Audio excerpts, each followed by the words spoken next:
The Emerald Elf King is currently stroking his chin, thinking aloud.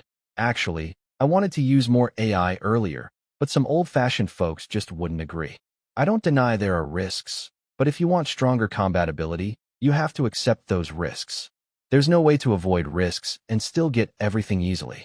What a bunch of stubborn old fools.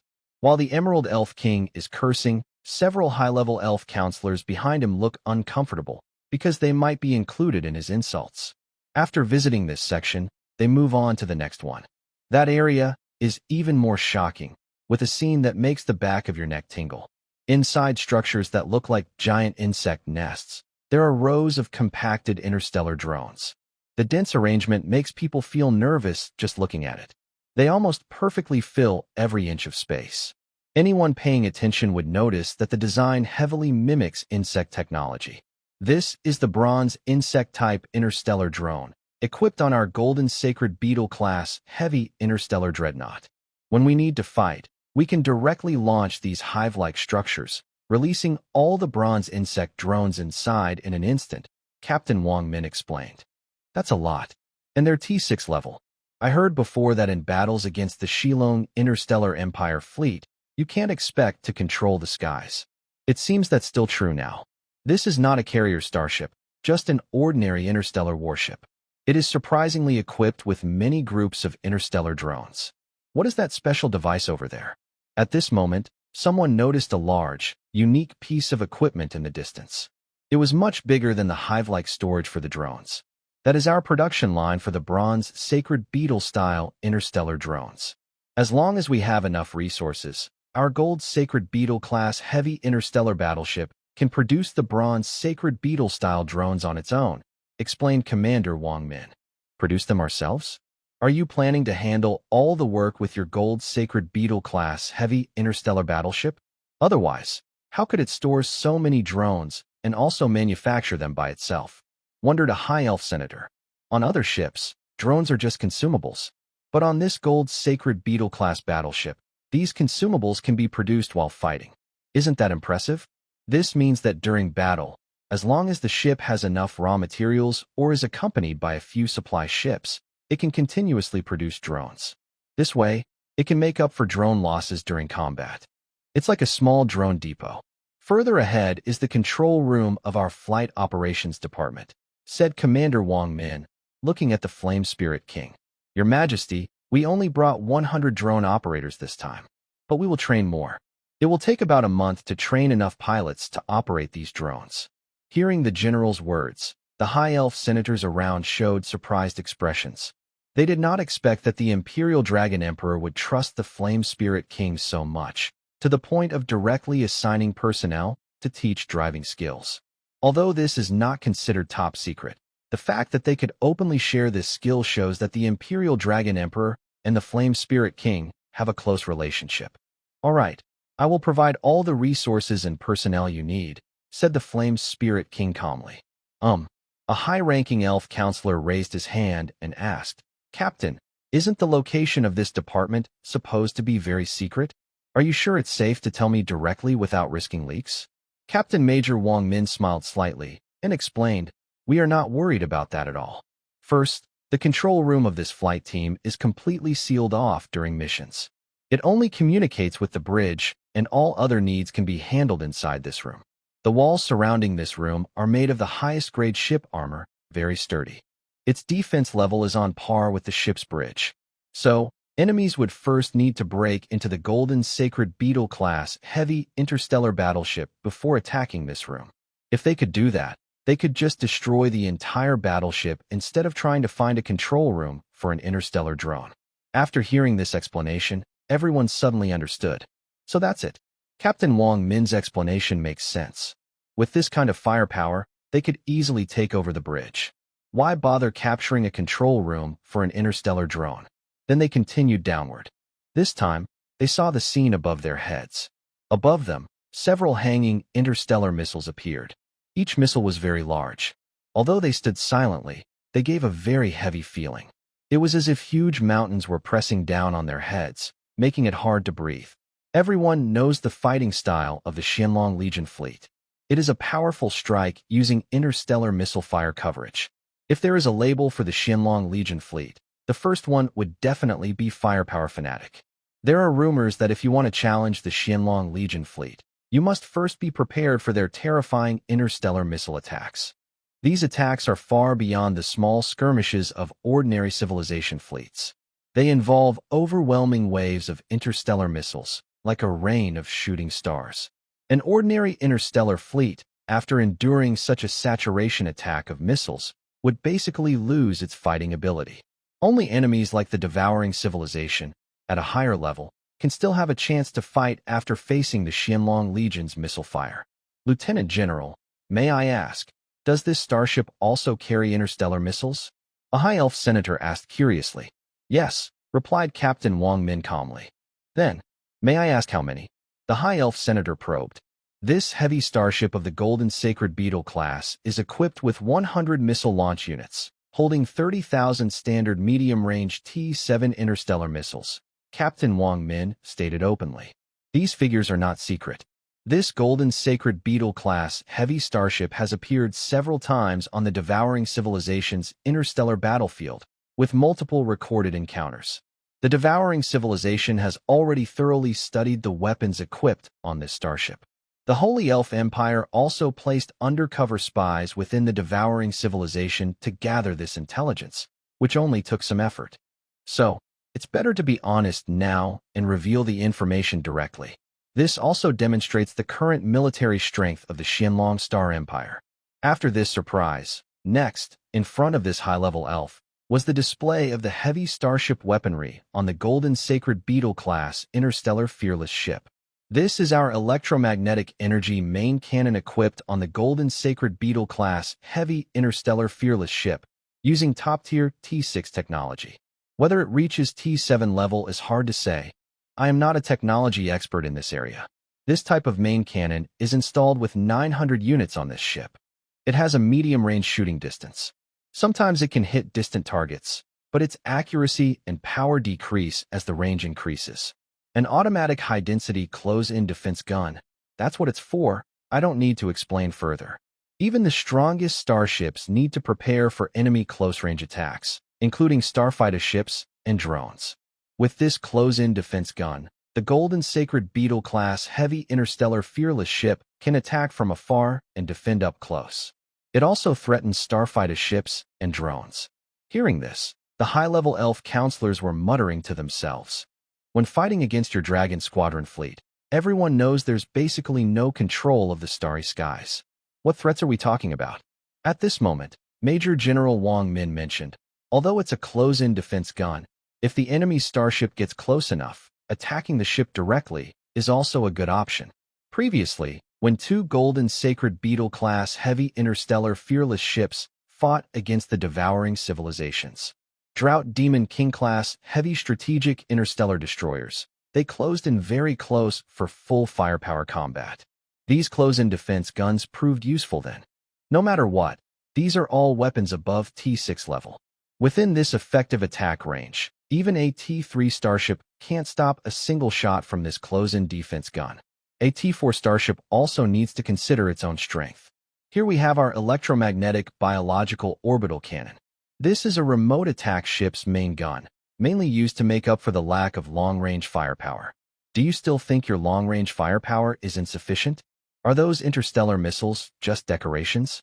Hearing Major General Wang Min's words, the High Elf senators no longer even had the thought to complain.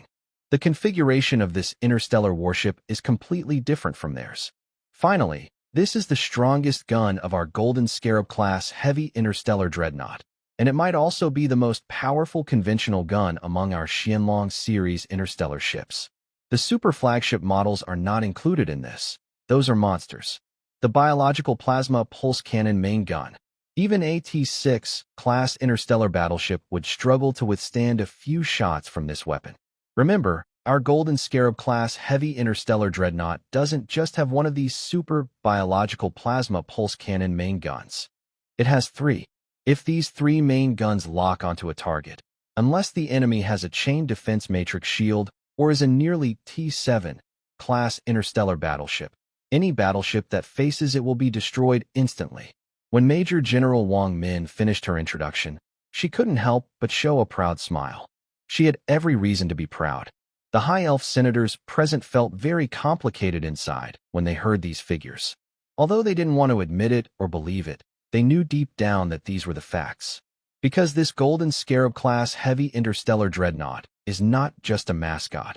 It is a real combat-tested ship, and it has fought against the three kings of the devouring civilization. Its combat power is not just based on theoretical data, but proven on the battlefield. So even if these High Elf senators were reluctant to accept it internally, they had to admit that the value and status of this Golden Scarab-class heavy interstellar dreadnought far exceeded any of the current interstellar ships in their Holy Elf Empire.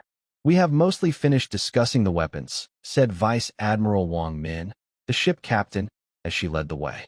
She seemed unaware of the complex expressions on the faces of the High Elf counselors behind her. Compared to these High Elf counselors, the emotions of the Elf Kings were calmer. The Flame Elf King's eyes shone with a fiery glow. This starship would be hers for the next 10 years, and although that is a short time, she was very happy. She knew that the Xianglong Interstellar Empire only had about a dozen of these starships, so the value of this heavy starship was clear. The Starshine Elf King, Gustav, stood with his hands behind his back, glancing at some interesting details without showing much emotion. The Water Elf Queen, Maritis, was more curious, looking around eagerly. She was probably the least interested in the starship among the elves present, but she was curious because she had heard a lot about the Empire's recent battles, especially about the mass-produced starship of the Empire, which was almost a T7 class. She had heard many battle stories from the battlefield, which made her very curious. The Night Elf King, Wunnerns, had a cold, expressionless face, like a mask, making it hard to tell what he was feeling or thinking. Among them, the Jade Elf King, Mansfield, was the most excited. He asked many questions and kept examining different parts of the starship carefully, like a student studying hard. Soon, they arrived at the door of the bridge. After this visit, all the High Elf counselors felt a mix of complicated emotions inside. The Jade Elf King is very excited right now because just visiting once has given him many new ideas. If he could learn some technical details, he might spend the next few years immersed in his research. The other high-level elf officials are naturally shocked and envious, feeling both surprise and admiration. The technology on this interstellar warship is beyond what their Holy Elf Empire can currently reach. Even a few of the Elf Kings understand this very well. The light door of the command bridge opens. Everyone walks in, led by Major General Wang Min, the ship's captain. The command bridge is large, but at this moment, it feels quite empty. This is because the Golden Scarab-class heavy interstellar dreadnought is not at full capacity. Only the necessary crew for navigation and a few work groups from each department are present. So, the actual number of people on the bridge is less than 1/10 of full capacity. Naturally, the entire bridge feels spacious and quiet. This is the command bridge of the Golden Scarab-class heavy interstellar dreadnought. Its functions are obvious, so I won't explain much. Feel free to look around, but please do not touch the equipment. If you have questions, ask our bridge soldiers nearby, Captain Wang Min explains. The Jade Elf King is the first to rush forward, carefully studying the bridge of the spaceship. To outsiders, the bridge might not seem special. After all, any interstellar warship can lack interstellar missiles, main guns, or bow cannons. But it must have a bridge. There's nothing particularly unusual about that. However, in the eyes of the Jade Elf King, the bridge is one of the most important core parts of a starship. The bridge is the brain of this interstellar warship. Its design, layout, and technology directly affect the ship's combat ability and efficiency. Sometimes, just a small difference in design can make a big difference in fighting power. Most importantly, they already knew that this Golden Sacred Beetle-class heavy interstellar battleship uses very advanced artificial intelligence. This must be reflected in the bridge, which might also explain why there are so few crew members there. Everyone is very curious about this. Major General Wang Min, you and your soldiers, during your time living in the Holy Spirit Empire, I will provide you with the highest level of benefits from our Empire's fleet. If you need anything, I will arrange for someone to accompany you. Feel free to tell her. We will do our best to meet any of your needs. Hearing the words of the Flame Spirit King, Major General Wang Min quickly replied, there's no need for that. Our salary will be arranged by His Majesty the Emperor. We are also receiving extra allowances for this trip to the Holy Spirit Empire. As for daily life, the supplies on the Golden Sacred Beetle-class battleship are more than enough. Months, even years worth. The Flame Spirit King immediately pretended to be serious and said, "What your Emperor gives you and what I give you are two different things. Anyway, since I want to give you something, just accept it. Don't be so polite with me. You are now my guest here. Of course, I will take good care of you. Then, we will humbly accept your kindness. On behalf of the crew, I thank Lord Flame Spirit King," Major General Wang Min said, not being stubborn. Next, she was essentially under the command of this Flame Spirit King. Since he wants to give it to us, we should accept it first. At worst, after we return, we can report it to our superiors. Most of the higher-ups probably don't care about such trivial matters, which can be seen as a way to benefit the soldiers who are also on this business trip. After visiting the bridge, the Elf Kings, with the Emerald Elf King feeling reluctant, left the bridge and headed toward the Starship restaurant. They would enjoy a banquet on this Golden Sacred Beetle-class heavy interstellar battleship, and then leave the ship.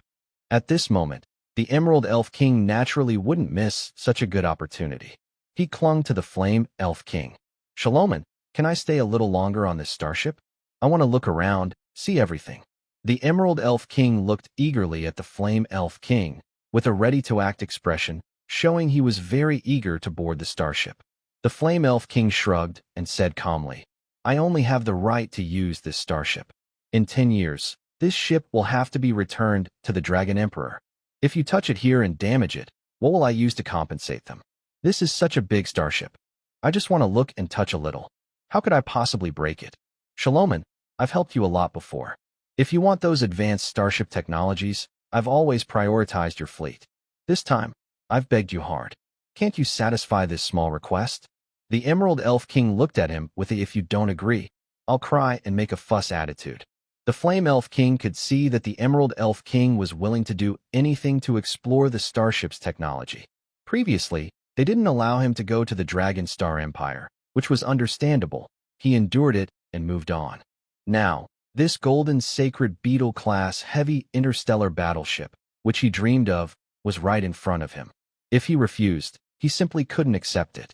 The Flame Elf King hesitated for a moment and looked at the rear Admiral Wang Min, who had been following him. Brigadier General Wang Min, the ship captain, smiled and said, "Before coming here, His Majesty the Emperor gave instructions. During this time, we in this interstellar warship are all under the command of Lord Flame Spirit King." This showed a lot of respect. The Flame Spirit King pretended to look helplessly at the Jade Spirit King, then shook his head and said, "I really can't do anything about you. You can stay on this starship, but no one else is allowed to board unless they have permission. I will also assign a few people to follow you. If you need anything, just tell these people.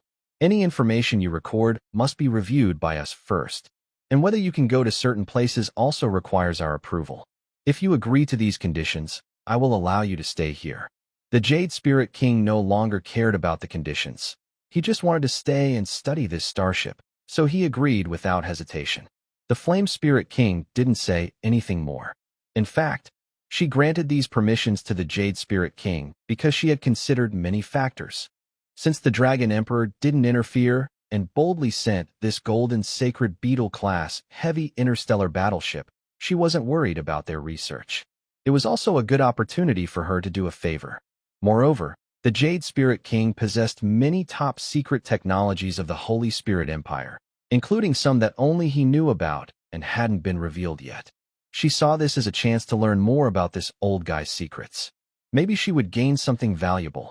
In the starship's dining hall, Brigadier General Wang Min prepared food mainly suited to the tastes of elves and high elves. The ingredients were cultivated using the most advanced Eden-class starship technology. These delicious dishes were rare and precious in the Holy Spirit Empire. So, even the Water Spirit King and a few high-level elf counselors, who are very careful about managing their desires, couldn't resist the delicious food when they saw it. The Blue Water Spirit King was quick to eat and praise, saying, "Wow, the food from your starship's dragon-type interstellar vessel is so good. It's much better than the food on my ship's restaurant." To outsiders, The Blue Water Spirit King appears simple and pure, but she is actually responsible for diplomatic affairs. Since her job involves diplomacy between different civilizations, banquets are unavoidable. Because of this, she has very high standards for food.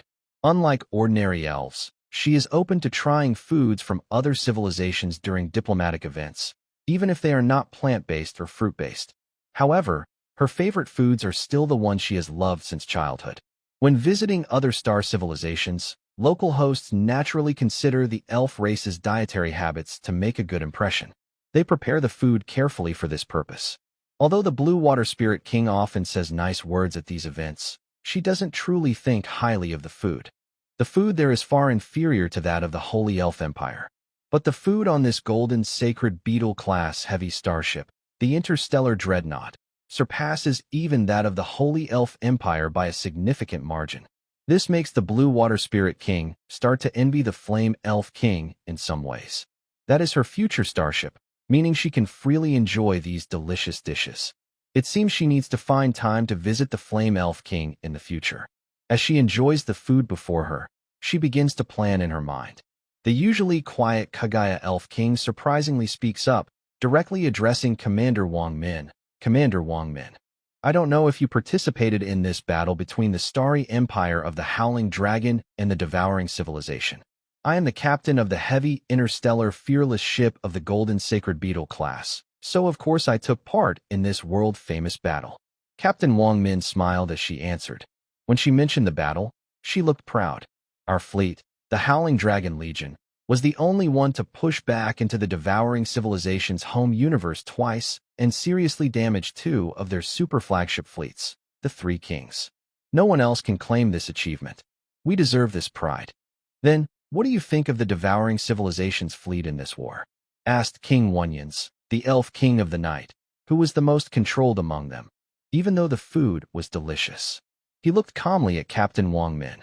Next to him, the Flame Elf King squinted at the man, wondering why this usually quiet person was suddenly talking to a Howling Dragon officer. He must have some purpose. Your opinion? Captain Wang Min thought for a moment, and then replied calmly, My feeling about the Devouring Civilization is that they have advanced starships and powerful weapons, and they also have a large fleet. So, in battle, they have a big advantage. But their fighting spirit isn't very strong, except for the direct fleet of the Three Kings. Most of their other fleets are probably made up of conquered races that joined the Devouring Civilization out of necessity. They don't feel much loyalty to the Devouring Civilization. Winning battles is good for gaining benefits. But if they lose, they won't fight to the death. Hearing Captain Wang Min's evaluation, the Flame Spirit King nodded silently beside her. Long ago, she had the chance to fight against the interstellar fleet of the Devouring Civilization in other cosmic battlefields of different star systems. She knew that Major General Wang Min's words were correct. The fleets of the Devouring Civilization are usually like this. The reason is quite clear. Many of these interstellar fleets of the Devouring Civilization are actually from star systems conquered by the Three Kings. Most of these forces joined voluntarily, but they are still considered conquered, and the Three Kings are invaders. Therefore, the soldiers and officers in these foreign fleets don't feel a strong sense of belonging to the Devouring Civilization. Naturally, this affects their fighting spirit.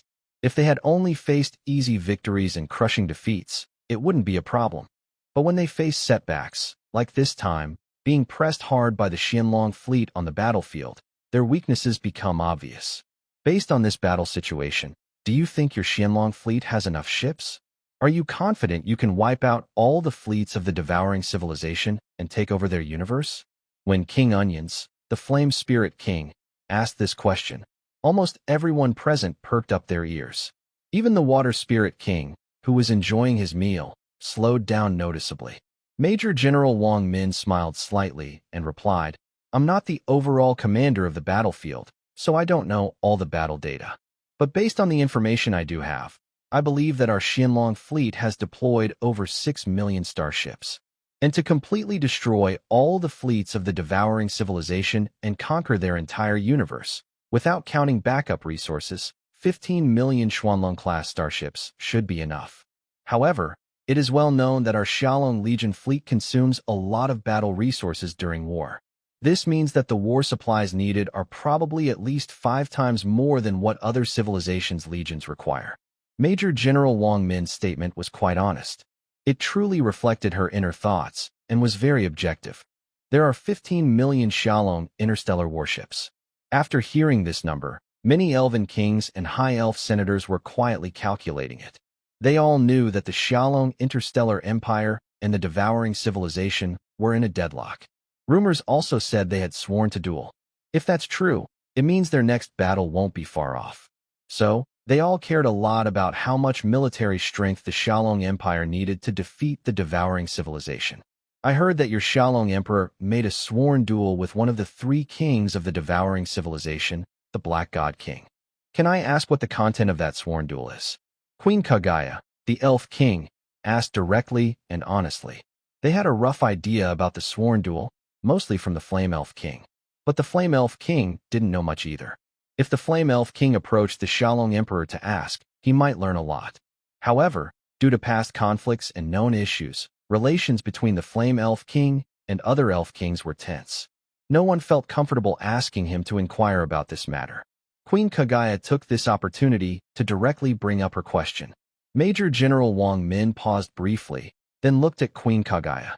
Before coming here, she had been summoned by the Xiaolong Emperor and Secretary Lilith, who told her which matters could be shared with the Holy Elf Empire. This includes the part about the Oath Duel. We are talking about the vow duel between our Xianlong Emperor and the Black God King of the devouring civilization. They agreed that after 30 months, they would have a final battle in the Yuzhen universe. The winner would gain the right to decide the other's fate. During these 30 months, neither side is allowed to interfere with the other. Both sides can also try to gather allies during this time. This duel isn't limited to just their armies and fleets. Any interstellar civilization willing to join can participate in this vow duel. Captain Wang Min briefly explained the details of the Oath Duel. 30 months, with no restrictions on which civilizations can join. The winner takes all, said the Nightshade Elf King, squinting at Captain Wang Min. Your Xianlong Emperor is really brave. He even agreed to the rule that any civilization can join. You should know, under the order of the universe, there are many other civilizations besides the devouring civilization. If the devouring civilization seeks help from the order, can your Xianlong interstellar empire really stand against them? Captain Wang Min smiled slightly and calmly replied, that's not something we need to worry about. As officers of the Xianlong, we only need to follow the orders of the Xianlong Emperor. Other matters are not our concern. The Nightshade Elf King snorted softly and said nothing more. He had asked all the questions he wanted. At the next meal, the two sides exchanged polite, official questions and answers. After the meal, everyone except the Jade Elf King, who was eager to stay on this starship, left. Some others wanted to stay longer to see the golden sacred beetle-class heavy starship. But the Flame Elf King, Shaloman, completely ignored their gazes. He wondered why they were now asking for his help, when before they wanted to punish him and keep him in cold storage. Why didn't they speak up then? The Flame Spirit King, Sharamana, is known for his quick temper and tendency to hold grudges. At this moment, everyone knew that unless someone could offer something that truly interests the Flame Spirit King, he wouldn't allow any more extended stay on this heavy starship, the Golden Sacred Beetle-class interstellar fearless ship. Take your leave, everyone. I won't see you off, said Sharamana, standing by the hatch with a light smile as he watched these people depart. Outside, the high-level elven senators who hadn't yet boarded the ship were still waiting. They had been waiting for at least 3 or 5 hours. Even after all that time, they still waited patiently, occasionally glancing at the Golden Sacred Beetle-class ship, eager to see its exterior. After all, it's a legendary starship. Even the 2 super flagship ships that defeated the devouring civilization's 3 kings had suffered losses against this ship. Being able to see this starship up close was already a great satisfaction. Now, when the waiting senators saw the elven kings and high-level senators who could board and tour the ship appear, their faces showed excitement. But they still pretended to be calm, waiting patiently, as these high-level senators valued manners. Soon, 3 elven kings and several high-level senators stepped down from the corridor. The senators who couldn't board the Golden Sacred Beetle-class ship gathered around those who had, asking what they saw on the ship. Their questions came one after another. I heard this ship has star missiles. Did you see them? How many? Are they all near T7 level? Did you see those groups of star drones? I have heard that these interstellar drone fleets are very terrifying. Have you seen those interstellar interceptors? There are about 3,000 of them. It's hard to imagine that inside such a huge ship, there is actually a fleet staying there. These high-level elven senators naturally didn't dare to disturb the 3 elven kings. The questions they asked were only directed at the few high-level elven senators who had the honor of boarding the ship, the same status as them. At this moment, the corridor connecting to the dock slowly retracted. The hatch gradually closed. King Kaguya of the Elves, Onions, looked coldly at this huge ship. He spoke to King Gustav of the Light and Shine Elves beside him. Gustav, the growth of the Xiongling interstellar empire is faster than we imagined. We must be very careful. Is it really necessary? The Xiongling empire is fighting against a civilization that devours, not us. And in the future, they will also face the forces of order. Their strength is getting stronger, which is naturally a good thing, said Queen Marites of the Water Elves nearby. King Onions of the Kaguya Elves glanced at Queen Marites. I really don't know if she's truly innocent or just naive. You're right. The civilization that devours and the forces of order are our enemies. Currently, the Xiongling Empire is fighting against them, and we stand on the side of the Xiongling Empire. We shouldn't worry about these things. But who knows? Will the Xiongling Empire become the second civilization that devours? King Onions of the Kaguya Elves said coldly. Queen Marites immediately retorted, the Xiongling Emperor is not that kind of person.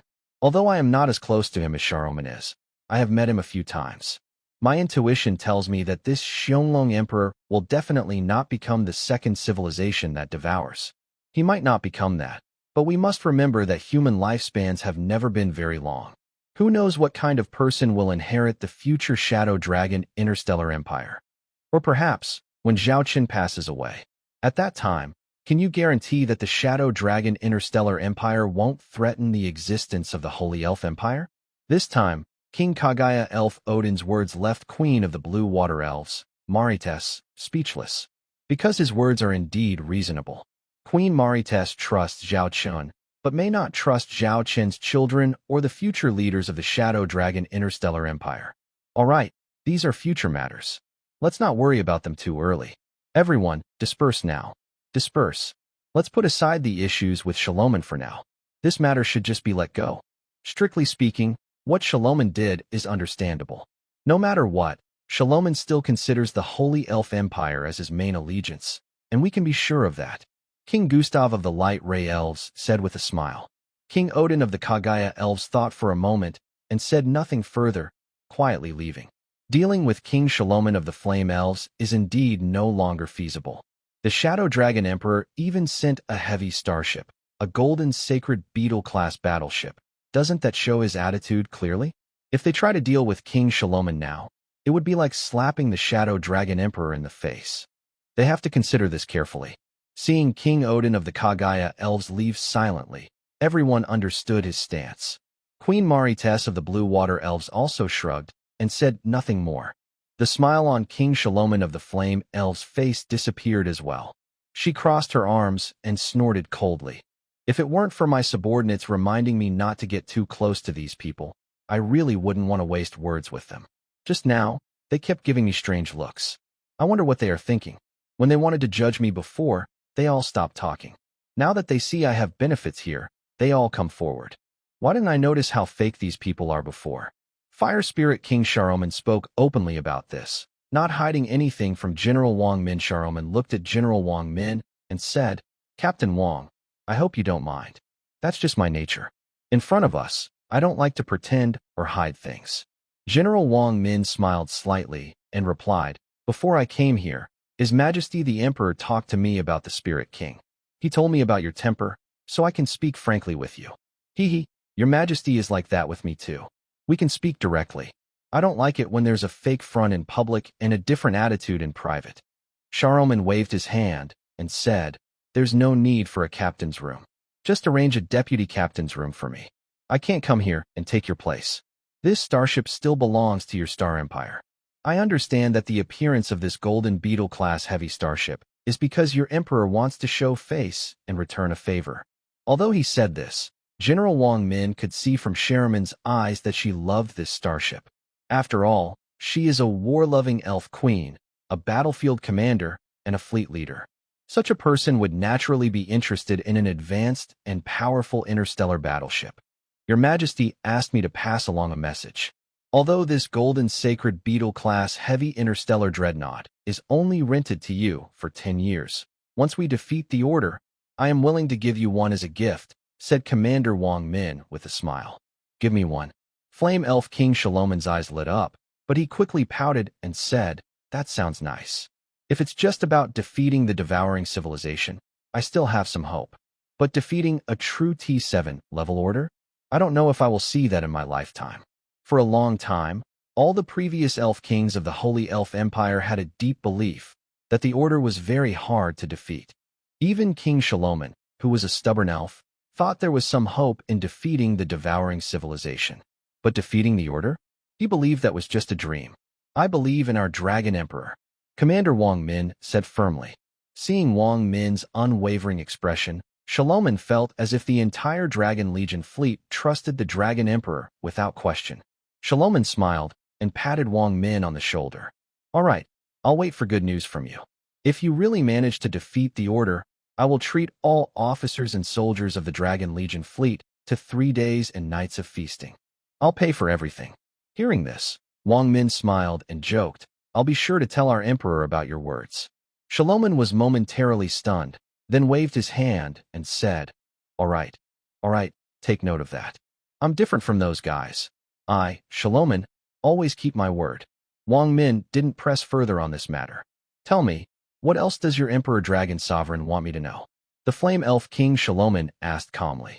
Major General Wang Min, the ship captain, relaxed his expression and said seriously, Your Majesty, the Emperor Dragon asked me to tell you that the Dragon Star Empire is your forever friend. No matter what difficulties you face, the Dragon Star Empire will always stand behind you and be with you. Although we didn't have the chance to fight side by side on the battlefield of the devouring civilization this time, he believes that one day in the future, we will have that opportunity. Also, this golden sacred Beetle-class heavy starship, the heavy starship Fearless, is lent to you for 10 years. During this time, you can use it freely and confidently. If anyone annoys you, just take this golden sacred Beetle-class heavy starship and go over to them. Circle around in front of them. If you're still not satisfied, then fire a few shots in front of those people. 1 shot isn't enough, then 2 shots. Hearing Major General Wang Min relay these words, the gloom in the Flame Elf King's eyes lessened quite a bit. This incident caused a significant rift between Shalomon, the Flame Elf King, and the other Elf Kings. Even the Elf Kings who used to have some contact with the Jade Elf King and the Blue Water Elf King have reduced their interactions. If it weren't for the fact that the Jade Elf King still had some use value, she wouldn't have allowed him to stay on her golden sacred Beetle-class heavy starship. Before this, even the high-level leaders of her tribe criticized her a lot. But now, with the support of this old friend, she feels warm inside and is convinced that she's not wrong. The fault lies with those people. All the words the Emperor wants me to pass on have been delivered. Lastly, the Emperor said that if you're still feeling down, you can go and stay at the Dragon Star Empire for a while. This heavy starship, the Golden Sacred Beetle class, has the right to freely enter and exit the Dragon Star Interstellar Empire's universe and can directly go to the Dragon Star system. Apart from a few military restricted areas, this ship has very high authority, said Commander Wang Min. That guy is quite respectful. I've taken note of this invitation, but I have many things to handle right now, so I won't go for now. When I have a chance later, I will definitely go to have a drink with him. After saying this, the Flame Spirit King Solomon squinted and looked at Commander Wang Min. That Zhao Chun guy just told you these things? He sent me this big gift, but there's nothing else he wants me to do? Commander Wang Min was momentarily surprised. It seemed that the Flame Spirit King was not as careless as he appeared. He paid attention to details. She handed a data disk to the Flame Spirit King. This is something His Majesty asked me to deliver to you personally. I haven't looked at it. She then took a few steps back and turned away, clearly avoiding suspicion. The Flame Spirit King, interested, opened the data disk and looked at the contents inside.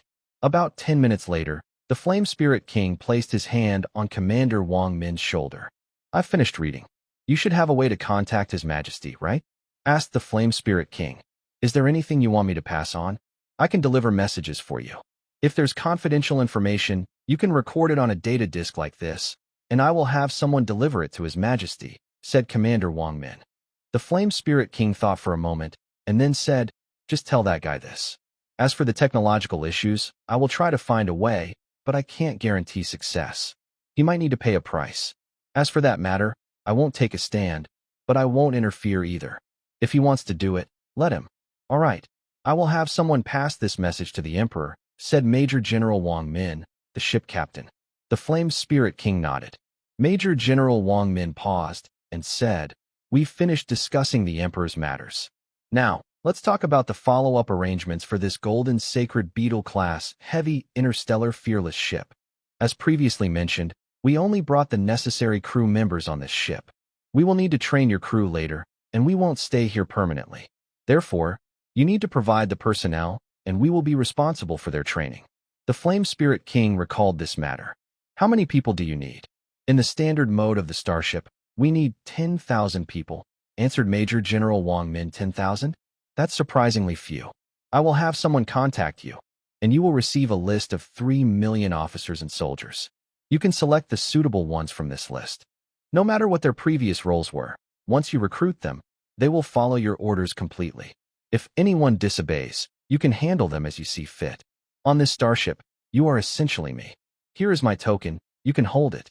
With this token, you can operate freely within the Holy Spirit Empire," the Flame Spirit King said, tossing a token to Major General Wang Min. Major General Wang Min looked at the red Flame Spirit King token. She initially wanted to refuse, but the Flame Spirit King quickly added, "Don't be polite with me. You were sent here by Zhao Chun. I know his personality. He values the people under his command. While I am here, I can guarantee your safety, but I can't guarantee it when I'm not around. Still, as long as you're within the Holy Spirit Empire, I will ensure your safety. So, keep this token safe. With this token, this spaceship, and you only need to follow my orders. No one else can interfere." Hearing the confident words of the Flame Spirit King, Major General Wang Min had no choice but to bow and thank him. "Let's go. We still have some time. Take me to see more parts of this spaceship. I'm interested in some of the weapons." Xiaolong Interstellar Empire Xiaolong Galaxy. After a long meeting, Zhao Chun, who returned to the Xiaolong Galaxy, finally had some rest. As soon as he had free time, he immediately returned to the Xiaolong Galaxy and went to the planet where his children lived. "Dad, fly high. Dad, fly high." Zhao Chun stood on the beach, tossing his little daughter into the air and catching her again. The little girl was not afraid of this exciting activity and kept giggling happily, her voice like tiny bells. "Dad, I want to play too." "I want to play," said Zhao Chun's second son, Zhao Hu, tugging at his father's leg with hopeful eyes. "Okay, it's almost your turn, Hu." Zhao Chun looked at his eager son and comforted him. Then he looked at his older daughter, Zhao Baier, who was fiddling with something nearby. He called out, "Little Bai, do you want to come and play?" "No, it's fine. Dad and my brothers are playing this." Zhao Baier, who was almost the same size as Zhao Hu but sounded more mature, replied. She turned her back as if she was working on something. Zhao Chun looked at her with some confusion. This little girl had been acting strangely lately. At just over 3 years old, she spoke and behaved like a teenager. Sometimes, Zhao Chun even wondered if there was a traveler from the future inside his older daughter. Looking at the second twin, Zhao Hu, who was sniffling and tugging at Zhao Chun's sleeve, it seemed like he was about to cry at any moment. Zhao Chun put down the youngest, Zhao Lily, and picked up Zhao Hu. He repeatedly tossed him into the air and caught him steadily. At that moment, a loud bang came from afar. Cold rain was hitting Zhao Chun's face. He was momentarily stunned. Such big water splashes. The fish are flying. Little Lily, with a soft voice, pointed at the water's edge. Big sister is fishing again, Zhao Hu said casually in Zhao Chen's arms. But Zhao Chen's expression was very strange. He looked surprised at Zhao Baier, who was carrying a small weapon that looked like a mini rocket launcher on her shoulder. Although called a mini version, for Zhao Baier, who was only about 3 years old, it was actually quite large. After firing the weapon, she couldn't hold the thick barrel and sat down heavily on the ground. In the distance, a huge wave was spreading outward from a central point. Soon, many dead fish appeared on the water surface. These dead fish were very intact, with no visible injuries, but now they were floating on their backs. Zhao Baier put down her rocket launcher, turned to a small robot that had appeared nearby, and with her hands on her hips, said, "First fish catching team, go." Yes, the small robots responded with clear mechanical voices.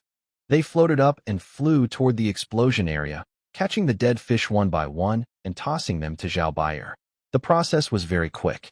In no time, a small mountain of fish had formed beside Zhao Baier, some of which were as big as Zhao Chun himself.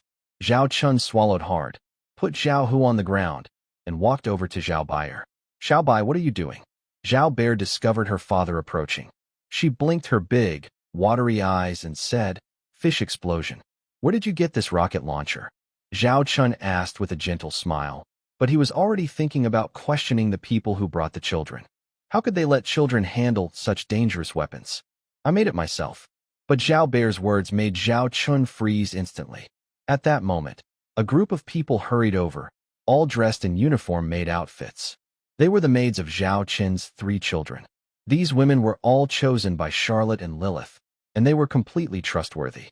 Your Majesty, Miss How did you make another fish explosion? What's going on with you? I told you to watch over things carefully. How did you let the young lady create such dangerous stuff again?" The head maid kept scolding the other maids behind her.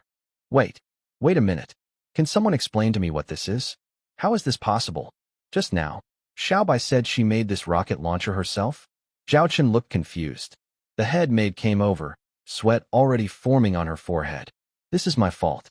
I didn't manage properly, and I let the young lady get close to such dangerous things. Please, Your Majesty, punish me," she said, admitting her mistake.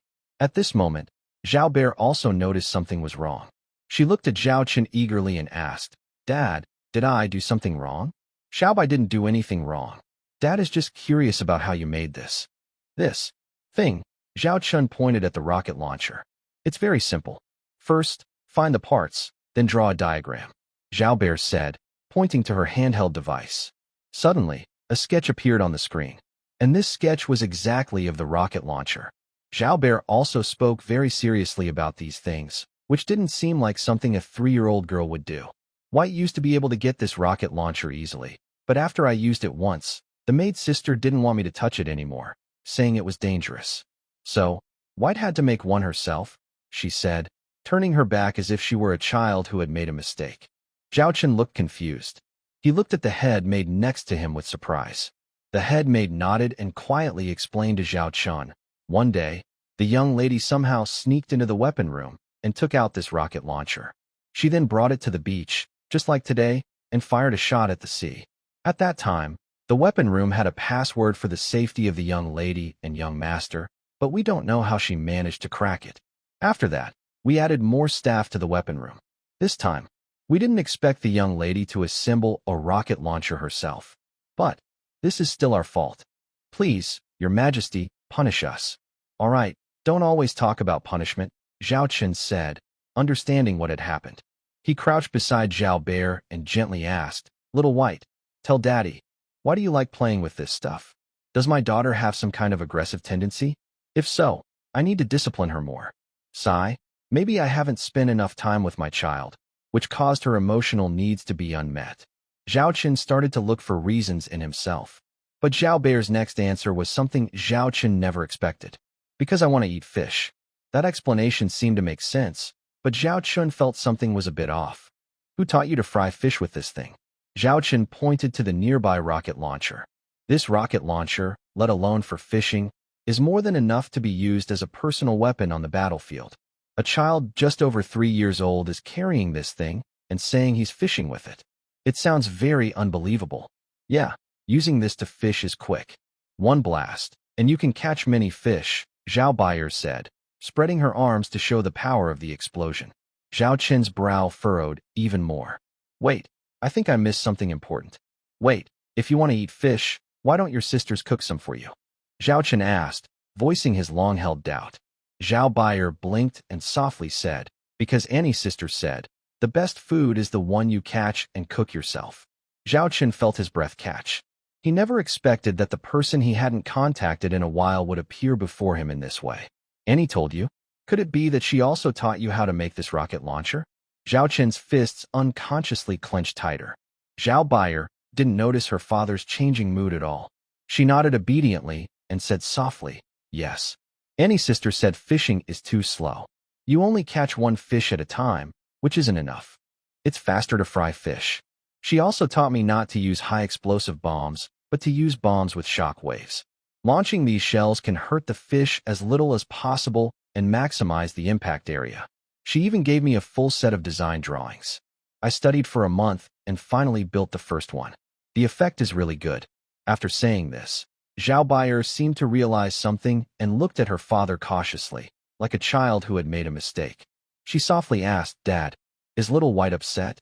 Did she do something wrong and make Dad angry? Don't be angry, Dad. Little White won't fry fish anymore. Zhao Baier lowered her head, looking just like a child who had made a mistake. My eldest daughter is indeed different. I can't treat her like a 3-year-old child. Zhao Chen placed his hand on his daughter's head and comforted her, saying, Dad isn't angry. I'm just curious about how Little White made this thing. Do you understand the sketches and the tools you used? Hearing that her father wasn't angry and was interested in her creation, Zhao Baier immediately brightened up and started excitedly explaining her work to her father. She talked about the details. Although she stumbled a bit while speaking, Zhao Chen could tell that she knew a lot about it. In some details, she even knew more than craftsmen who had studied for many years. This surprised Zhao Chen very much. He never expected his daughter to have such talent in this area. He didn't interrupt her. He could see that she was very happy and focused while sharing her work. Maybe this is how children feel when they share their happiness with their parents. Dad, Tiger is hungry. Just then, Zhao Tiger tugged at Zhao Chen's sleeve, bringing him back to the present. Zhao Chen then said to the eager Zhao Baier, Little White, you fried a lot of fish, right?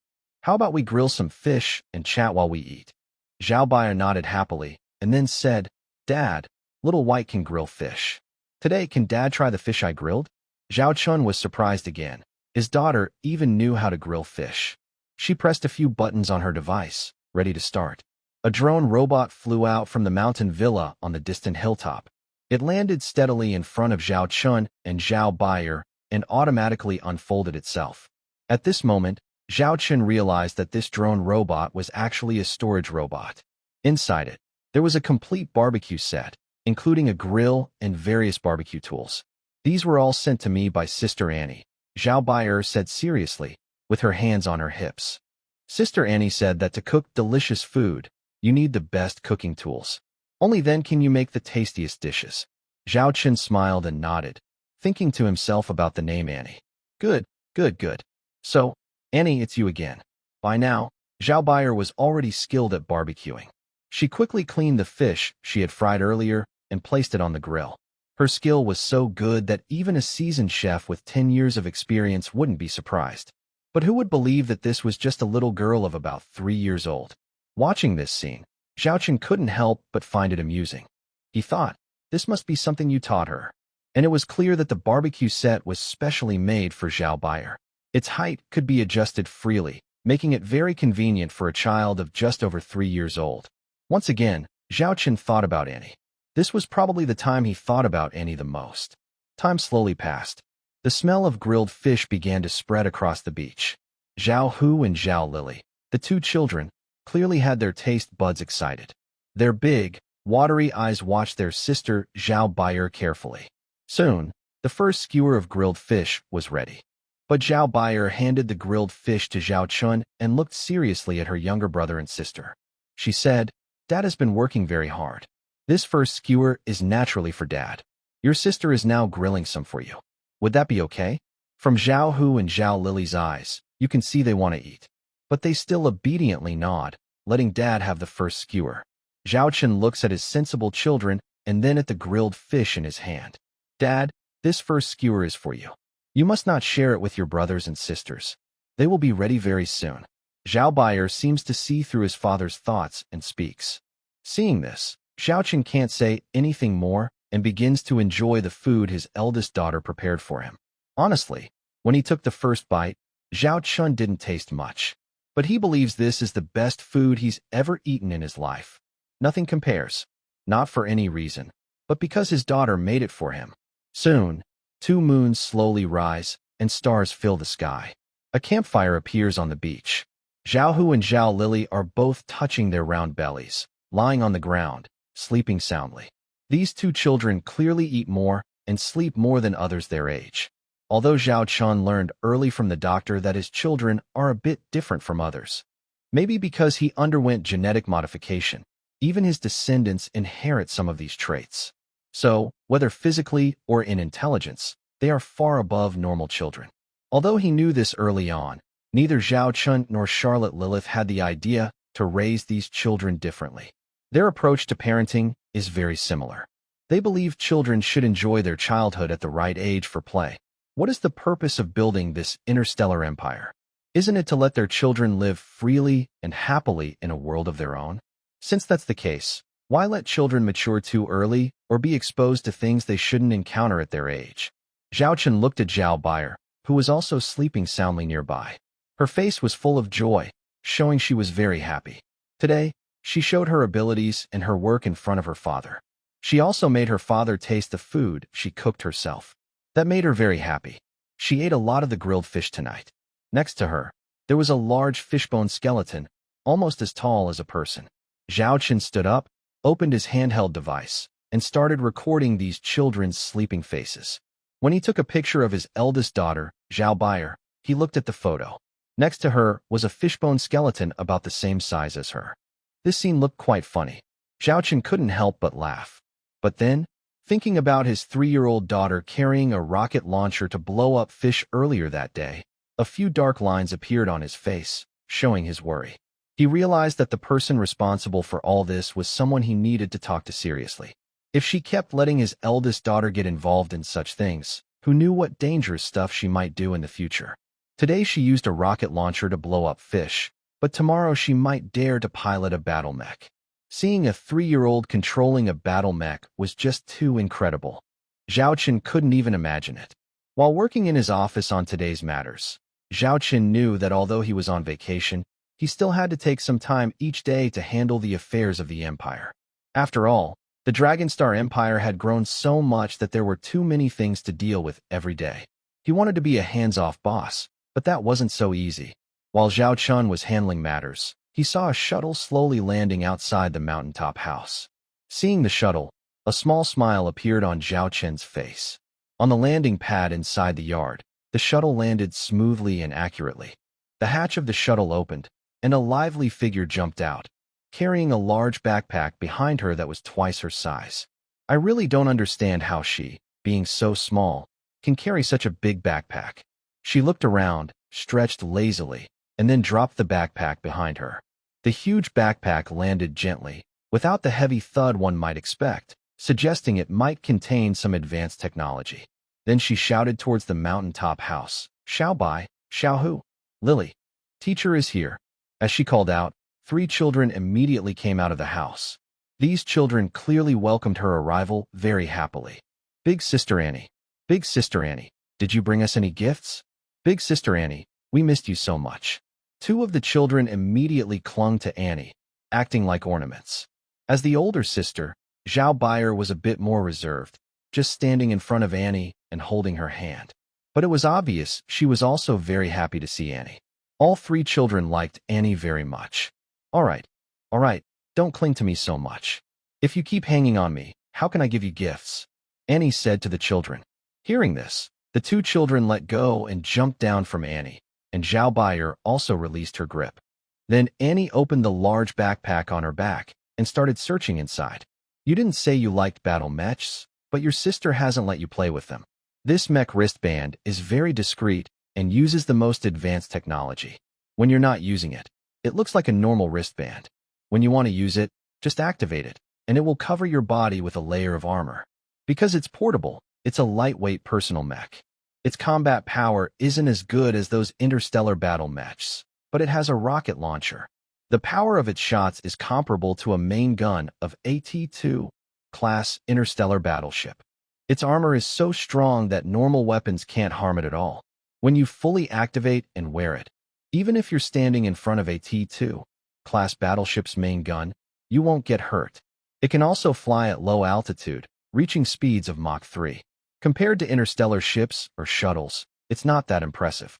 But as a personal weapon, it's already quite good. Most importantly, it's very easy to operate. Annie placed a wristband beside her. Then she took out something like a ring. Lily, this is for you. You said you like playing those aircraft command games, right? This ring can remotely control a T3 class carrier starship, which is loaded with 3,000 T3 level interstellar drones.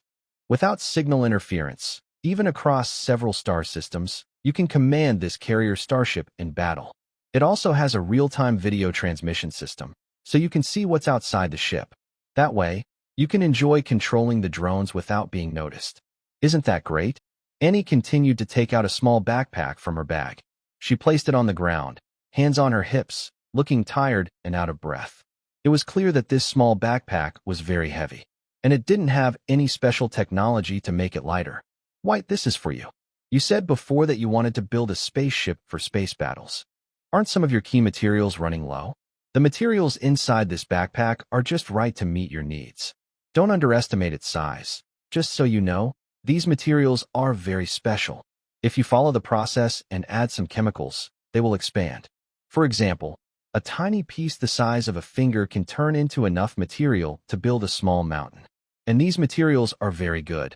They can replace most other materials needed to build a spaceship, making it easy to do. Annie kept talking non-stop about these things. But suddenly, a huge shadow slowly covered her body. Annie froze for a moment. She twitched her nose and sniffed. She seemed a bit reluctant to believe it, then sniffed again more forcefully. At that moment, it felt like time itself froze here. It lasted about 10 seconds. Annie started putting the items back into her bag one by one. Oh, I took these things. They're not gifts for you. Please wait here for a moment. I'll go back and get some for you, Annie said with a forced smile, quickly packing her things. Just as she was about to zip up her bag, a hand stopped her. She could feel the breath nearby, but she didn't dare turn her head to look. Isn't that our Annie, the chief engineer? Since when do you have time to come here and play? Just now. I heard you brought some gifts for my children. What kind of mech bracelet is that? A remote control ring for a starship carrier? And materials that can make an interstellar battleship? Are you being so polite?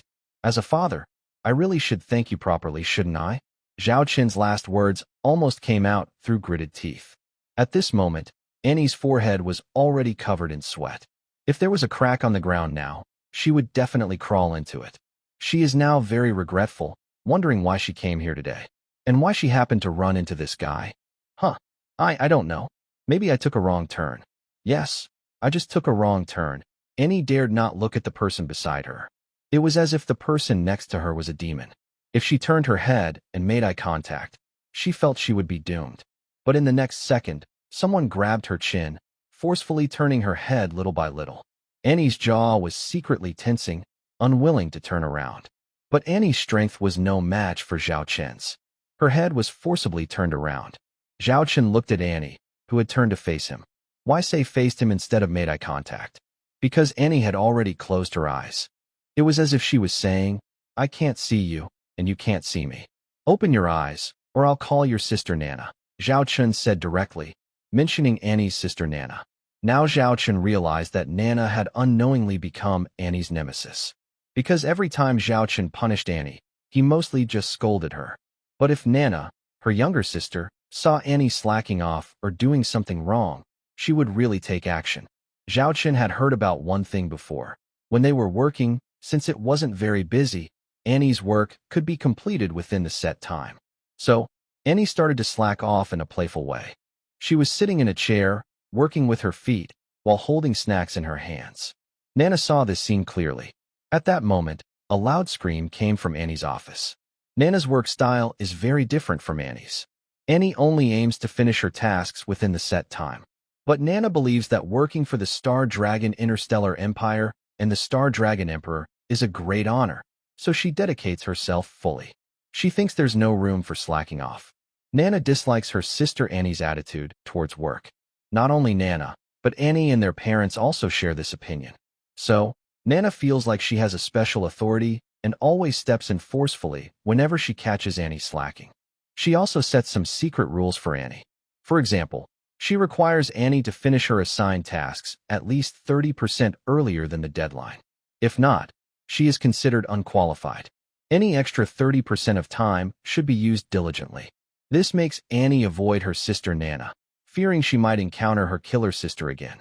When Zhao Chun learned about this detail, he appointed Nana as the discipline minister of the industrial department of the Star Dragon Empire.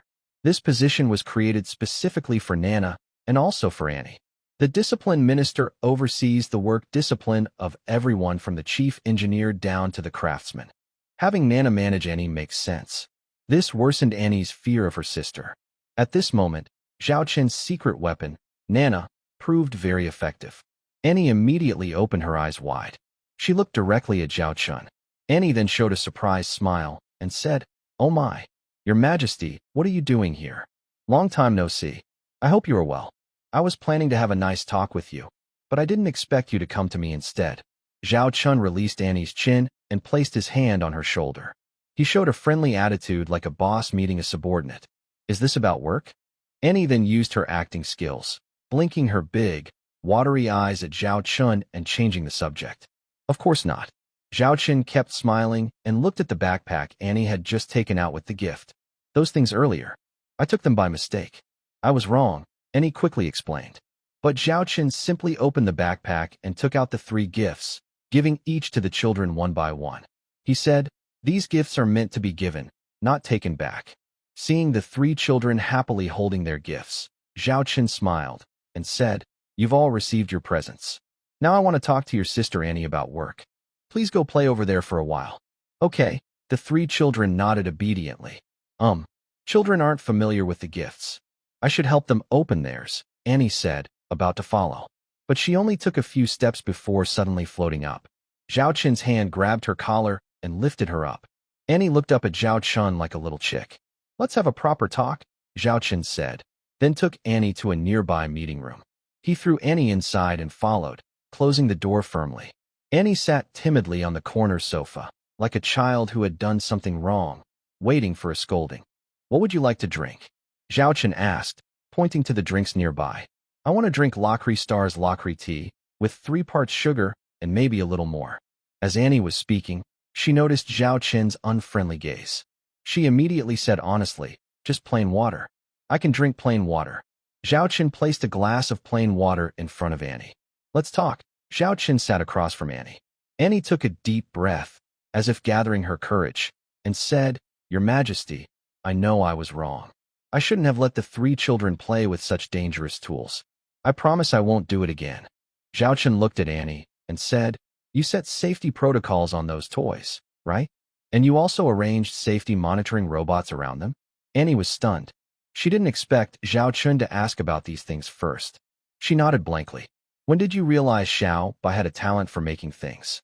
Zhao Chun asked. He had previously learned from his subordinates that his 3 children were very smart, but he didn't know they had this kind of talent. Annie honestly replied, "That was when I first came to play with the children. At that time, I had a task to finish, so I was working in front of the kids. I let the children play by themselves and mess with models. I was focused on my work and didn't notice Xiao Bai was right beside me. It wasn't until Xiao Bai pointed at my sketches and asked some questions that I realized she could understand my drawings. I asked her about it and found out that sometimes she reads books in her free time. Among those books are engineering-related topics, and she understood them without me realizing. Later, I showed her some finished projects for her to see and even to copy. At first, she made mistakes, and it took a long time to make them. But she quickly became more skilled. Her first project was a laser gun. Using the simplest tools, she finished it within 3 days. Later, she kept improving her work, and she was able to complete a laser gun in less than 3 hours. At that time, I realized that Xiao Bai had a natural talent in this area, so I deliberately let her explore these technologies. From the laser gun to floating cars, drones, and other tech devices. Xiao Bai is really smart. She understands these things easily, and sometimes she even helps me finish some tasks. Zhao Chun noticed some details in Annie's words. He squinted and looked at Annie. "Are you saying you also had Xiao Bai help you with work?" Annie was stunned. She didn't expect her quick words to reveal this. She suddenly didn't dare to speak. Hiring a 3-year-old to work for you? I wonder how Nana would feel about that, Zhao Qin said playfully, pretending to contact Nana's chief engineer on his device. Annie immediately looked at Zhao Qin with pleading eyes. Your Majesty, I know I was wrong. I promise it was just that once. Just that once. Just once. Zhao Qin narrowed his eyes at Annie. Annie raised 2 fingers. Zhao Qin opened a communication window, and Nana's contact card appeared. 3 times, I promise. Just 3 times. Really, only 3 times. I don't come here often, Annie quickly said. This time, Zhao Qin didn't press further on this issue. He then asked directly, how talented do you think Xiao Bai is in tech engineering? Annie immediately raised her thumb. Xiao Bai is the most talented I've ever seen, no doubt about it. When I was 15, I built a starship with my own hands. But I don't doubt that as long as Xiao Bai has enough materials and time, she can definitely build a starship before she turns 3. A 5-year-old child building a starship. If this news spreads, few people would believe it. But now, this fact is right in front of Zhao Qin, and he can't ignore it. And the person involved is his own daughter. Why did you give Hur a mech bracelet? Zhao Qin asked again. That's because Hur is a boy, and boys like this kind of thing, Annie said, but her eyes showed she was clearly guilty. Zhao Qin didn't say anything and just opened the communication window again. Seeing Zhao Qin's action, Annie immediately said, I'll tell you. Actually, Hur has a talent for mech driving. Before, Xiao Bai built a small T1 level mech, and when we were thinking about how to test it, Zhao Hur unexpectedly climbed inside, and, in a very short time, learned the basic controls of the mech. After that, Xiao Bai and I had Hur learn a series of mech combat skills. In just 3 days, Hur drove the T1 combat mech built by his sister and defeated a T1 level unmanned combat robot. Since then, Hur has been very interested in mechs. He kept asking for a real mech, so that's why I brought him this T3 level combat mech this time. After hearing this story, Zhao Qin remembered yesterday when he held Hur high in his hands, and Hur had driven a T1 combat mech to defeat a T1 unmanned robot. Although this achievement seems ordinary and not very impressive, placing such a thing in the hands of a 3-year-old is completely different. A child over 3 years old, in ordinary people's eyes, would probably just be crying and throwing tantrums, or even wetting the bed. As a result, Zhao was already able to pilot a mech. This was hard for Zhao Qin to believe. Could this really be his child? So you're telling me that Lily has a talent for controlling large starships like aircraft carriers? Zhao Qin asked Annie. Annie nodded. Zhao Qin covered his head with his hand, looking speechless, but he still asked, using tech gadgets and piloting combat mechs, I can understand. But a starship carrier, such a huge thing. How could Lily possibly get involved with that? Zhao Qin squinted at Annie. Annie looked guilty, as if she were confessing, and said honestly, at that time, Lily saw that I had given White and Tiger some new toys, and she wanted one too. If I didn't give her one, she looked very sad. I couldn't stand to see her like that. He paused, then continued, I asked Lily what she wanted. She pointed at a sketch I was working on of a starship carrier and said she wanted the biggest starship. I couldn't really give her a real carrier, of course. But Lily's big, bright eyes looked at me, almost like she was about to cry, and I just couldn't refuse. So I built her a simulated cockpit of a starship carrier from the military academy's design, Annie finished. Zhao Qin was stunned. He looked at Lily in disbelief. What did you say? You built Lily a starship carrier simulator? Yes, I did. But it wasn't dangerous at all, just like a video game, Annie explained. Lily wasn't completely happy with it at first, but I told her, if you want to own the biggest starship, you need to get the proper certificates first. I made her pass all the simulated tests inside the cockpit, and then I would build her a real starship carrier. He paused again, and Zhao Qin guessed what happened next. I really didn't expect this. I only mentioned it casually at the time. Lily actually managed to do it. She spent a month completing a test that normally takes at least 3 months at the military academy. So, I had to find a way to get her a starship carrier. But I knew I couldn't really give her an actual starship carrier. Later, I thought of a remote-controlled starship carrier, which is a way to fulfill my promise to Lily in a sense. After saying this, Annie clearly relaxed, as if she had confessed a secret crime. Zhao Qin sat there for a long time without speaking, needing time to process everything. He was completely surprised that his 3 children had such amazing talents.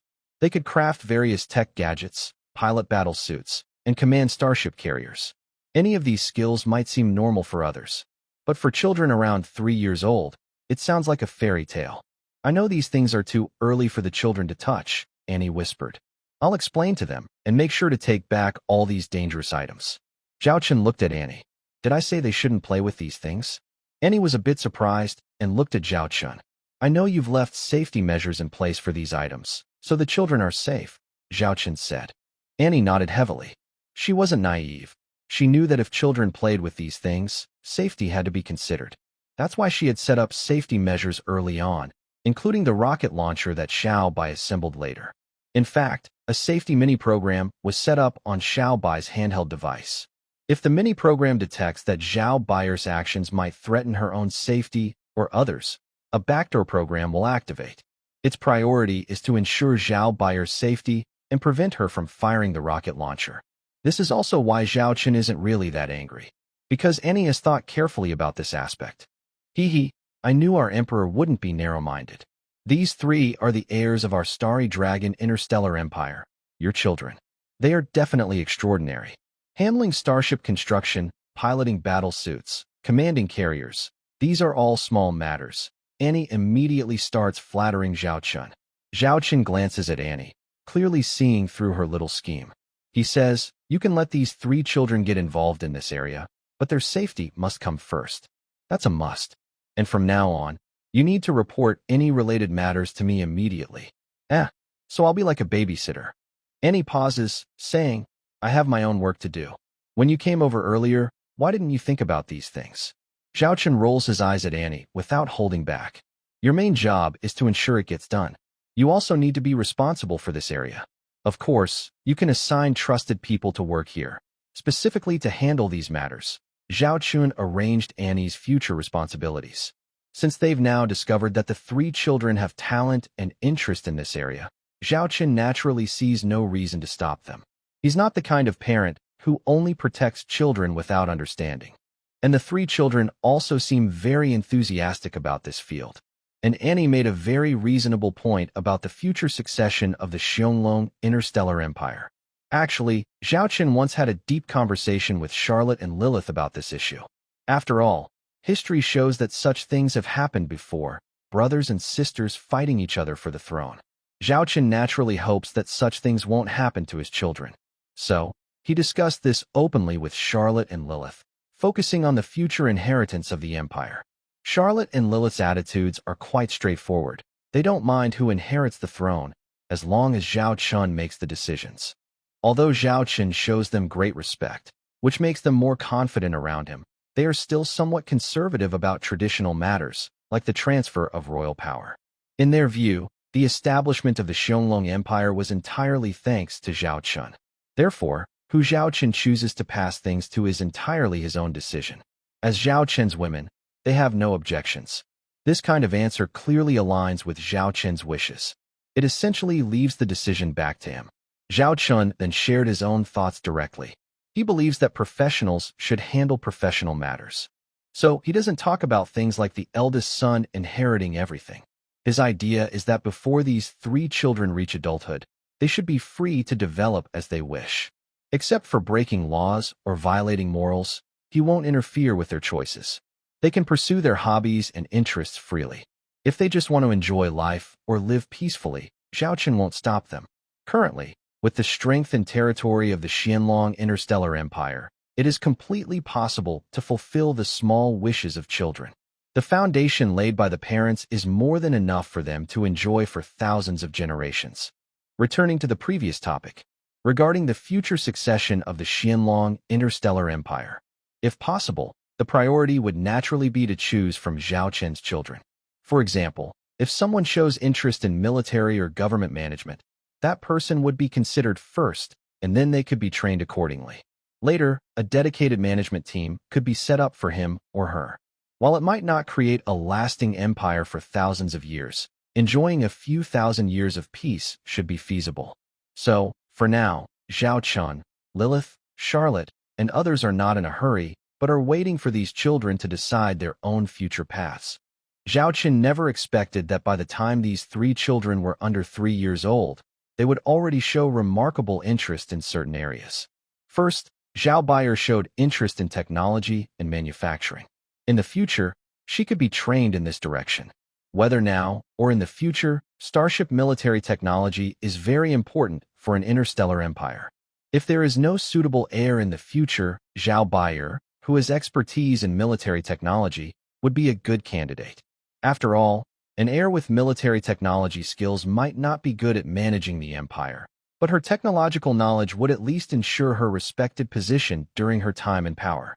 As for managing the empire's affairs, a cabinet or council could be established to assist the future heir in governance. Some might worry that such organizations could weaken the authority of the ruler.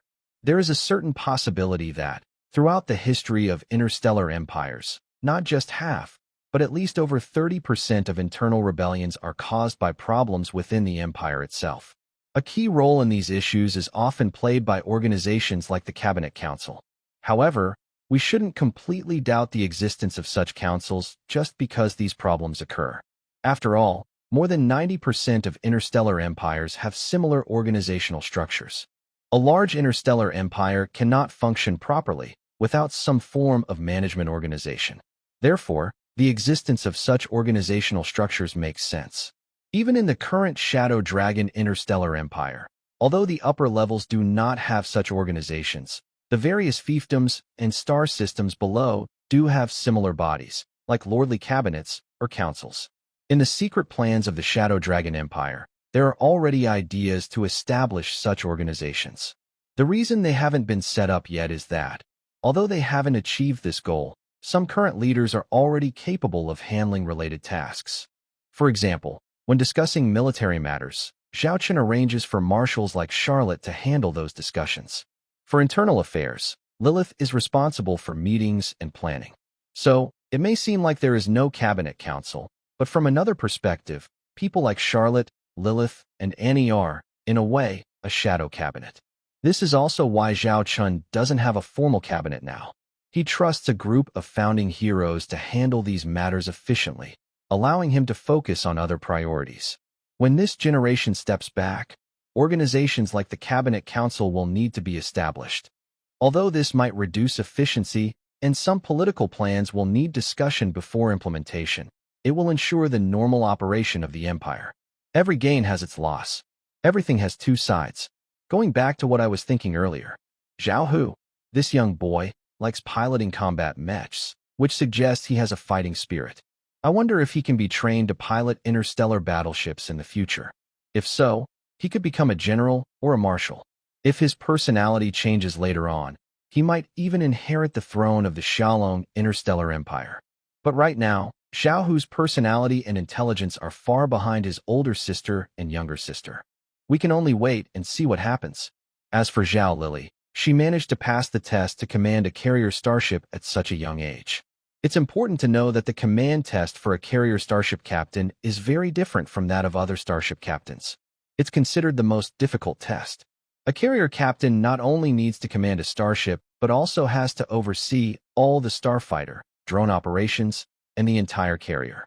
Because carriers have weak self-defense, their movement and positioning during battles are very critical. A small mistake could cause the enemy to latch onto them and destroy the ship. In battle, losing a carrier starship is far more costly than losing any other type of starship. Unlike other starship captain tests, the carrier captain exam includes a section on planning the ship's route and avoiding enemy fire. A child under 3 years old managed to pass all these tests. This was hard for Zhao Qin to believe at first. Zhao Lily's talent in this area shows she has a strong sense of strategy and planning skills. Based on the personalities and abilities of these 3 children now, if nothing changes in the future, the youngest, Zhao Lily, seems the most suitable to inherit the throne of the Xiaolong interstellar empire. Zhao Hu can serve as the commander of a flagship fleet, while Zhao Bayer is responsible for military production, technology research, and manufacturing. Thinking about his children's bright futures made Zhao Qin feel very happy. Maybe this is just a father's feeling. Since I am the nanny for those children, I think my salary should be increased, Annie said, blinking her big, bright eyes at Zhao Qin. A few dark lines appeared on Zhao Chen's forehead. Still not satisfied with the current pay?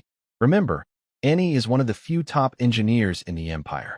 Any top engineer's salary is enough to support a family of thousands of people. But Annie always seems to want more. I really don't understand how Annie developed this greedy personality. Zhao Chen smiled slightly and looked at Annie. His gaze made Annie feel very uneasy. He casually said, "Whenever you take a break, you come here to see the 3 children." I didn't know that our top engineer Annie liked children so much. Annie looked a little guilty and said, "These 3 children get along well with me, so I often come to spend time with them." Zhao Chen teased, "I also allocate some pocket money for the 3 children every month." Annie's expression suddenly changed, as if she had been caught doing something wrong. Those expenses matched the times you come to see the children. But to hide something, those payments didn't go directly into your account. Instead, they were transferred into the accounts of your online stores in the galaxy. Some of the payments weren't even in crystals, but in equivalent items. And all those items were gifts for the children. If I have someone check the final flow of funds in those online store accounts, I should be able to find out who really received those items. Annie carefully looked at Zhao Chen and then said sadly, "The things I gave to the children are valuable. Although I am the chief engineer, I can't fully afford everything. Some of the items were what the children wanted, and I took a small fee for helping, but it's not too much." "Just a small agency fee?" Zhao Chen couldn't help but twitch his mouth. He pulled out a document, which contained some information he had someone check last night. He pointed to some records and said, "Earlier, you gave Xiao by some raw materials and parts. The market price for those is no more than 300,000 crystals. But you listed them at 3 million crystals. Chief Engineer Annie, how do you explain this?" Annie, who was already small in stature, seemed even shorter now. Zhao Chen looked at her and said, Annie, I didn't expect you to even lie about the children's pocket money." "Whose child's pocket money is an unlimited black card from the Imperial Bank of the Xianglong Star Empire."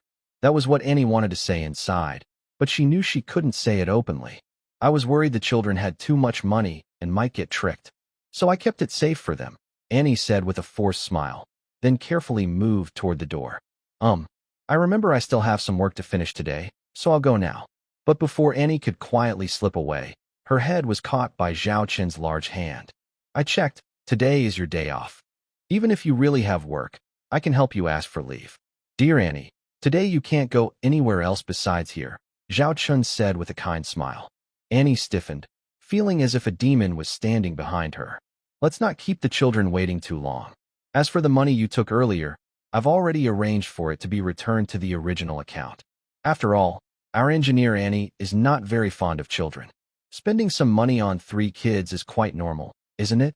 Engineer Annie probably wouldn't mind, right?" Zhao Chen placed his hand on Annie's shoulder and opened the door. With a smile on his face, Zhao Chen and the distracted Annie walked out of the house. In the yard, the 3 children were playing with their gifts. When they saw their father and sister Annie come out, they immediately gathered around. "Listen, everyone. From now on, if you want something, just tell your sister Annie. She will help you get it without any conditions or cost." Zhao Chen patted Annie's shoulder and then turned to smile at her. Annie's mouth twitched slightly, but she dared not show any refusal. She could only force a small smile and say, "Yes. Yes. If you want anything in the future, just tell your sister. She will help you get it." "Thank you, Sister Annie. I like Sister Annie the most. Sister Annie, I want a bigger and more powerful robot." The 3 children looked at Annie with innocent voices, chatting excitedly. They had no idea that Annie was suffering inside at that moment. She was hurting so much. All the pocket money she had earned before was gone, not to mention she had to spend her own money. Thinking about this made Annie feel very upset. It seemed she couldn't come here anymore. Our engineer, Annie, probably won't be very busy in the near future. She can come once a week, which should be fine. You can tell Annie what you want each time. Don't be shy with her, okay? Zhao Chen seemed to see through Annie's thoughts and said immediately. Annie's expression at that moment looked like she had lost a lot of money. "All right, since you've already given gifts to these 3 children, let's teach them how to use them first," Zhao Chen said, patting Annie on the shoulder. Annie rolled her eyes at Zhao Chen. She was tired of just taking wool from herself and was annoyed that she also had to straighten it. She felt like she was being unfairly treated. But because of her status, she still had to accept it. Annie could only honestly admit defeat. Later, Zhao Qin sat nearby, watching Annie play with the three children. It was clear that Annie liked these kids a lot, probably because she had a childlike nature herself. Because of this, Annie got along well with the children and became like their leader. Of course, she was happy to earn some extra money while being the child boss. Unfortunately, her wish was now ruined. Annie was trying to comfort herself, thinking that this was a long-term investment. These three kids would become future heirs of the Star Empire, so she didn't need to worry about the future. Even a small amount of what slipped through their fingers would be enough for her to live comfortably. Thinking of this, Annie couldn't help but smile. Yes, Annie thought to herself, I am a clever little girl. While Annie played with the children, Zhao Chun was not idle. He sent all the details about Annie and the kids to Charlotte and Lilith so they could know what was happening right away. They were very surprised. They didn't expect their children to show such amazing talent at such a young age. They said they would come over as soon as they finished their work. They cared a lot about the children, but usually, their busy schedules kept them from visiting. Luckily, after the battle against the demon civilization universe ended, they could find some time. This allowed Zhao Qin to stay here with the children and catch Annie in the act. All right, it's time to eat. I have prepared dinner here. Please put down what you're holding and come to eat. Zhao Qin took off his apron and pointed to the big table of food in the yard, calling out to the four children playing in the distance. For some reason, looking at these four kids, he felt like he was raising four children himself. Annie was the most eager to eat when she heard dinner was ready. Even though the other three kids were still reluctant to leave their toys behind, under Annie's lead, they obediently came to eat. Annie looked at the delicious food in front of her, and her taste buds were excited. And this meal was cooked personally by the Emperor himself. I had tasted Zhao Qin's cooking back when he was in the Dragon Fleet, and honestly, it was quite impressive. Plus, the ingredients Zhao Qin used now are top quality. Annie was especially interested in watching the three children because of the food here. Zhao Qin had hired top chefs and used the best ingredients for these kids. He might not be very generous in other areas, but when it came to food, Zhao Qin was definitely not stingy. Maybe it's because Zhao Qin has always loved good food. For Annie, enjoying this meal here meant she could taste the best ingredients without paying anything. It was like a paradise for her. Right now, Annie was eating so quickly she was almost devouring her food. She kept thinking to herself, she had spent a lot today, so she had to make the most of this chance to eat well. She was determined to eat a lot.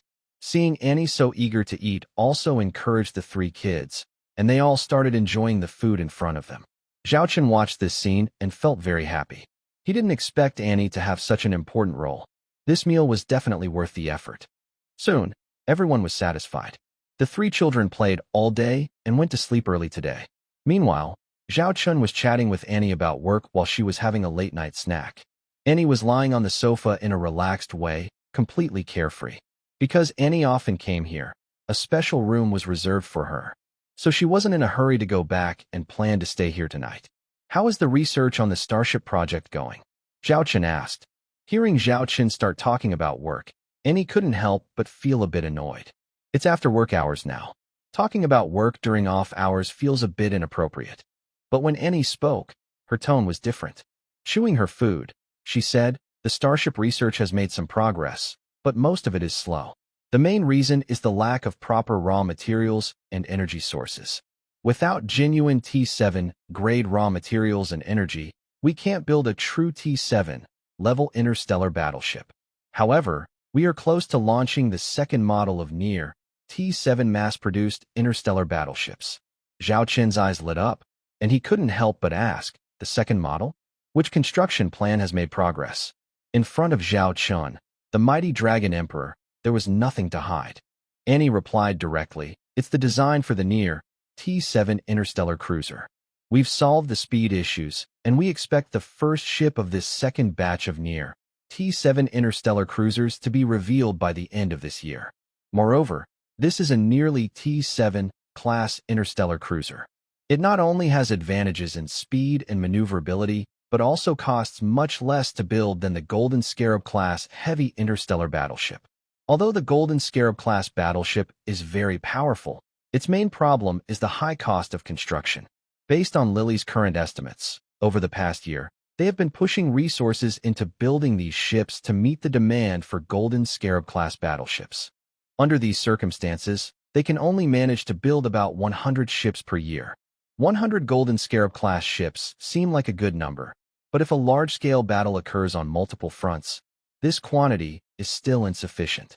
At this point, a cheaper, mass-producible T-7, like interstellar warship, is urgently needed to fill this gap.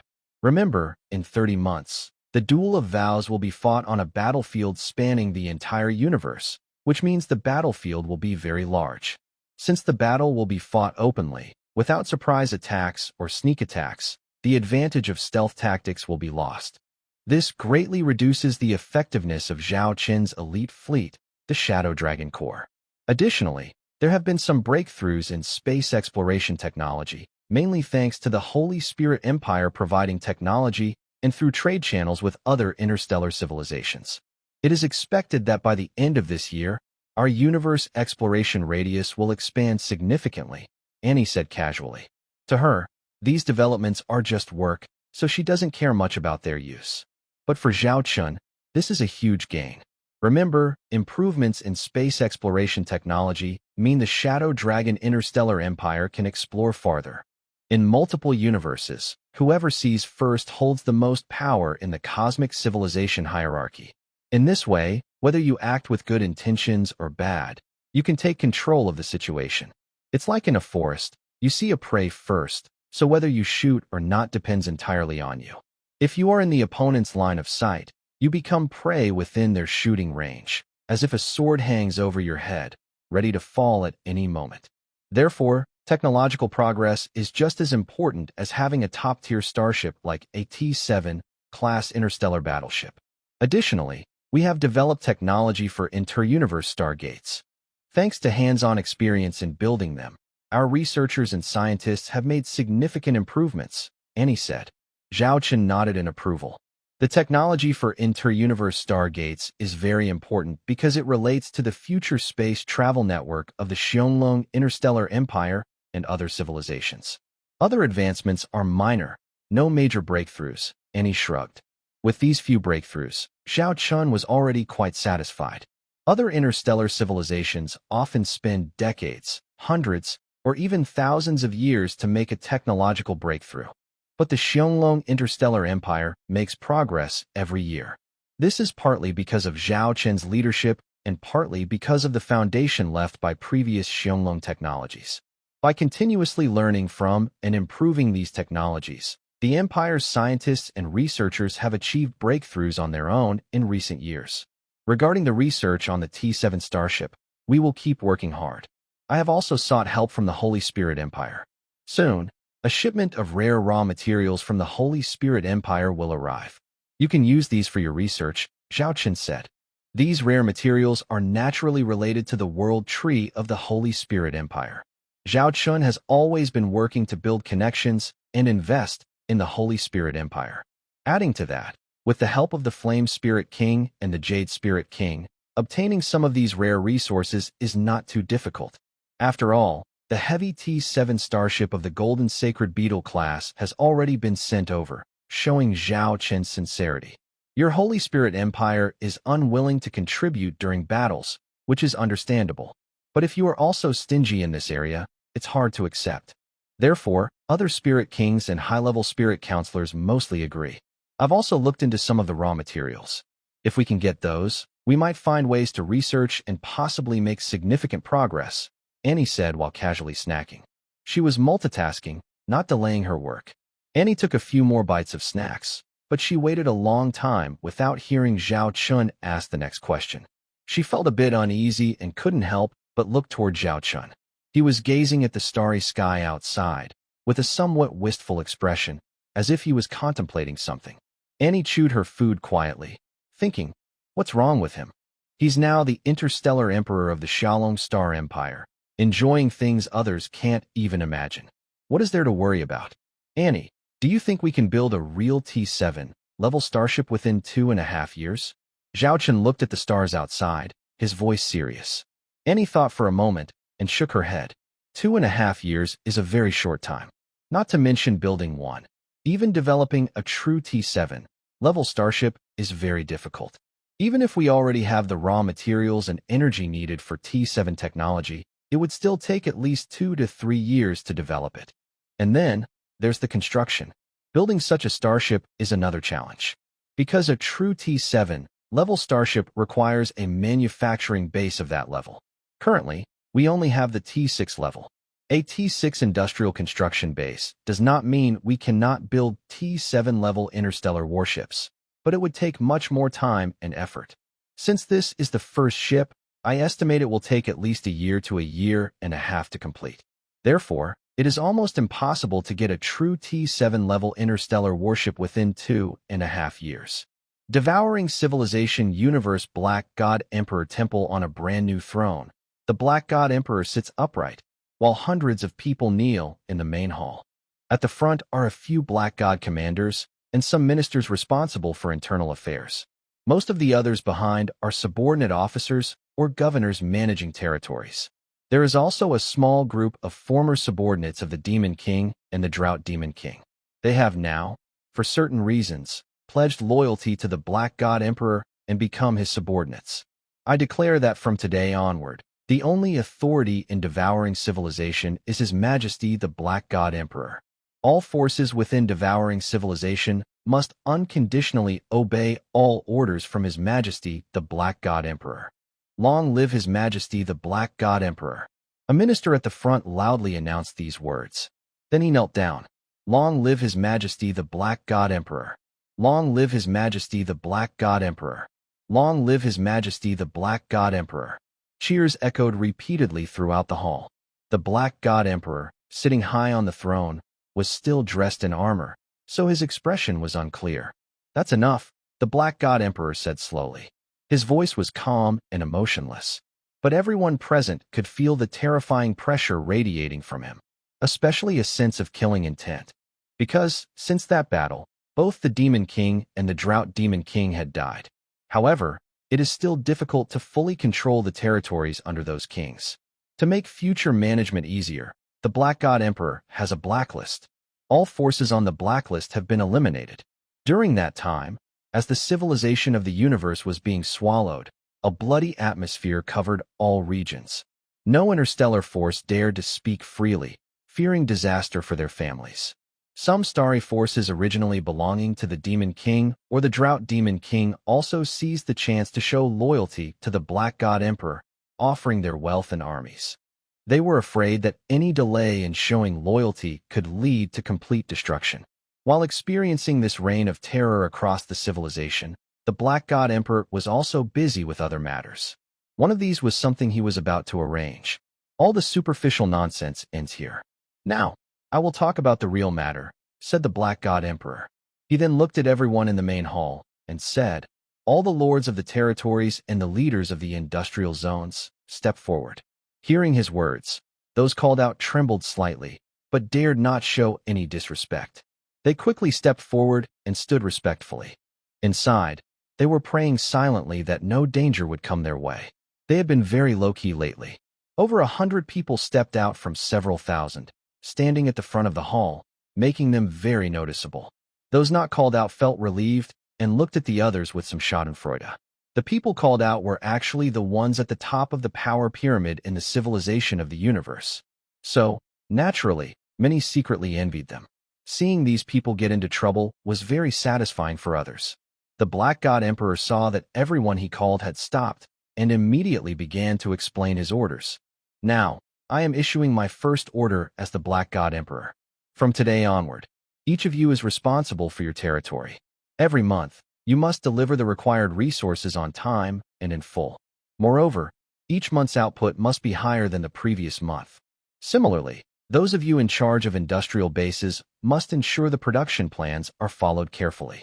You must complete your production plans on time each month, and the starships scheduled for service must be finished as planned.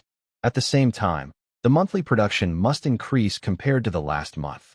There are specific requirements for each of you. You all know that all of this is for the duel we will have with the Star Dragon Interstellar Empire in 30 months. In this duel, we are only allowed to win, not lose. So, during these 30 months, We must produce the most starships in the shortest time to grow our fleet. If anyone fails to meet their production goals on time, I will set up a special supervision team to punish those responsible. In short, I don't care what methods you use. I only want to see satisfying results. If anyone exceeds their production targets, there will be rewards. Do you all understand? The hall was silent. At this moment, each person saw their own production plan in front of them. The plans were very simple. How much to deliver in the first month, how much to increase in the second month, and so on. It was a strict requirement, with no regard for other possible factors.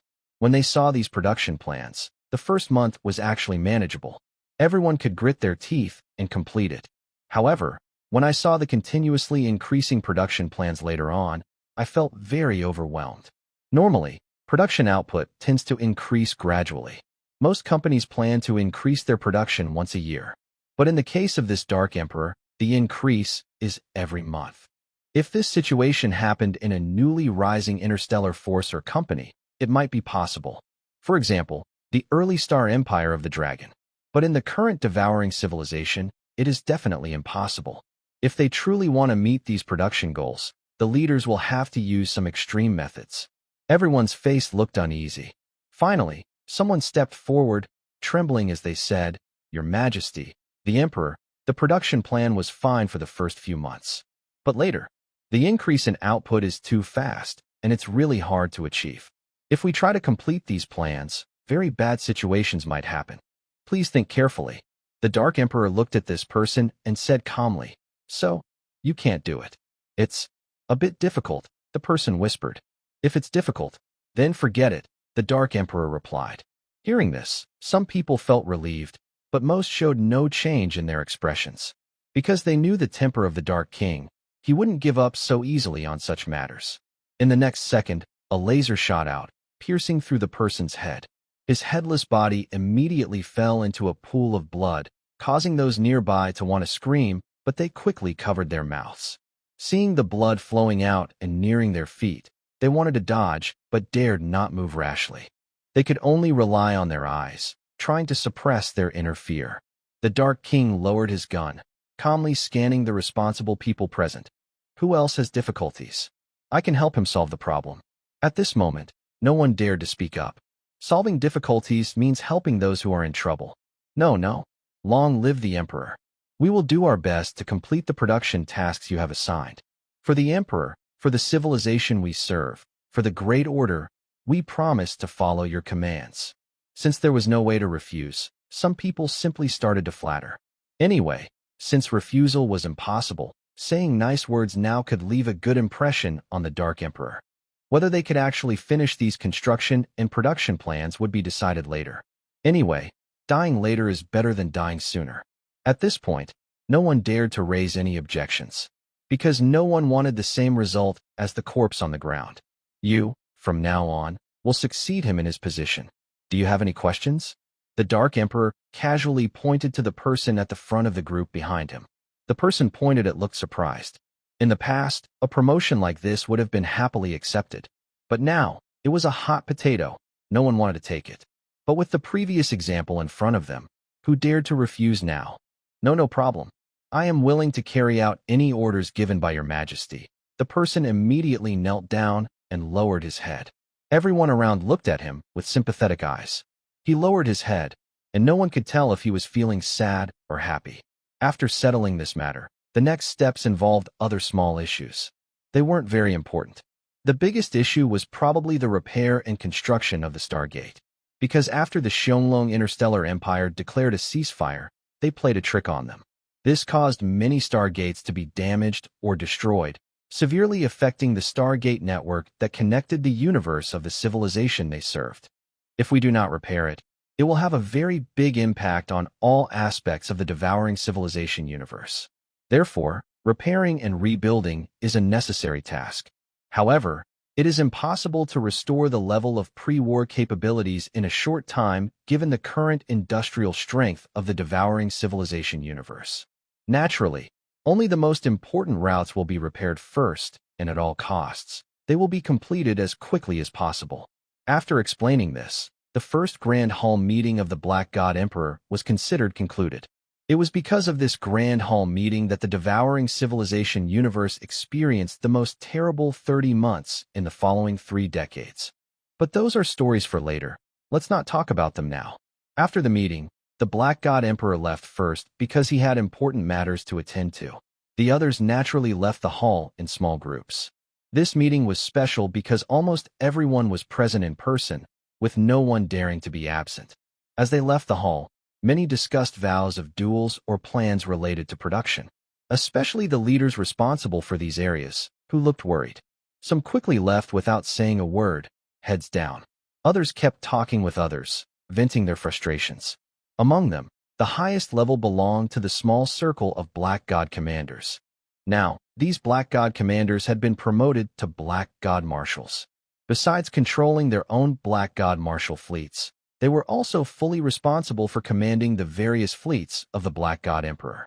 Sigh, the production orders given by His Majesty the Black God Emperor are really tough on us, said the 4th Black God Marshal with a bitter smile to a few other Black God Marshals nearby. You're not responsible for this area, so why worry about it? Said the 2nd Black God Marshal coldly. The 4th Black God Marshal shrugged helplessly and said, I don't want to worry either. Although this matter doesn't concern us directly, some of the people under my command are involved. For example, my wife's father is responsible for this area.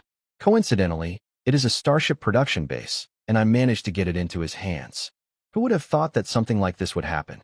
Just now, he was pestering me, complaining nonstop. If I hadn't found an excuse to come to you, that old man would still be bothering me.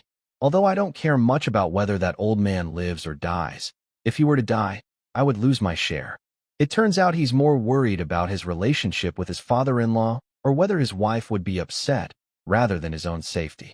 He's mainly concerned about the benefits he can get. This Starship production base was arranged for his father-in-law, who probably gives him some benefits every month. If his father-in-law gets into trouble with the Black God Emperor, he might lose those benefits. The 4th Marshal of the Black God is worried about this. The 2nd Marshal of the Black God rolled his eyes, not wanting to get involved. But Your Majesty's order means that for our conquest of the civilization universe and its territories, the next 30 months will be very difficult. Some places might even face bad events, said the 3rd Marshal of the Black God, looking a bit sad. How so? Asked the 4th Marshal of the Black God curiously. Do you think the responsible leaders can complete the production plans on time under normal circumstances? The 3rd Marshal of the Black God asked back. Everyone present knew the answer well. Most of them probably can't, said the 5th Marshal of the Black God frankly. Although he is a warlike person, he still has some sense of caution. He has seen the plans for the production, and they are very difficult to accomplish. Most of the leaders are unable to complete their tasks. Normally, these production plans cannot be finished. If they fail, these people are likely to be punished by the Emperor. In response, some might use unfair methods. First, they try to increase output at existing factories and resource mines by working longer hours and hiring more workers. People are the cheapest way to consume resources. Many may die from overwork. The 3rd Commander of the Black God said seriously. However, when hearing this, the expressions of the Black God Marshals did not change much. Few people here care about the loss of lives. The 3rd Marshal of the Black God spoke calmly about this. He continued, this alone is not enough to meet the Emperor's production goals, especially for the coming months. So, they will try to increase output in other ways. This includes expanding production lines or opening new mining areas. But in a short time, they cannot build proper industrial zones or factories. They can only set up temporary, makeshift production areas, which will have very poor working conditions. To save costs, leaders will also squeeze their workers as much as possible. They might suggest plans like, each household must contribute a certain amount of resources monthly for the vow duel. If they cannot, they can pay with digital currency. Reducing workers' salaries and benefits. Cutting safety measures and security for workers. This way, they can lower costs and increase output. Only by constantly pressuring the people below can these leaders ensure they complete their tasks on time. When the 3rd Marshal of the Black God spoke about this, the other marshals also frowned. However, if you look into their minds, you'll see they are not worried about the safety of these people. The 5th Marshal of the Black God was the first to express concern, saying, if we do it this way, it might make the living conditions in different star systems worse and worse. Extreme events could happen. But all of this is for the sake of completing the Black God's plan and the vow duel in 30 months. Every sacrifice is worth it. Those commoners should pay everything for it, said the second marshal of the Black God with disdain. The third marshal of the Black God glanced at the second marshal and thought to himself, "Foolish woman." Then he continued, "This is bound to happen. As for what exactly will happen, it depends on the leaders in each area and how they pressure their people. If they make it impossible for their subordinates to even survive, you can imagine what they will do. What would you do in their place? So I say, in the next 30 months, the civilization-consuming universe will face the most chaotic period. During these 30 months, various extreme events could occur in different places." Hearing the third marshal's analysis, all the Black God marshals fell silent. They could already imagine the possible situations in different regions during those 30 months and the state of the universe at that time. Everyone would be living under intense pressure, and some might even be living in a hell on earth. There is indeed some risk. But from the perspective of these high-ranking leaders, they are not feeling sorry for these people. They are only thinking about the trouble these lower-level people might cause and how to solve or handle these problems. The most urgent matter is naturally preparing for the duel that will happen in 30 months. None of them have any objections to this. Even if it requires sacrificing more than half of the civilization's lives, they see it as a necessary sacrifice. Forget it. This isn't our concern. If, by then, some star region or galaxy experiences extreme rebellion, we can just go and suppress it. Who can stand against our Black God Emperor in this universe of devouring civilizations? The second marshal of the Black God sneered confidently.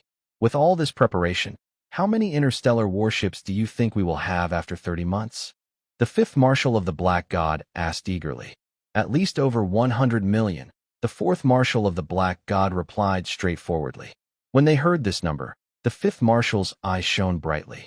100 million ships is an unprecedented scale for the devouring civilization. It's not that the devouring civilization couldn't produce so many ships before, but their universe's resources are limited. Most of the star systems they invaded and devoured were taken by the Great Order, and they only got a share of the wealth during invasions. So, they couldn't afford to build so many ships. To compare, the Holy Spirit Empire, which has military strength comparable to the devouring civilization, only manages to maintain about 30 million ships. Before, the devouring civilization's regular military force was around 80 million ships. So, increasing to 200 million ships is a very difficult task for them. That's why the Black God Emperor chose to increase production. Otherwise, it would be very hard to meet the demand for 100 million ships and cover their resource consumption on the battlefield. All of this would be a huge number. 100 million interstellar warships. When they are all distributed, each of us will have 2 million ships. We will be able to command 2 million ships each. Just thinking about it makes me excited. In the past, when we fought the Shalom Star Empire, we suffered a big loss. That humiliation I will never forget. With these 2 million ships, if I encounter the Shalom Star Empire's fleet again, I will definitely avenge our defeat. They will pay for what they did before. When mentioning the Shalom fleet, the Black God marshals fell silent. In previous battles, they saw how powerful and terrifying the Shalom fleet was. They used to be arrogant, but now they no longer underestimate the Shalom fleet. However, their pride makes them eager to take revenge. They are waiting for 30 months to fight a decisive battle with the Shalom Star Empire. The Black God Emperor walks down a dark, eerie corridor. On both sides, only some dim crystals provide light, and the corridor keeps going downward. He walks for a long time before finally leaving the corridor. In front of him is a scene like a cave or grotto, also very dark, with crystals on the walls providing some light. But because the cave is so large, these crystals alone can't fully light it up. There are also several candle holders inside, but instead of candles, they hold some shapeless, intangible objects that emit a faint blue glow. These provide most of the light for the cave. The blue glowing candle holders are arranged around a central altar-like structure in the cave. The altar is higher than the cave floor and is round in shape, with strange patterns on it. Although the meaning of these patterns is unclear, just looking at them makes the mind feel dizzy, as if about to explode. Even after the Black God Emperor entered the stone cave, he dared not look at the patterns on the altar. Instead, he kept his head lowered as he walked. It's hard for outsiders to believe that this noble Black God Emperor would humbly walk with his head down. This is almost impossible to imagine. The Black God Emperor did not step onto the altar, but stood beneath it. Then he began to slowly remove his armor. The black armor on his body was gradually taken off, probably because he has devoured many civilizations. Few people have seen the face beneath the Black God Emperor's armor. He has always been seen in this armor in front of others. There are even rumors that he wears this armor even when resting or sleeping. But now, here, the Black God Emperor is actually starting to take it off. The last piece to come off was his helmet. As he removed his armor, his aura visibly weakened, and his figure seemed to shrink a little. He knelt on the ground with great reverence, hands pressed flat on the ground in front of him, face close to the floor. Then, from his mouth, a strange language began to emerge, like a prayer. This process lasted over half an hour, and he repeated this prayer many times. It was as if he was calling out to some creature. Throughout this time, the Black God Emperor maintained this kneeling position. It was clear that he looked like a devout follower. Finally, the patterns on the altar lit up, and an indescribable dark shadow appeared above it. At this moment, the Black God Emperor changed his posture. His head still touched the ground, but his palms were facing upward. Great being, your humble servant awaits your arrival. Your servant is here, asking for your favor, the Black God Emperor said in a very humble tone. From the shadow, a voice was heard. What is it that makes you summon me? The Dark God Emperor whispered. The great being previously ordered my servant to deal with a galactic civilization called the Xiongling Star Empire. My servant immediately focused all efforts on this task. A fleet was sent to attack this civilization. However, I did not expect the Xiongling Star Empire to be so strong, with many T6 class starships and even some nearly T7 class ships. My servant was unable to eliminate this civilization. Still, my servant remembered the command of the great being and made a vow to fight the Xiongling Empire. They agreed to battle to the death in the Zwan universe after 30 months. But my servant's strength was insufficient, especially against nearly T7 ships. So, I pray for the help of the great being. The Dark God Emperor briefly told this story. Xiongling, Xiongling. The shadow kept repeating the name. Disorder must be corrected. Order must be maintained. Xiongling must be eliminated. The voice within the shadow was broken and intermittent. Then, the shadow continued. I have some other matters to handle, but I will send other servants to support your vow to fight. Xiongling must die. After saying this, the shadow disappeared. But the Dark God Emperor remained kneeling on the ground. He waited for a full hour before he stood up again and put on his armor, returning to his previous form. He looked at the altar, then slowly backed away. When he finally left the underground cave, he turned around and walked into the corridor. Outside, he looked up at the starry sky, his expression softening. Although the great being could not personally provide support, since it was willing to let his followers help, that was enough. Those guys, relying only on their own words, cannot be persuaded. However, with the command of a great being, they can only obediently follow the arrangement. This is why the Black Divine Emperor seeks to contact the great being. He needs to obtain the divine decree from that great entity. At this moment, the Black Divine Emperor walks to a secluded side hall of another palace. The side hall is small and plain. It only contains a table similar to a conference table. This table has 4 chairs arranged around it. The Black Divine Emperor silently sits in one of the chairs, sitting there as if meditating deeply. Time passes slowly. Maybe a few hours, or maybe several days. Finally, the light in the middle of this meeting room turns on. Shadows appear on the remaining 3 chairs. For some reason, the shapes and figures on these 3 chairs are unclear and cannot be distinguished. Long time no see, everyone. Order shines upon us, a woman's voice says. From the left side of the Black Divine Emperor, although her appearance is unclear, there is a white light shadow, as if she is wearing some kind of white clothing. Humph, to bother the great being to give direct orders. You are really useless, unable to carry out the divine will of the great being. If it were me, I wouldn't even have the face to contact the great being. I would have already apologized by ending my life. A dull male voice responds, clearly speaking to the Black Divine Emperor. In a universe where civilizations are devoured, no one would dare to show such attitude toward the Black Divine Emperor. But, despite this arrogant attitude, the Black Divine Emperor shows no reaction. This indicates that the people contacting him must have very special identities. The last, most vague voice comes from an indistinct shadow. The shadow on this seat cannot even be called a human shape. Master, let us assist you in whatever you need us to do. This voice was hesitant and broken, showing that it was trying to imitate others' speech but was not very skilled at it. The Black God Emperor saw that everyone was present. He then spoke, saying, "It has been a long time since our 4 divine messengers gathered here. Today, I take this opportunity, as a great being, to bring you all together. You should have a general understanding of the situation.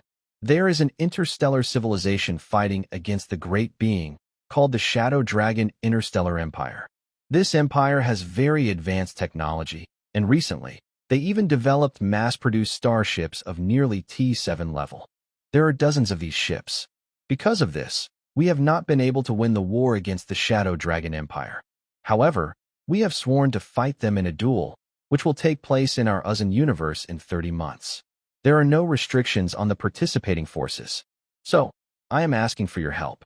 Together, we need to eliminate this interstellar force that opposes the great being. Serving and loyal to the great being, dedicating everything we have, has always been our mission. I believe you will not refuse the will of the great being."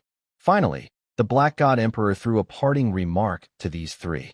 "Of course, for the Master, we are willing to give everything," said the strange light and shadow figure first. A dull male voice then spoke, saying, "Tell us what you need help with. But you should know that the distances between our universes are very far, and the cost of sending fleets over long distances is high. So don't expect us to send too many fleets." The female voice also spoke, asking, "Tell us what you want us to do." The Black God Emperor saw that everyone was being very direct, so he didn't hold back anymore.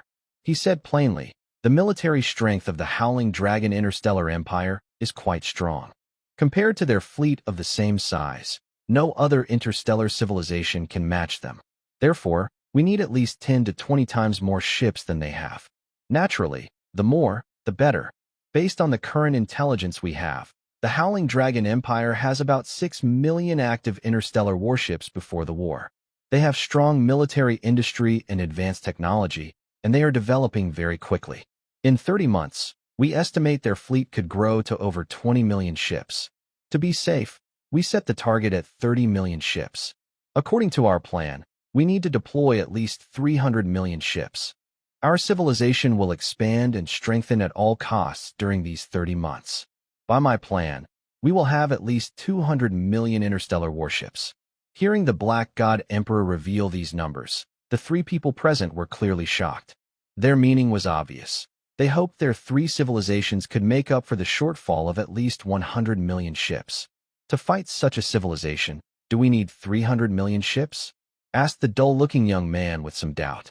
"I know you look down on our civilization because of this matter, and you criticize us.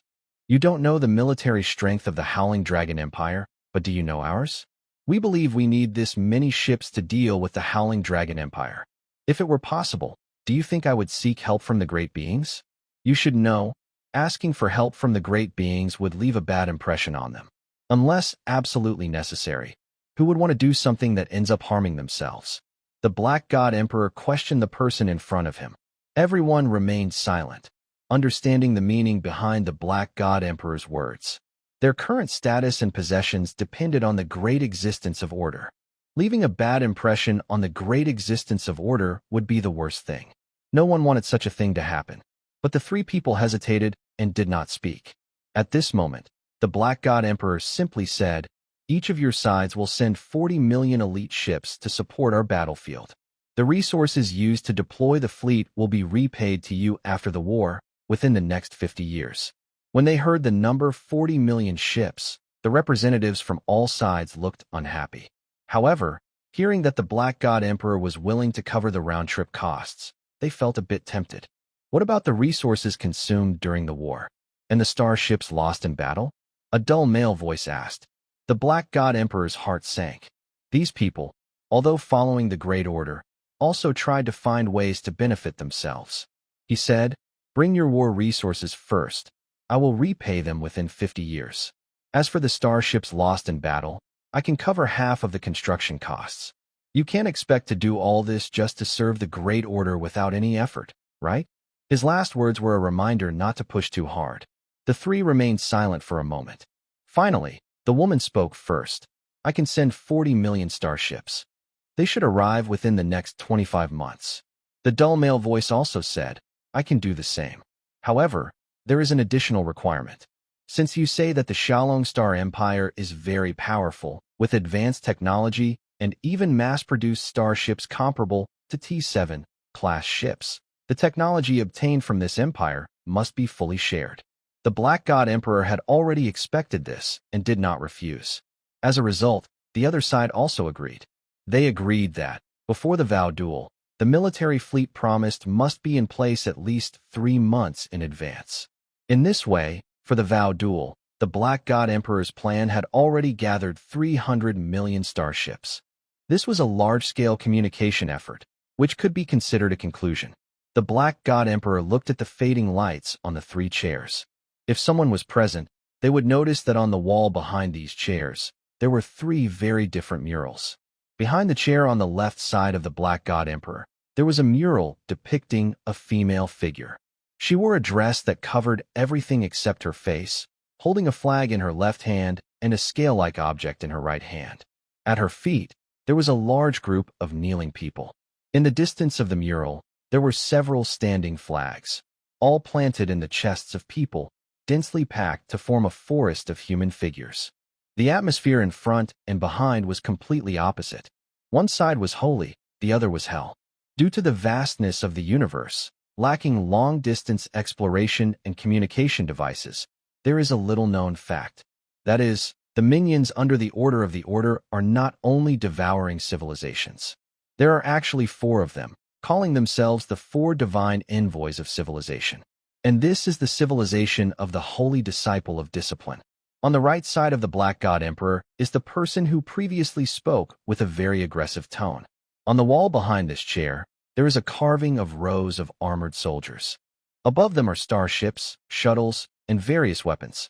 On one side of the picture, you can see people kneeling on the ground, as if waiting for judgment. This is the civilization of the 4 divine envoys, known as the law enforcers. At the very end, on the wall behind the Black God Emperor, the scene is very abstract, like an abstract art piece. No human figures are visible here. Instead, there are all kinds of twisted shapes, as if they are worshipping some kind of creature. This is the civilization of the Soul Apostles, one of the 4 divine envoys. Including the devouring civilization, these form the 4 divine envoy civilization. These 4 civilizations were cultivated by Order to control the lower interstellar civilizations as their tools.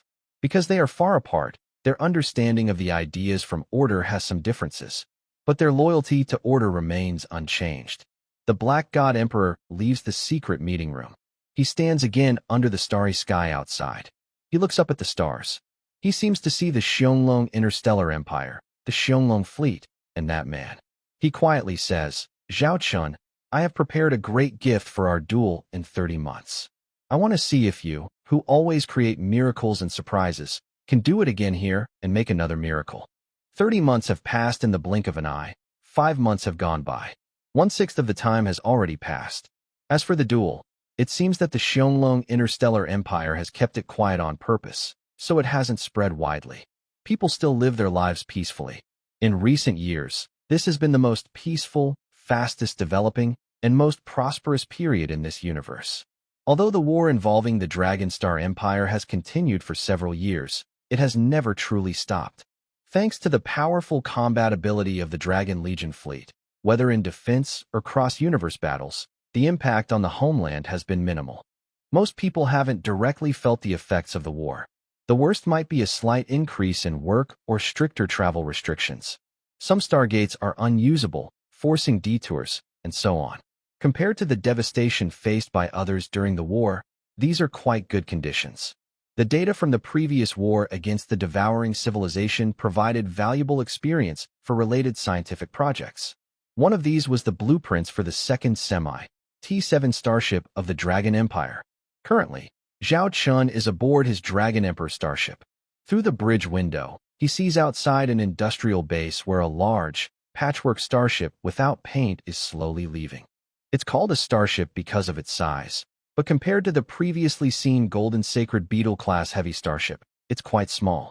This super-large ship, within the Dragon Empire's starship series, ranks in the top 5 in size. However, it is just a star cruiser. More precisely, it's an experimental ship, a mass-produced T7 star cruiser. Report, Your Majesty. Due to the success of the Golden Sacred Beetle-class heavy starship, our development of this T7 star cruiser has sped up significantly. The trial ship is now complete. If all subsequent tests pass, the first batch of real T7 star cruisers can be launched and put into service within 5 months. Engineer Nana excitedly reports, standing beside Zhao Chun with a proud expression. Zhao Chun nodded happily. He looked at the construction plans in front of him. He realized why this nearly T7 interstellar cruiser was designed so quickly. Many of its technologies are very similar to those used in the Golden Sacred Beetle-class heavy interstellar dreadnought. For example, the energy system and starship engines are directly copied from the Golden Sacred Beetle-class dreadnought. That energy system and engine can support a heavy warship, so using them on a cruiser is more than enough. With some upgrades, they can be directly used on this cruiser. As for the starship armor, materials suitable for a heavy dreadnought are more than enough for a cruiser. The weapons, like rapid-fire guns, might need some research, but the difficulty isn't very high. The hardest part is probably the shape of the starship, because a cruiser needs to prioritize speed and maneuverability. So its shape can't be as casual as the Golden Sacred Beetle-class dreadnought. Once researchers overcome these challenges, they can develop a new nearly T7 interstellar cruiser. Moreover, the Dragonstar Empire has a lot of technology and experience from various types of starships. For example, they can refer to the T6 level starship technology when designing the nearly T7 cruiser. Now, Your Majesty, please give this nearly T7 interstellar cruiser a name, said Chief Engineer Nana excitedly, looking at Zhao Chun and eagerly awaiting the Emperor's decision for the name of this starship. Zhao Chun looked at the cruiser carefully. He then turned to Chief Engineer Nana and said, "If I remember correctly, you were mainly responsible for designing this cruiser. Since you designed it, the naming should naturally be up to you." Might it be a bit inappropriate? General Nana looked at Emperor Longdi with some surprise. Zhao Chun smiled and said, "It's okay. This is your right to have. Think about it. You designed and built a starship that can travel across space, and you get to name it." Well, General Nana looked thoughtful. "If you haven't decided on a name yet, you can think about it when you go back, and then decide," Zhao Chun said. At this moment, General Nana blurted out, "Golden Holy Angel class light star cruiser." Golden Holy Angel? How did you come up with such a name? Zhao Chun asked with interest. General Nana explained, "Because it's similar to the Golden Scarab Beetle, so I kept the golden prefix. Considering it's a light star cruiser, I think it resembles an angel. I hope it can sail freely in space like an angel. So I chose this name," she added. Zhao Chun nodded and said, "Then let's use this name, Golden Holy Angel." General Nana happily nodded. Zhao Chun looked at a number on the data panel and said, surprised, "I see here that the cost to build each of these Golden Holy Angels is only 100 trillion stars. Isn't that a bit too low? Our first batch of T6 Thunderlord class heavy starships cost about 100 trillion stars each to build, and even now, they cost around 60 to 70 trillion. A nearly T7 class light star cruiser costing just 100 trillion stars. It's surprisingly cheap. The most notable feature of this Golden Holy Angel is its low cost. You could say that. This light interstellar cruiser is not particularly impressive in other aspects. It can be considered a ship built with technology close to T7 level, but overall, it is quite average. However, its cost of 100 trillion stars makes this cruiser quite unusual." Chief Engineer Nana immediately explained when she heard Emperor Xiaolong mention this. "Actually, when we designed this near T7 interstellar cruiser, I considered the current situation of our Xiaolong interstellar empire. We have less than 30 months to fight against the devouring civilization. This means we don't need a powerful near T7 cruiser, but rather a number of them that can be quickly produced in a short time. Therefore, the cost of each cruiser needs to be low, and the construction time should be short. From the beginning, we kept this in mind during the design process. We used inexpensive materials as much as possible. The most important reason for this is the Golden Sacred Beetle. Previously, producing a near T7 Golden Sacred Beetle class heavy interstellar battleship involved a certain failure rate for each part. These defective parts would be recycled and remade. But these defective parts could still meet some of the construction needs of the Golden Sacred Angel. So, we could directly use some parts and materials that couldn't be used on the heavy battleship in the production of the near T7 Golden Sacred Angel light cruiser. This greatly reduced both the construction time and cost. Based on this, we estimate that with just 100 trillion stars, we can build a near T7 Golden Sacred Angel light cruiser. Zhao Chen looked at this data. The cost of building a single ship is 100 trillion star coins. Using the current T6 Steel Star City of the Star Empire, it takes less than 10 months to produce a Golden Saint Angel class light interstellar cruiser. Such a short construction time is simply amazing. Based on our current production capacity, in 30 months, with our industrial strength, we could build and put into service at least hundreds of these nearly T7 Golden Saint Angel class cruisers. And if our production capacity expands further in the future, we might even increase this number to over 1,000. Zhao Chen's tone became excited at this point. It's important to understand what having over 1,000 nearly T7 level starships means. This amount of power alone could easily destroy any lower-level civilization universe. If, during the previous Second War against the devouring civilization, Zhao Chun had possessed such a fleet of nearly T7 interstellar cruisers, the final results could have been much better. After all, such a starship on the interstellar battlefield is like a swift light cavalry, coming silently and disappearing quickly. It not only has very fast maneuverability, but also moves at speeds comparable to most T6 level starships. Nana Chief Engineer also nodded excitedly. Compared to her talented sister Annie, Nana Chief Engineer has a better sense of the big picture. So, she is now in charge of industrial production. She also keeps up with current events. Any Chief Engineer mostly ignores matters outside her work unless there's an urgent crisis. But Nana Chief Engineer stays informed about major events in the Star Dragon Empire. After realizing Nana's strong sense of the big picture, Lily's secretary arranged for someone to send her daily intelligence reports on important events. It seems that the Empire's starship construction plan for the next 30 months needs to be revised again. Zhao Chen joked with a smile. Earlier, the Secretarial Department and the military had finalized a 30-month starship construction plan, which was about to officially launch and enter service. This means the plan needs to be updated. For the Secretarial Department and the military, this is both painful and happy. Chief Engineer Nana added a comment nearby, pouring cold water on the situation. Although the construction cost of this quasi-T7 Golden Saint Angel class light interstellar cruiser is quite low, each ship still costs 100 trillion star coins. When you add it all up, it's a huge expense. Given the current financial situation of our Xiaolong interstellar empire, increasing the construction plan for this cruiser means either boosting our income or cutting costs elsewhere. He also learned quite a bit about this from Secretary Lilith. It's not just the military expansion during the devouring civilization period. The Xiaolong Empire is also entering a similar phase. In the future, the monthly military budget will gradually increase.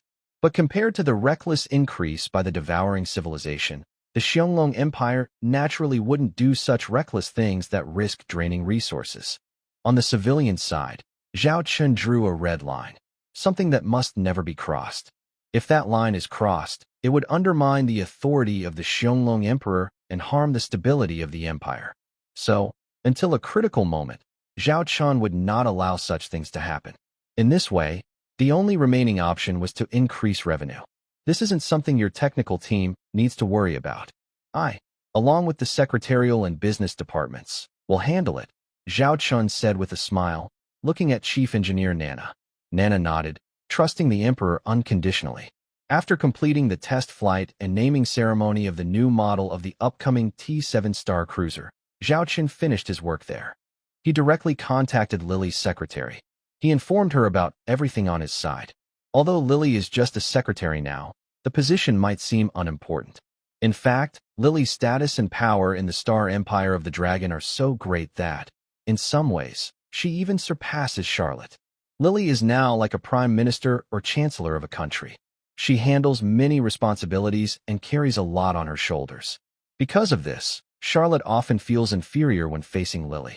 Besides helping the Star Empire and the Emperor in wartime, Charlotte can only leave other matters to Lily.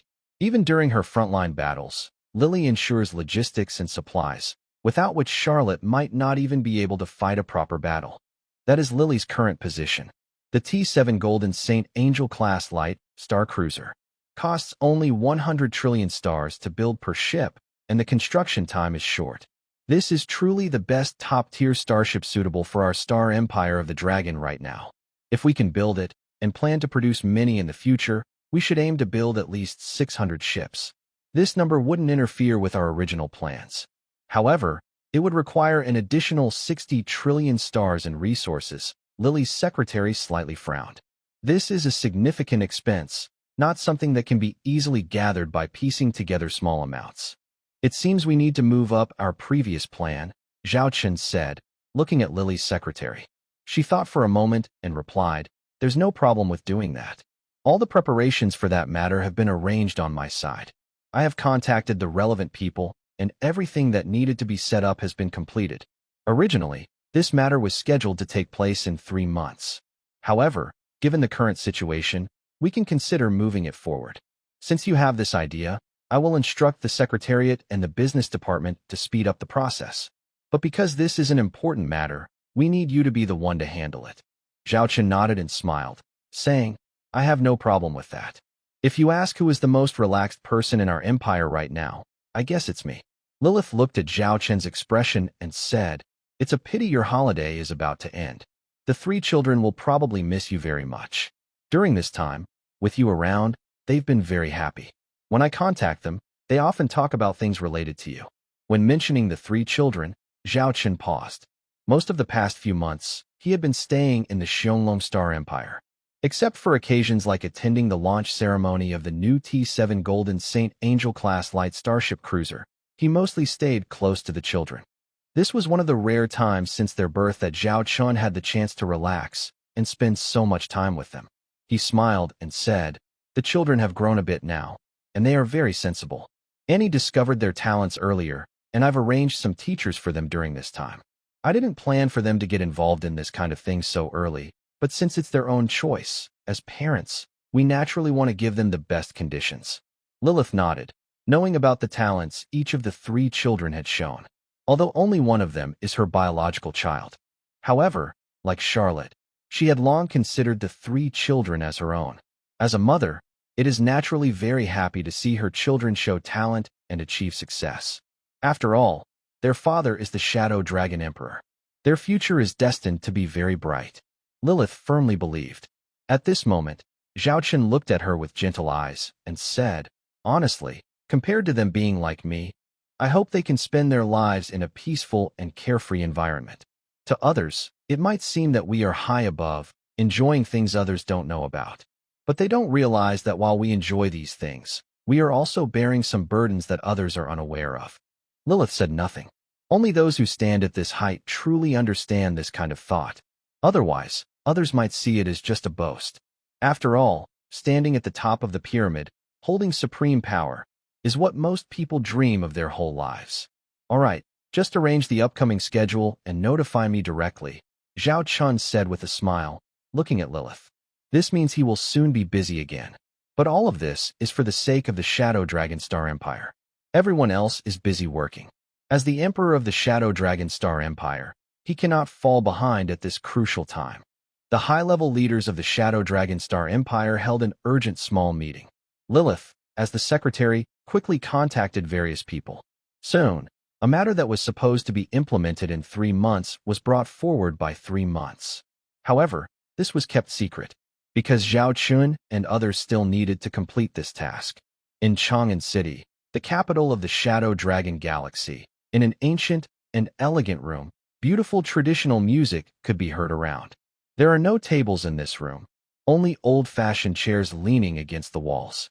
In 3 directions, there are 2 chairs each, with a small table-like arrangement in the center holding drinks and desserts. In the middle of the room, there is an incense burner, from which a faint white smoke rises slowly, filling the air with a calming fragrance. All 6 chairs are occupied. Zhao Qin sits in the main seat, with Lilith on his right. In front of him, on both sides, sit 4 people. On his left are Minister Liyaki of the Empire's Commerce Department and Vice Minister Bessie, a demon. On his right are Bloom Lanlan and Bloom Nini from the White Orchid Interstellar Trade Group. The White Orchid Interstellar Trade Group was originally part of the Flower Fairy Federation tribe, which mainly engaged in interstellar trade and was known as a trade race. Initially, the White Orchid Group was declining within the tribe, but after contact with the Shadow Dragon Star Empire and with Emperor Shadow Dragon's support, it gradually grew stronger.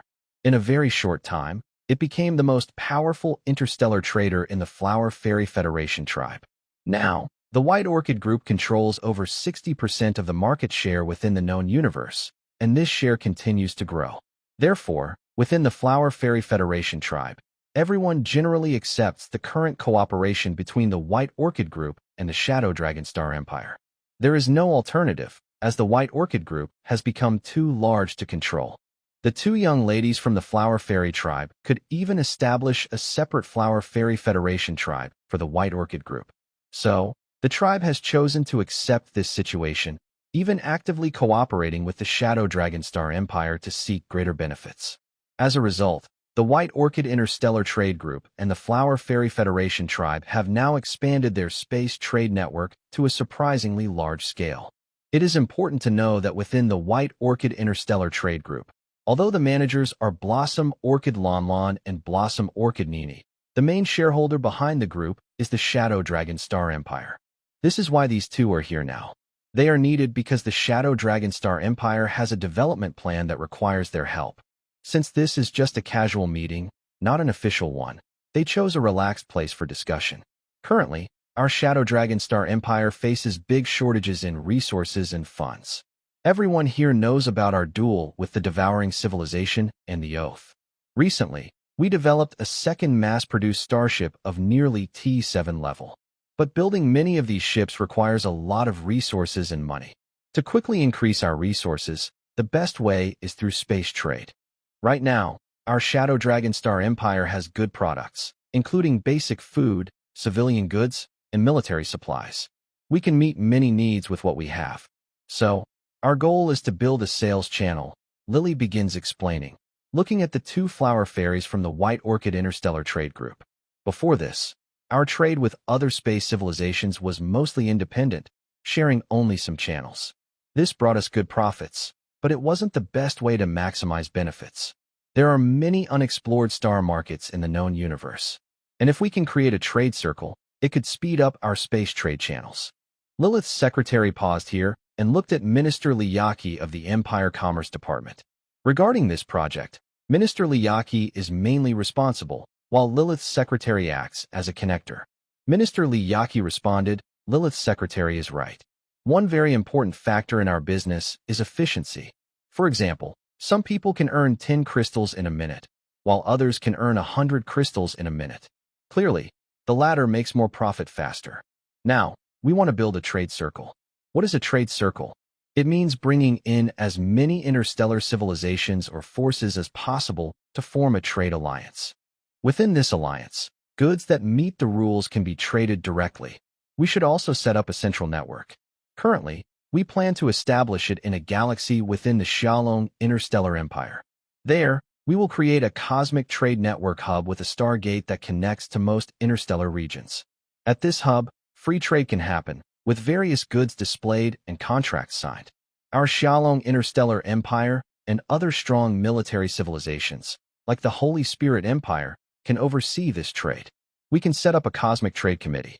If disputes occur, the committee will handle them. Those who break the rules or violate agreements will face consequences. They might pay fines or be expelled from the trade alliance. In serious cases, military forces from the Alliance could send fleets to deal with stubborn civilizations, making them pay the price. This way, everyone operates under clear rules, creating an efficient interstellar trade environment. Before this, there were some problems with interstellar trade.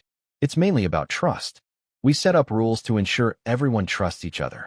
Another issue is space travel. Some interstellar civilizations may have had past military conflicts, so they can't travel directly through space. There is also no direct network of space gates connecting different stars. All these problems can be handled by the Universe Gate network built by our Xiaolong interstellar empire. This way, everyone can transport across the universe more efficiently. When Minister Liyaki explained these points, Hannah Lanlan and Hannah Nini both nodded in agreement. Hannah Lanlan said, "Since we are the leaders of this trade alliance, we control all the interstellar trade routes. We have more advantages than others. We also have enough attractive goods to tempt these civilizations to join us." The most popular items are naturally the interstellar warships from the Xiaolong system. If we can offer a tempting model, like the T6 class interstellar warship, for purchase rights, I believe most civilizations won't refuse to join our alliance. Selling Xiaolong system warships has always been a sweet trap in Zhao Chen's hands. Few can resist this temptation. Even the Holy Spirit Empire, faced with Zhao Chen's nearly T7 Golden Sacred Beetle class heavy starship, looked a bit hesitant. One ship isn't enough. 2 ships would be better. Everyone's health is honest and straightforward. At this moment, Hannah Lanlan's eyes lit up as she said, "It might seem like we just built a platform and gained some trade channels. But in reality, there's a lot of profit to be made from this. For example, interstellar transportation. Right now, the top 5 largest interstellar transport teams in the known universe are all under our control. Because the most advanced interstellar transport ships are all from the Xiaolong system.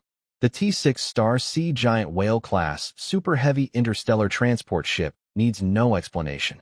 Below it are the T5 Star Kuan class super heavy interstellar transport ship, T4 Giant Whale class heavy interstellar transport ship, and T3 White Whale class heavy interstellar transport ship.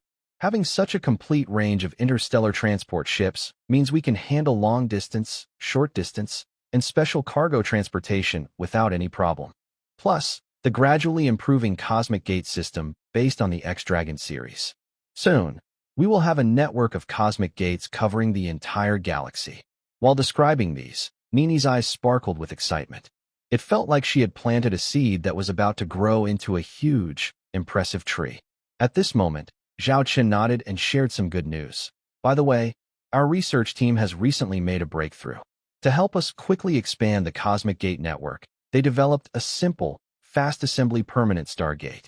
Although these stargates are small and can't handle large cargo volumes, they are perfect for medium and small interstellar trade routes. Not all interstellar universes need large stargates. This simple stargate is just as efficient in quality and performance. The main advantage is that it takes very little time to build.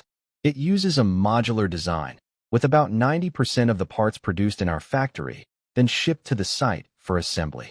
The entire project can be completed in just 3 months. Most importantly, the design leaves room for future upgrades and improvements. If needed, it can be upgraded based on this foundation. The cost of such a permanent, simple cosmic gate is only about 500 trillion stars. Hearing this good news, everyone present, except Lilith, was very happy. Lilith, however, shrugged helplessly and said, "Considering this, our investment in cosmic gates will be another large sum of money. This is good news. The previous open-source project hasn't been released yet, and now there's an additional expense. However, this is a necessary step. No matter how difficult, these things must be built." Hearing Lilith's words, everyone clearly understood how huge the costs behind this are. But this is very important for the development of the Dragonstar Empire and the Trade Alliance plan. "How much do we need for this?" Zhao Chen asked. Lilith thought for a moment and replied, "If we want to build a complete Universe Gate network, we will probably need to invest around 50,000 trillion star coins." 50,000 trillion star coins? Zhao Chen covered his forehead. The expenses are really huge now. We are talking about tens of thousands of trillions, calculated here. Before, even billions of star coins seemed like a large number to Zhao Chen. The previous demand for building the T7 Golden Saint Angel-class light starship was not yet satisfied. Now, another batch has appeared, Zhao Chun said helplessly, rubbing his head. Does this mean our gap will be very large? Nini asked instinctively. Lilith sighed and said, it's hard to describe it as just a big gap. We estimate that we now have a shortfall of nearly 300,000 trillion star coins. And to know, our Dragon Star Empire's annual income is less than 100,000 trillion star coins. This means the shortfall is more than 3 years' worth of our total income. Hearing this number, Zhao Qin couldn't help but feel a heavy weight in his heart. The pressure is really intense. In fact, I think this expense doesn't necessarily have to be borne entirely by the Dragon Star Empire, Nini said. Hearing this, Zhao Qin's mind was sparked with a new idea. Nini continued, actually, the ruler of an interstellar civilization probably wouldn't want a universe gate in their universe that they can't control. Of course, many weaker interstellar civilizations might worry about the strength of the Shadow Dragon Interstellar Empire and choose to accept it quietly. But what if they could choose for themselves? Everyone's eyes turned to Hannah Nini at this moment. Hannah Nini continued, we have 3 options for building the universe's Stargate. The first is that we handle everything ourselves, construction, operation, and management. The second is a joint venture, where we share the costs equally. For example, if both sides invest 50%, we can agree that the other party also appoints some managers for the Stargate, so they can understand how it operates daily. The third option is that the other side takes full responsibility. In this case, we build the Stargate and send personnel for training during the first 3 years. After that, the Stargate will be entirely controlled by them. Considering the third option, even the cheapest, simple permanent Stargate costs about 5 trillion stars. Some small to medium-sized interstellar civilizations might not be able to afford it. They could compensate by offering resources from their local mining areas for several years. As for the costs of building the other 2 types of Stargates, isn't that something we decide? Her last words revealed her cleverness as an interstellar trader. But she was right. Currently, the cost to build a simple Stargate is about 5 trillion stars. Although the profit margin on such large equipment isn't very high, raising the price 2 or 3 times, say, 10 or 20 trillion stars, wouldn't be unreasonable. If someone agrees to the third option, the Shadow Dragon Interstellar Empire could earn profits to use elsewhere. No wonder she's known as the Starry Merchant. She really knows how to make money. At this moment, Hannah Lanlan also spoke up, saying, speaking of the current funding gap for the Shadow Dragon Interstellar Empire. In the future, you will establish a trade alliance. Have you considered issuing imperial bonds? When I hear this term, it feels familiar yet strange. Because such things exist among some interstellar powers. But most of these powers are stable and moving toward peace. After all, such things require a peaceful environment to develop. I understand that imperial bonds may not seem suitable for the current situation of the Xiaolong Interstellar Empire.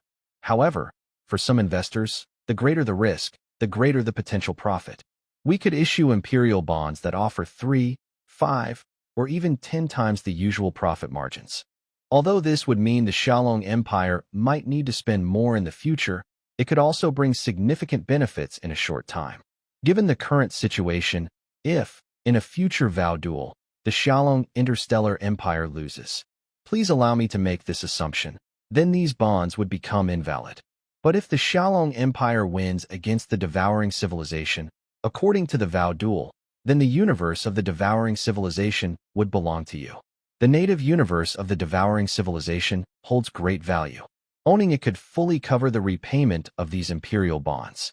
And the investors will notice these signs. Some might take risks and choose to invest in the future of the Xiaolong Interstellar Empire at this moment. Hearing this, while Zhao Qin was still thinking, Lilith clapped and praised, that's a good idea. It can also attract wealth from the common people.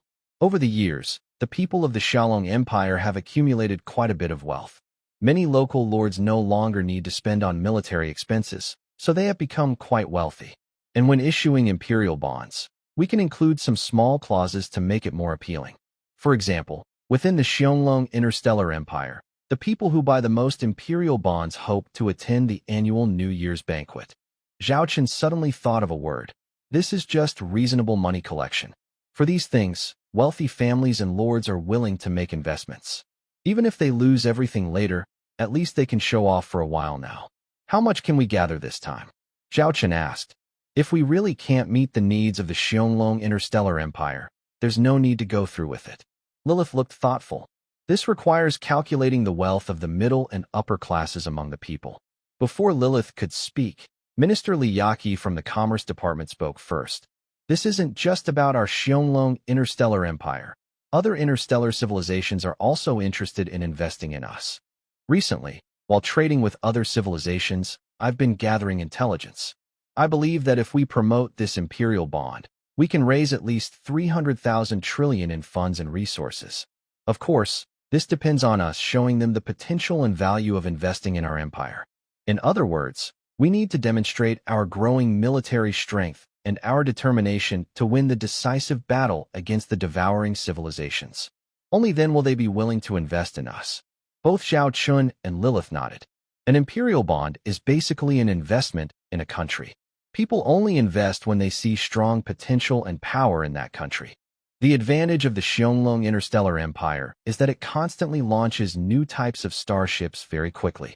Given that, we must speed up building the second quasi-T7 class starship. When the time comes, if we can lead hundreds or even thousands of T7 Golden Holy Angel class light interstellar cruisers to tour various interstellar civilizations, we will be able to show our military strength. Zhao Chen said. Lilith nodded. At this moment, Minister Li Yaqi said, but the most urgent matter is to finalize the framework of the Cosmic Trade Alliance led by the Xionglong Interstellar Empire. Zhao Chen looked at Li Yaqi and Huaya Lanlan. This matter was originally your responsibility. Now I am listening to both of you. Just tell me what I need to do to support you. We must establish this Cosmic Trade Alliance framework as soon as possible. Minister Li Yaqi raised her hand and opened a holographic projection. The hologram displayed a contract document with several nations or civilization symbols already signed on it. The most prominent symbol was that of the Xionglong Interstellar Empire, the Xionglong emblem. In addition, there were symbols for the Flower Fairy Federation tribe, the White Orchid Interstellar Trade Group, the Stone Kingdom, the Firemark Interstellar Alliance, the two major giants in the Crab Constellation civilization, the Geo Federation and the La Duchy, and the Mohades Interstellar Empire. There were also symbols for other smaller interstellar civilizations. The total number exceeded 10. 15 interstellar forces have already signed the agreement to establish this Cosmic Trade Alliance and are willing to join us. However, 4 of them signed secret clauses. The content mainly requires some powerful interstellar forces to join as well. Others are still negotiating and have mentioned this condition. Among them, the largest proportion is the Holy Spirit Empire, accounting for 40%. If we can persuade the Holy Spirit Empire to sign this Cosmic Trade Alliance, we could add at least 20 more interstellar symbols. The interstellar civilizations mentioned include the emerging quasi-T6 civilization, the Burns Interstellar Civilization. There is also the well-established T5 civilization, the Mahasian Interstellar Empire, which is rumored to have already advanced to T6. However, due to concerns about maintaining order, their T6 technology remains secret. There is a quasi-T6 civilization called the Dalaran Interstellar Union. It claims to be the oldest civilization, the Silver Moon Interstellar Alliance, which is also a long-standing T5 civilization. The Burning Holy Hammer Interstellar Federation is another T5 civilization. It is said to be the most industrially powerful civilization known in the universe before ours.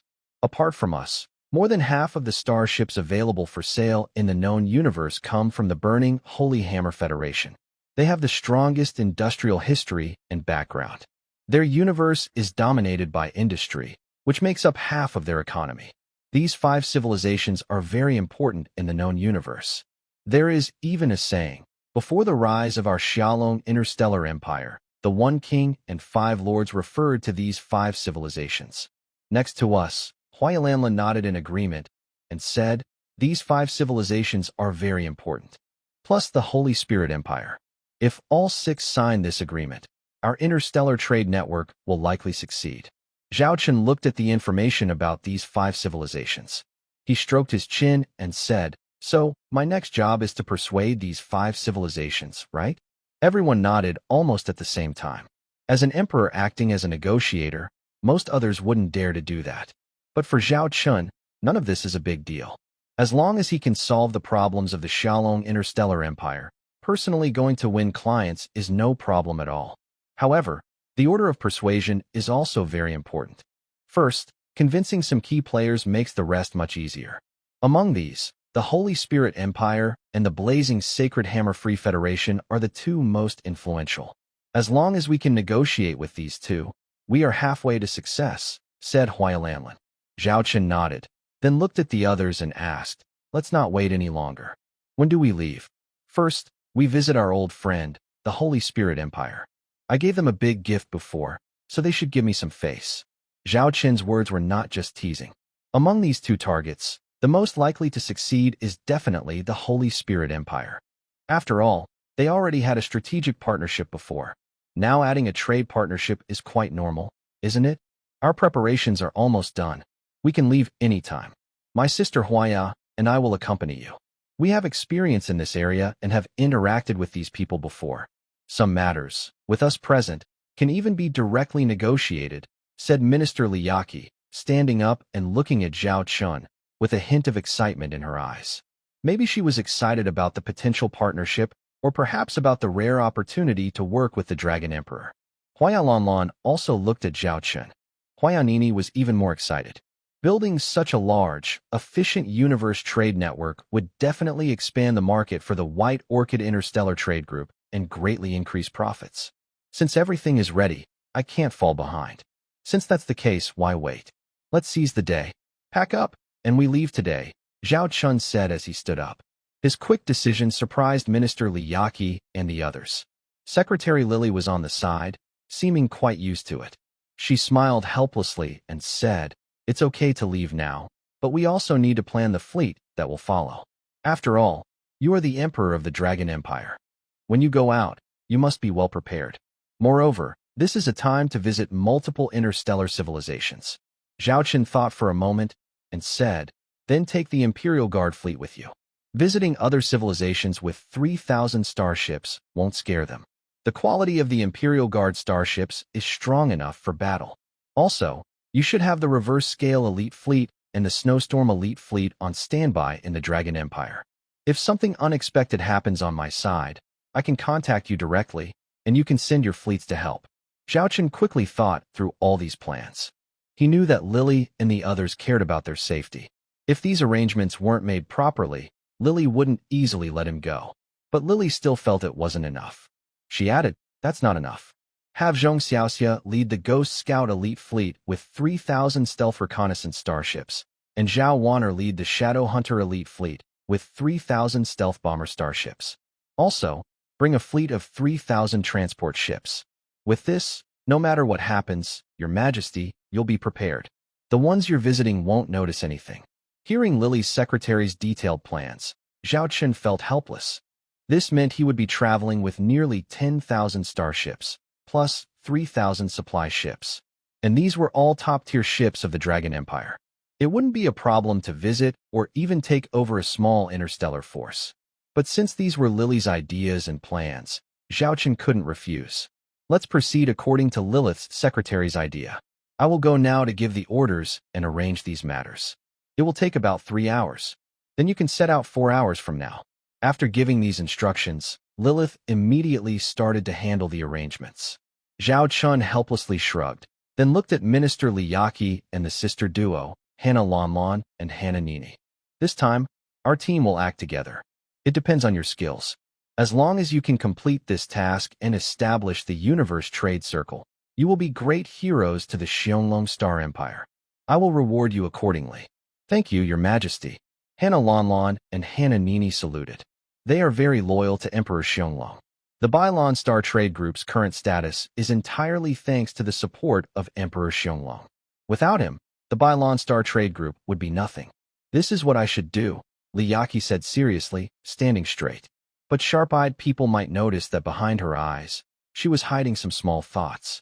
However, no one paid attention to this. They are now preparing to depart. Although they don't need a fleet escort for this trip, they still need to prepare some personnel teams. After all, during negotiations, they will need to be the ones to speak.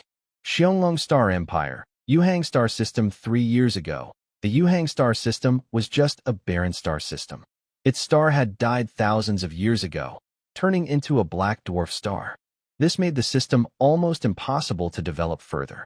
Gradually, the native inhabitants left due to the harsh living conditions. Only a few groups still rely on some technology to struggle to survive in some settlements within the system. Until the Howling Dragon Interstellar Empire took notice of this star system and gave it a new name. Its original name had long been forgotten with the death of its star. As for why the Howling Dragon Interstellar Empire chose this star system, it's because researchers discovered that this star system, which no longer has a star's energy, is actually the best starting point for inter-universe travel. Although most places can be used for inter-universe travel, the difficulty and danger vary. It's like jumping from the 10th floor versus the 2nd floor. The former might not always be fatal, but it is very risky. Everyone naturally hopes to land safely if possible. According to the assessments by the relevant departments of the Howling Dragon Interstellar Empire, the star systems suitable for inter-universe travel within the Empire are classified into 5 levels: A, B, C, D, and E, with E being the most dangerous. Dangerous means absolutely unsuitable for inter-universe travel. Level D is the worst, possible, but with the highest risk. Within these 5 levels, there are also 3 sublevels: Level 3, Level 2, and Level 1. These are commonly called safe, dangerous, and extremely dangerous. For example, a Level D area is an extremely dangerous zone. Level 1, naturally, is the safest zone. In the entire Howling Dragon Interstellar Empire, only 6 star systems meet the Level 1 criteria. One of these is the Yuhang Star System. It is also the only one that can be called a Super Level 1 star system. It's like a perfect harbor on a coast, free of winter, storms, or natural disasters, with water depth sufficient for any ship. And it's large enough. 3 years ago, the Xiaolong Interstellar Empire began developing this area. At first, it was just a temporary hub for interstellar transportation. However, because of the area's excellent genetic resources, several plans and projects were already in place and stored with the Secretarial Department. Construction work here has never stopped. In this location stands the 6th T6 Divine Palace-level interstellar complex of the Xiaolong Empire, called Yuhang City. The main purpose of building Yuhang City is simple: to serve as a future hub for trade across the universe. Right now, a fleet has arrived here. This fleet looks like a regular transport fleet, with about 6,000 starships. But no one knows that within this star system, some high-level departments have quietly received orders. All areas have begun low-frequency control. Low-frequency control means managing the space with minimal impact, usually used when important people need to pass through without drawing attention. Among this fleet, there is a very large and special interstellar transport ship. Zhao Chen looks at the distant Yuhang City. Is Yuhang City fully completed? Zhao Chen asks Minister Li Yaqi beside him. He is traveling with Minister Li Yaqi and others. Secretary Lilith remains in the Xiaolong Empire to handle various matters. If it were another divine palace-level complex, Minister Li Yaqi wouldn't know the details. But she is aware of Yuhang City's situation because she is one of the supervisors of this city. Yuhang City mainly functions as a future intergalactic trade and transportation center for the Xiaolong Empire. Since not all trade negotiations happen within the Xiaolong star system, Chang'an City is mainly the political center. Yuhang City is expected to become an economic hub in the future. Therefore, the Empire Commerce Department has established a second headquarters in Yuhang City, along with Minister Li Yaqi's office. The internal structure and overall layout of Yuhang City are overseen entirely by Minister Li Yaqi. Since this city was built for interstellar trade, it naturally needs to have a strong presence of trade activity. From a distance, the appearance of Yuhang City gives off a very commercial vibe. At this moment, Minister Li Yaqi explained, Yuhang City is fully completed and all official departments have moved in. Additionally, major companies like Beiyin Group, Rose Red Dragon Group, and White Orchid Interstellar Trade Group have set up offices here. In the future, more leading interstellar trade companies will establish roots here. Some trade orders can be completed entirely within Yuhang City, without buyers and sellers needing to visit each other's planets. There are also some surrounding areas still under construction. These mainly include scattered habitable satellites. To enhance the city's economic value, we have carried out a plan to make all nearby planets more livable. Considering why this place has become a hub for space trade, the land prices here are naturally very high. Many traders will settle here to live. Some people even come here for vacations. Yuhang City is very luxurious, but it cannot accommodate everyone's daily life. Some people seek a unique and very luxurious living environment. As merchants, we can provide these services as long as they pay enough crystals. Based on our calculations, the value generated by the Yuhang star system in the future could surpass all star systems of the Xiongling interstellar empire, becoming the most valuable star system within 10 years. Hearing Minister Li Yaqi's words, Zhao Qin seemed to already have a blueprint in his mind. We transformed such a barren small galaxy into the financial and trade capital of the Xiongling interstellar empire. Perhaps to outsiders, starting from scratch with such high costs seems unnecessary. But for the passionate builder of the Xiongling empire, this is actually the best choice. The native population is very small, which means the galaxy can be freely transformed and developed by the empire. Compared to the Xiongling galaxy, which faced many obstacles in later development, this galaxy is more open for growth. In the future, the Xiongling galaxy will mainly serve as a political center.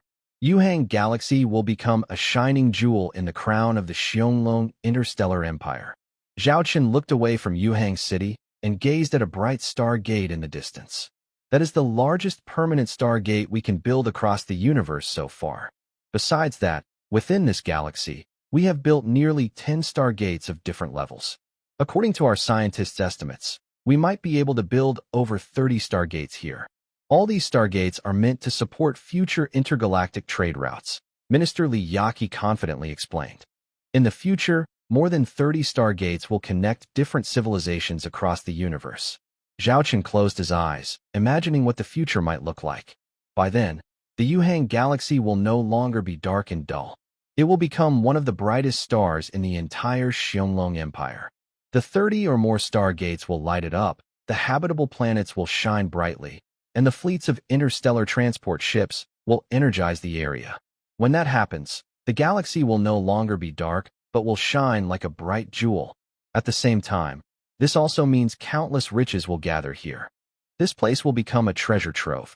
The throughput of the Yuhang star system can accommodate 10 million T5 class interstellar transport ships at the same time. Here, there are not only stargates, but also outer anchorages and industrial shipyards that serve these interstellar ships.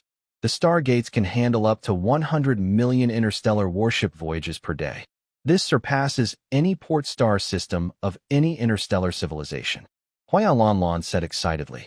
This is a nickname for such star systems, and it is quite fitting. It is a continuation from the era of planetary exploration, when exploring new continents and trading required large ports. This kind of star system is just like a port star system. You all did very well. Zhao Qin nodded in praise. Next, our fleet, disguised as an interstellar transport fleet, completed the application and then began to pass through the Stargate, leaving the Xiaolong star system and heading to other universes. So far, we have established Stargate agreements with 13 different universes. In the future, after building a universal trade network, we can establish such agreements with more interstellar civilizations. Then, there will be no need for application processes, making interstellar transport more efficient, Minister Li Yaqi said nearby. Without these application and approval steps, we can save a lot of time.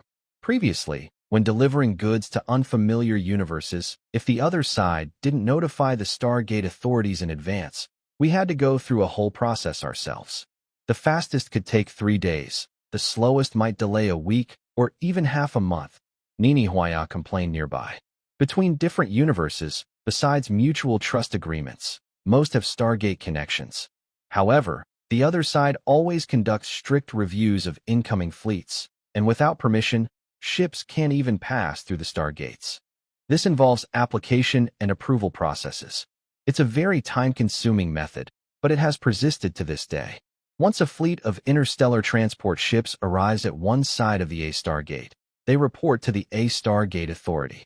They provide information such as which interstellar trader they belong to, what goods they are transporting, how many ships are involved, and their destination. All this information must be reported.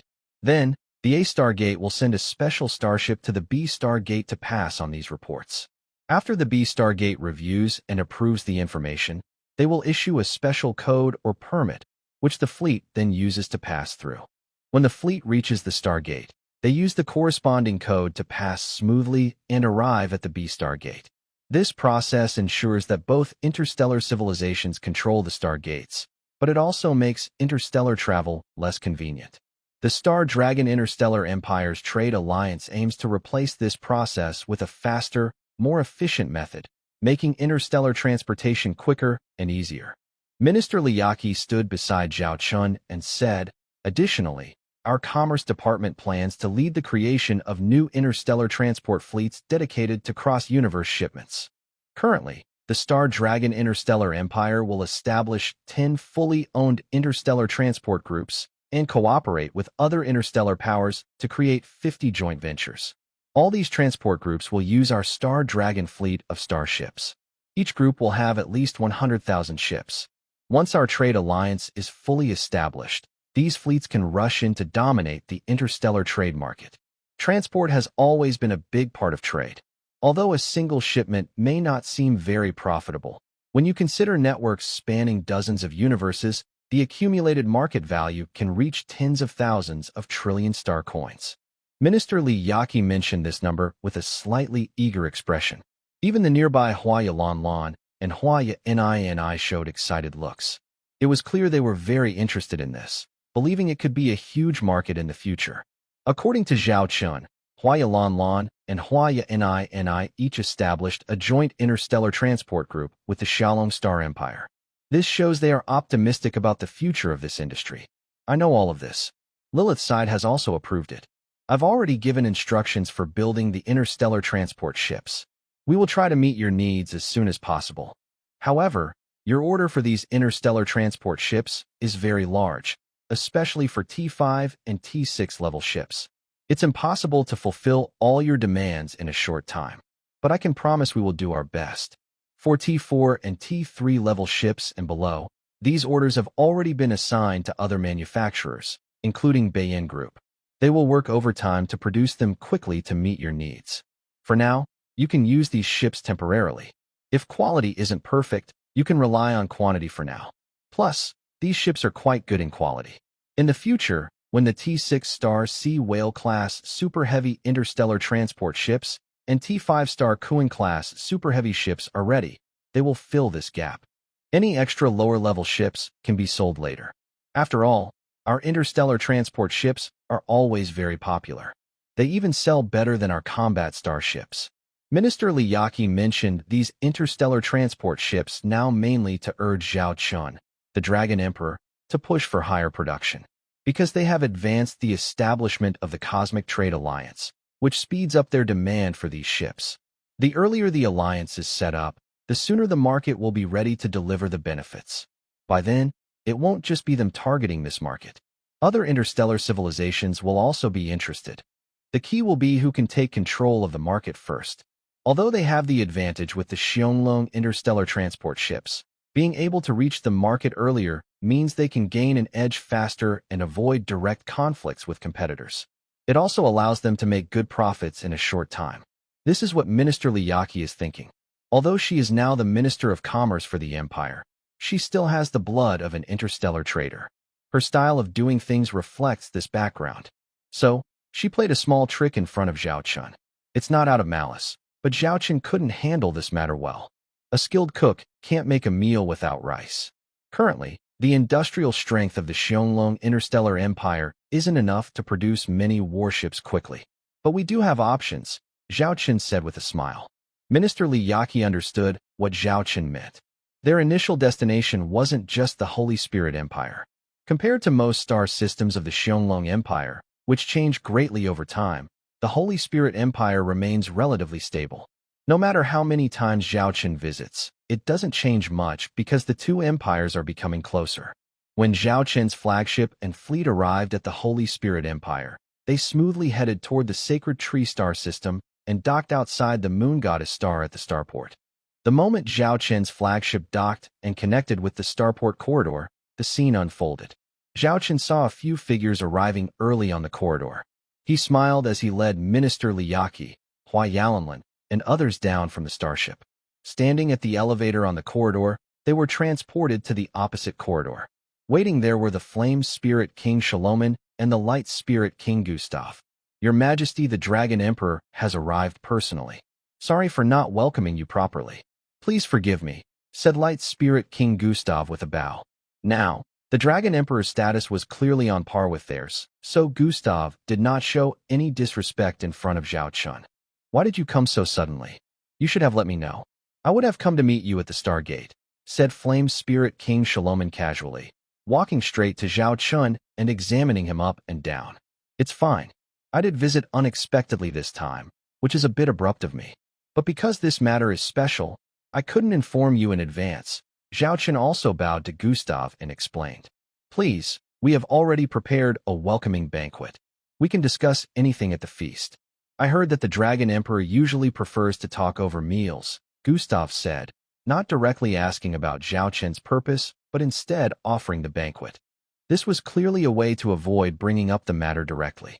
It was typical of experienced high-level elves like Gustav: less trouble, better to keep things simple.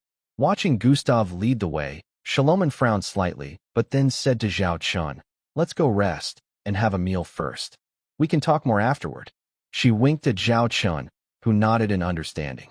Soon, Zhao Chun and his group arrived at the banquet prepared by Gustav. Although it was a bit rushed, it was organized by an elf king, so it was quite grand. All the necessary things are still available, especially since this is not a public dance or banquet. It is just a private welcome feast for Zhao Chun and a few others, with fewer than 10 people. So, preparing it is not very complicated.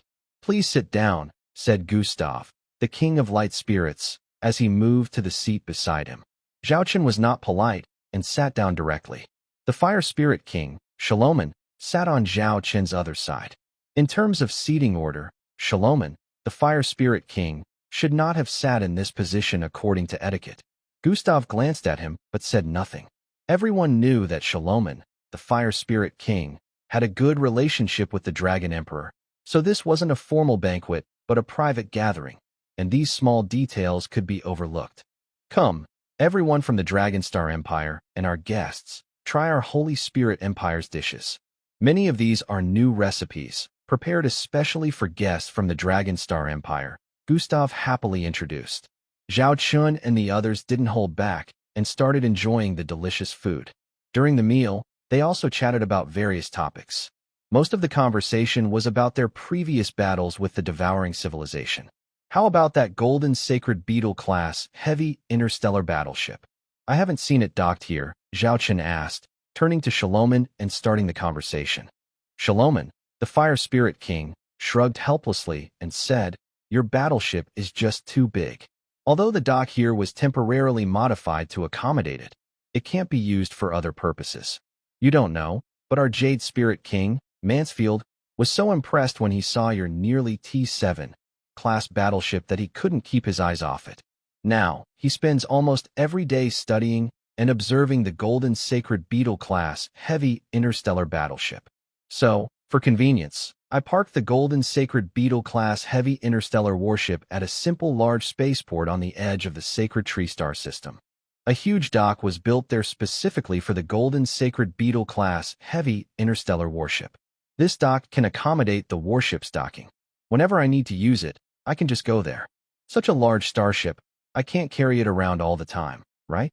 Zhao Chun agrees with the idea of the Flame Elf King, Sharoman. Because earlier, many subordinates of the Howling Dragon Interstellar Empire said that Zhao Chun's flagship should be the strongest starship in the Empire. It should naturally be the Quasi-T7 Golden Sacred Beetle-class heavy interstellar warship. But Zhao Chun refused. This starship is too big. Most of the time, Zhao Chun doesn't need to go to the battlefield, so there's no need for such a large combat starship. A starship like the Dragon Emperor Interstellar Command ship, which isn't very flashy on the surface, is more suitable as Zhao Chun's usual flagship. In non-combat situations, this starship is basically a space cruise ship. It perfectly meets Zhao Chun's needs. Gustav, the light radiance elf king, overheard Saruman, the flame elf king, directly mention that Mansfield, the jade elf king, is researching the golden sacred beetle class heavy interstellar warship. His expression changed slightly, looking a bit strange. Although everyone knew about this, even the Howling Dragon Emperor and the people of the Howling Dragon Interstellar Empire, it was clear that such an advanced and powerful starship was being studied. They wouldn't send such a powerful starship to the Sacred Elf Empire without reason. The Sacred Elf Empire isn't a place of moral weakness. Even though everyone knew this, it was now openly discussed. Gustav, the light radiance elf king, felt a bit uncomfortable. Zhao Chen didn't care about this. When he decided to rent out a golden sacred beetle-class heavy interstellar dreadnought to the Flame Elf King, he already had this in mind. At this moment, he casually said, if the Emerald Elf King is so interested in the T7 class interstellar battleship, he could simply come to our Xiongling Interstellar Empire to study it together. We recently launched our second mass-produced T7 level interstellar battleship. This should be of great interest to His Majesty the Emerald Elf King. Hearing this, even Gustav, the usually reserved light radiance elf king, was surprised and looked at Zhao Chen.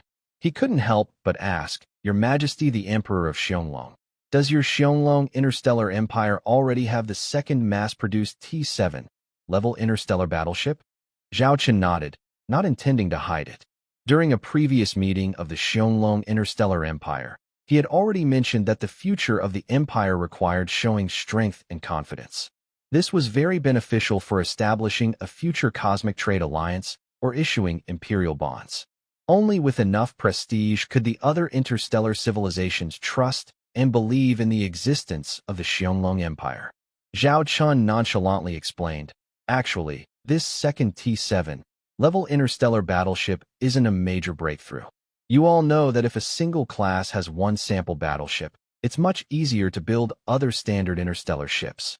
Many of the technologies used in this second T7 battleship are also applied in the Golden Sacred Beetle class heavy interstellar dreadnought.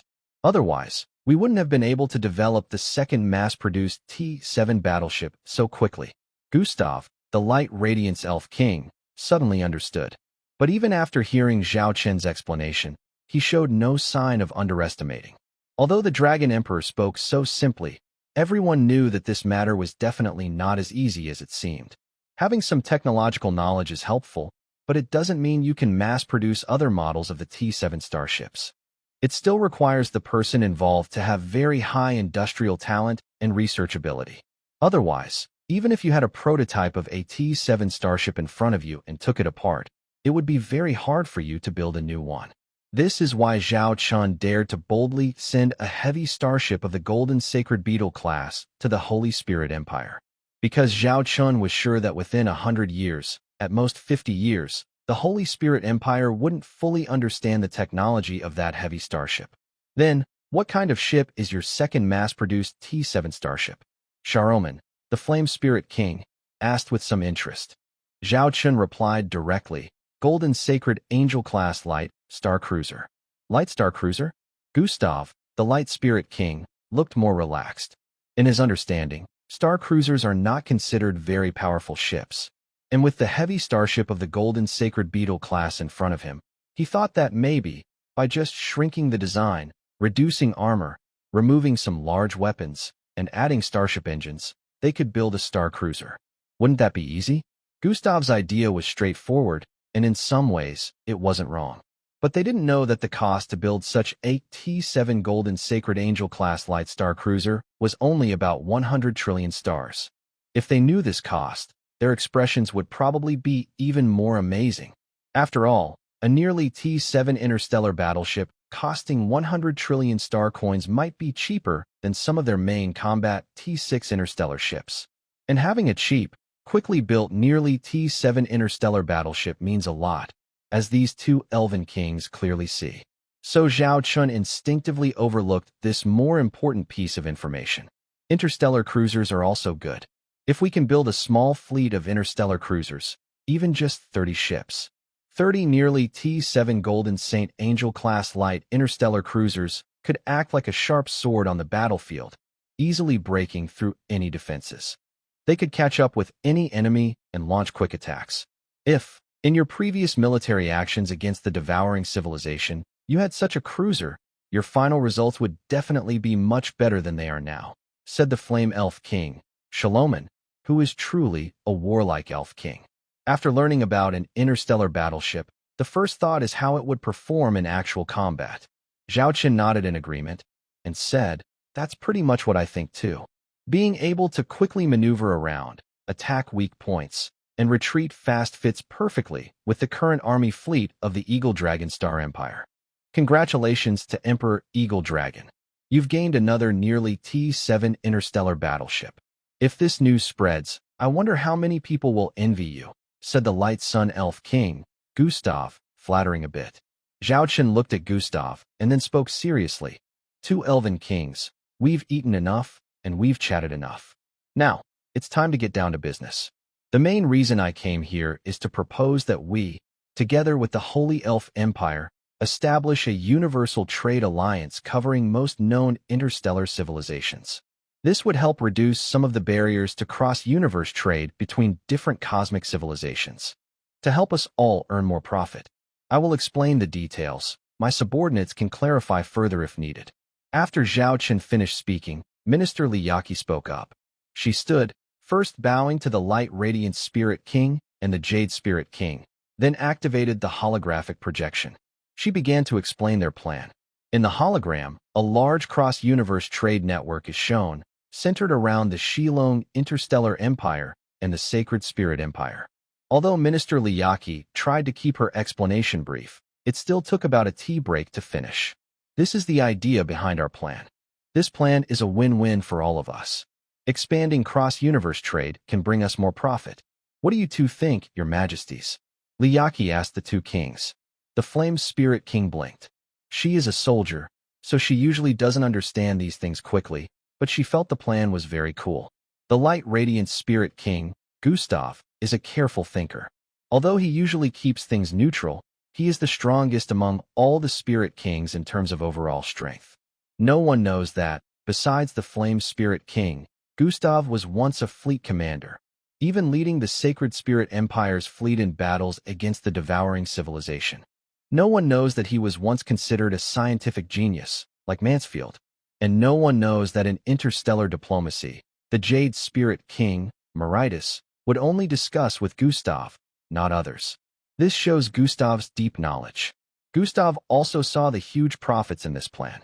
He squinted and looked at Emperor Zhao Qin, saying, "Your Majesty's plan is really ambitious. If this plan can be carried out, it will soon be known throughout the universe that there are rumors about the Xianglong Star Empire. It will also bring huge benefits to the Xianglong Star Empire. This is definitely a big money-making opportunity." Zhao Qin smiled slightly and did not argue with Gustav, the King of Light and Sun Elves, because these statements are all true.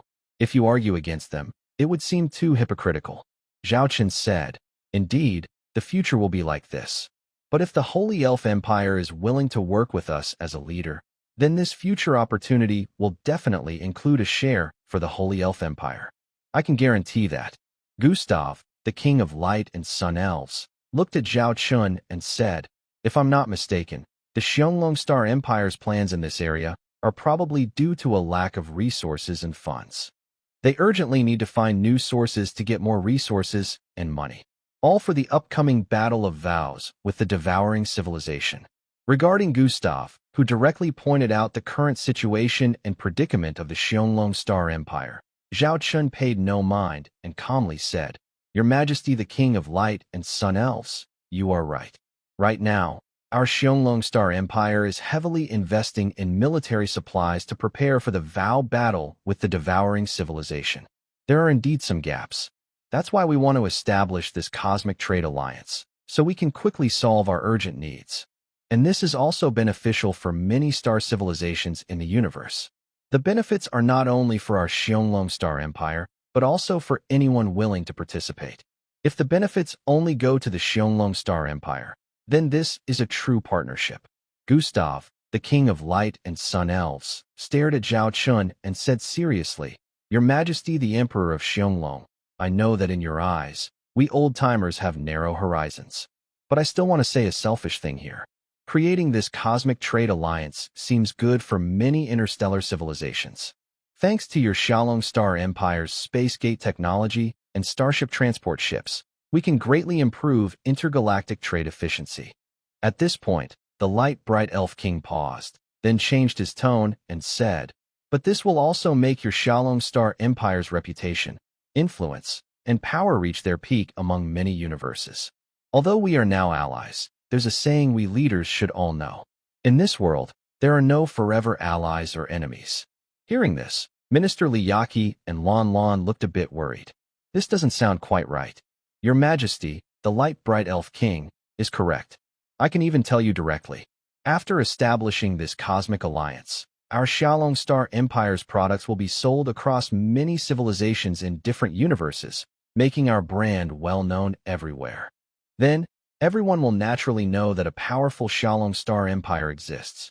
Plus, from the profits gained through this alliance, we will control this money-making opportunity, and we will get the biggest share of the cake. These are all facts. I do not deny it." Zhao Chen looked at the light bright elf king and continued, "But I can say this about it. In the development of the universe, unless everyone is destroyed by a devouring civilization, someone will inevitably follow this path. It's like during the planetary and cosmic ages in the past. Development is inevitable. Any resistance to progress will be eliminated by time. To be honest, this isn't a very nice thing to say. This kind of opportunity was once presented to the Holy Spirit Empire, but because of your principles and stubbornness, it was never realized. Now, our Shadow Dragon Interstellar Empire is ready to take this step. If the Holy Spirit Empire misses this last chance, it may be eliminated in the future. In other words, today, it is our Shadow Dragon Empire that has stepped forward to do this. I believe this is a good situation. Because I do not bully others with my power, I am here to talk with you. But what if, in the future, other interstellar civilizations do the same? Can Lord Guangyao Spirit King guarantee they would be willing to sit down and talk? Or do you prefer to face an unknown opponent rather than sit here with a friendly and honest partner? We have known each other for more than a year and a half. Although, compared to your long lifespan as elves, this is not much. But during this time, many things have happened. Our Shadow Dragon Interstellar Empire has also done many things. Surely, the Holy Spirit Empire knows about these matters. I don't believe your evaluation of our Shadow Dragon Empire is so poor that you completely distrust me." Zhao Chen stood up, placing his hand on the table, looking directly at Lord Guangyao Spirit King. "Senior, you are older than me and more experienced. So I respectfully call you Senior. I am not the kind of person who causes trouble without reason. I also know that your position and influence in the Holy Spirit Empire are significant. If you are willing, this matter can be half successful already. So, I, Zhao Chun, want to ask you one question. Are you willing to cooperate with our Shadow Dragon Empire for mutual development?" As he spoke, Zhao Chun picked up a glass of wine on the table, gazing at Lord Guangyao Spirit King, waiting for his answer. Lord Guangyao Spirit King did not expect the Shadow Dragon Emperor to be so direct. It was almost like forcing a confrontation. Allowing him to make such a quick decision somewhat goes against the current personality of the Light Radiant Spirit King. He couldn't help but glance at the Flame Spirit King, Sharoman, sitting to Zhao Chen's left. But now, Flame Spirit King Sharoman was completely focused on eating and drinking, with his head bowed low. From his posture, it seemed like he was saying, "Don't bother me. You all can discuss among yourselves. I have no objections. Anyway, I have opinions, but you few elven kings wouldn't listen to me. So, I might as well stay silent for now." This also reflects the Flame Spirit King's frustration from repeatedly hitting a wall in the High Council earlier. The Light Radiant Spirit King, Gustav, showed a hesitant expression. He looked troubled and said to Zhao Chun, "Emperor Shilong, this matter is so important, I need to."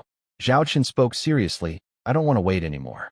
My people have already arranged the next steps. Honestly, I will visit those interstellar civilizations and have them sign the alliance agreement. If you're willing to talk, we can continue. If not, I won't bother you anymore and will leave immediately." Zhao Chun was pushing hard, leaving no room for the Light Radiant Spirit King to back down. While the Light Radiant Spirit King hesitated, Zhao Chen's gaze softened a little. He looked at the Light Radiant Spirit King and said, I understand your cautiousness. But don't forget, you were young once, and you were reckless too. Sometimes, you can't always be overly cautious, or you'll trap yourself in the circle you've drawn. Think about it. If you were young again, would you make such arrangements in this matter? If I remember correctly, when you were young, you led an invasion against a certain interstellar civilization. Among the Elven kings, the youngest was the first to suggest supporting and declaring war on the civilization that was being devoured. Despite this, you still insisted on your own way, even risking violating the High Council's rules by directly ordering your fleet to go to this star system to support the civilization in the universe. Hearing Zhao Chun mention this past event, King Guangyao the Elf King paused his expression as if he saw his younger self. And that young figure seemed to overlap with the image of the Flame Elf King from before. This made King Guangyao look a bit sad. Actually, among the Elf Kings, he has always protected the Flame Elf King. If it weren't for him, the Flame Elf King's excessive actions would have led to her being impeached many times. The main reason is that King Guangyao seemed to see his own shadow in the Flame Elf King. He took a deep breath. He looked at Zhao Chun in front of him, a faint smile appearing on his face, then said, I thought you were special before. Now it seems you really are different. You are not like ordinary leaders or rulers. No wonder Shalomin is so temperamental with you. Probably only someone like you can make Shalomin truly convinced. Hearing King Guangyao mention himself, the Flame Elf King rolled her eyes nearby. King Guangyao stood up, raised his glass, and was about to clink it with Zhao Chen's. He paused, then looked seriously at Zhao Chun and said, I now agree with your decision. But that doesn't mean I will agree in the future. I am an old-fashioned person, and I am now cautious. I don't deny it, because I don't want the future of the Holy Elf Empire, which has been passed down through many elf kings over the years, to have problems because of me. Similarly, our Holy Elf Empire will not do anything that goes against our principles. One thing is certain. If I find out that your star empire has violated any rules, no matter how big your star empire becomes in the future, we will immediately end all cooperation. You, the Star Dragon Interstellar Empire, are not allowed to unjustly attack other interstellar civilizations and galaxies. Zhao Qin smiled slightly and said seriously, I can guarantee that.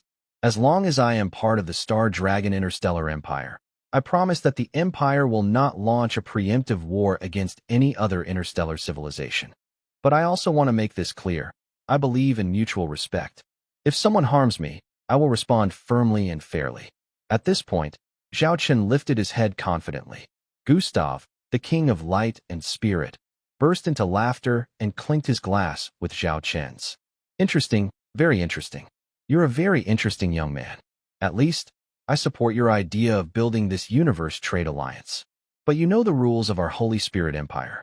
Getting this plan approved fully requires the approval of the 5 Spirit Kings and the High Council. I support you, but that doesn't mean it will be approved easily, Gustav warned up front. The Flame Spirit King nearby then spoke up. As long as you agree, those others won't oppose too much. Gustav smiled, but said nothing more. Next, Zhao Chun and Gustav finished their drinks, reaching a mutual understanding. Because Zhao Chun was quite eager about this matter, Gustav called an urgent High Council meeting. This is why Zhao Chun met Gustav first.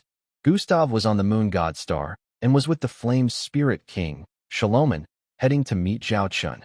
This was no coincidence. If Zhao Chun had only asked Shalomin to handle this, it probably wouldn't have succeeded.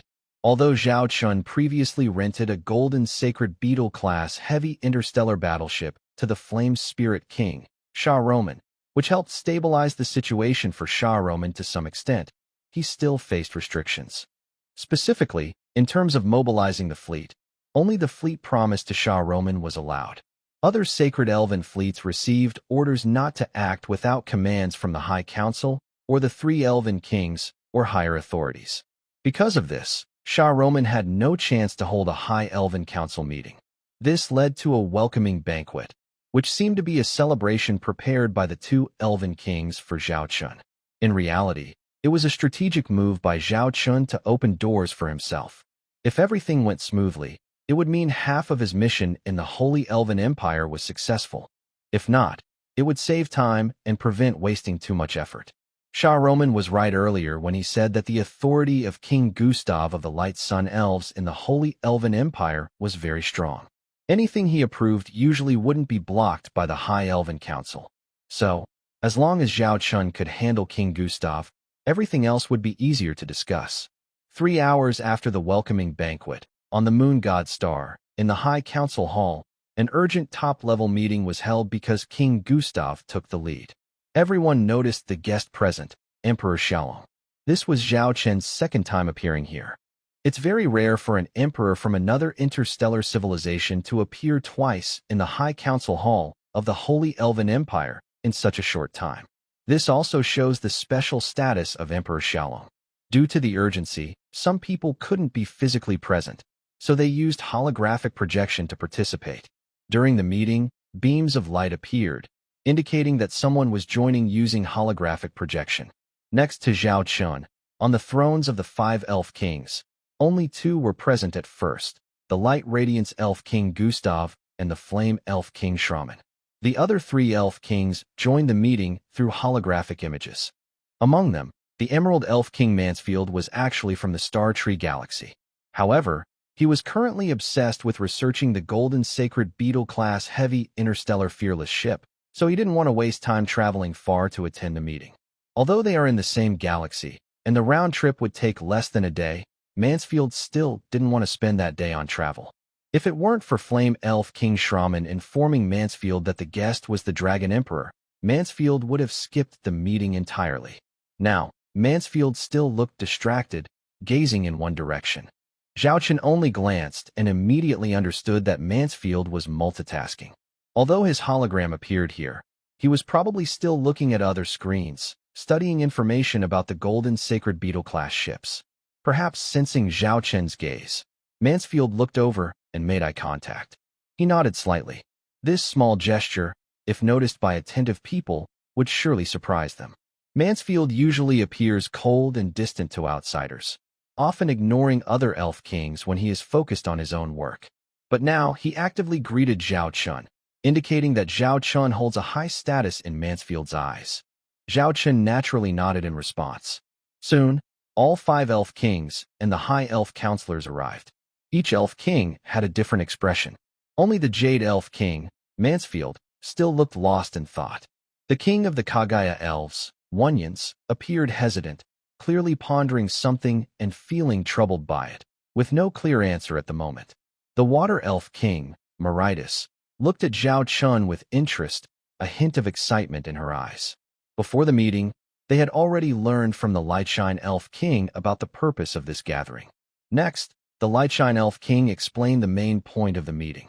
It was about the Dragon Emperor representing the Dragon Star Empire, joining forces with the Holy Elf Empire to create a universal trade alliance.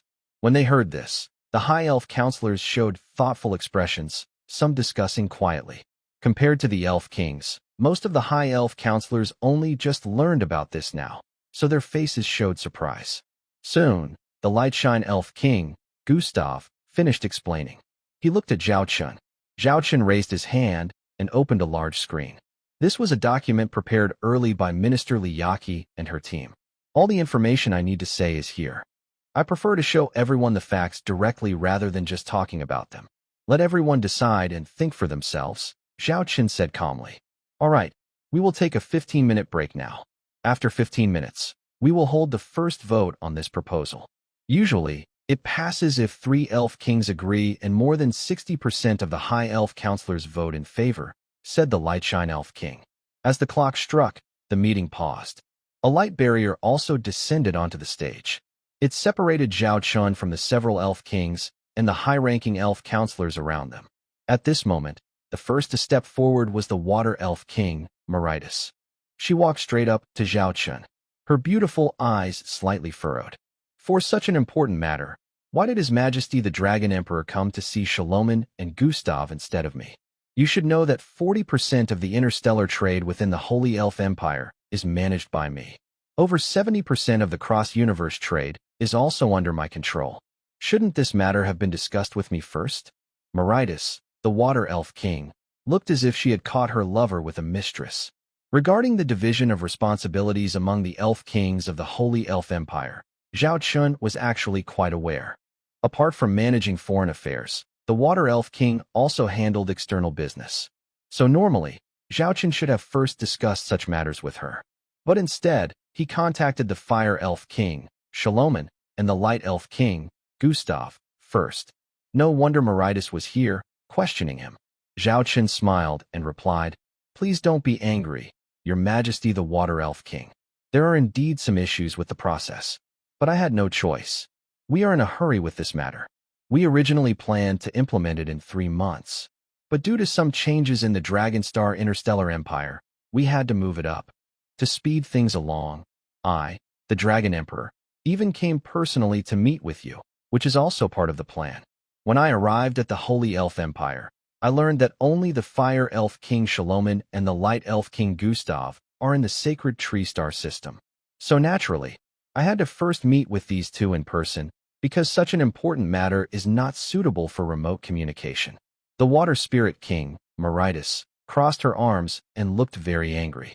Zhao Chun was surprised. Why does this Spirit King have such a strange temper? When he met her before, she wasn't like this. At this moment, the Flame Spirit King, Shaloman, came over to help Zhao Chun.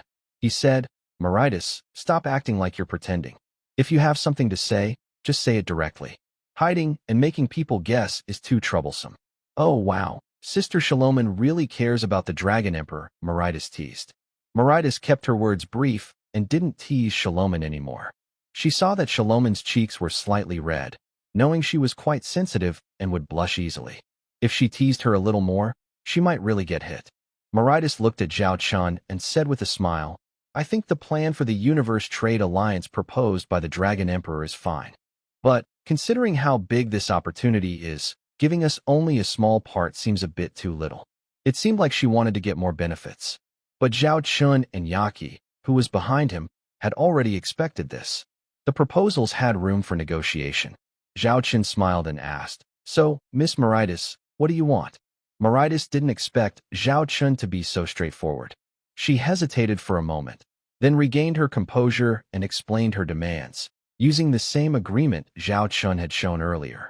She said, "First, we will jointly establish 3 interstellar trade groups, covering transportation, military manufacturing, and civilian products. I think that's not enough. Let's increase the number of groups to 5. The additional 2 companies must be part of the Interstellar Transport Group and use your X-Dragon-class interstellar transport ships. Furthermore, our shareholding in each company must be at least 51%. This condition, proposed directly by the Water Spirit Queen, Meritus, hits the core of interests. Because Meritus also sees that in the future universe trade market, the interstellar transport industry has the best prospects. It is also an opportunity for them to enter.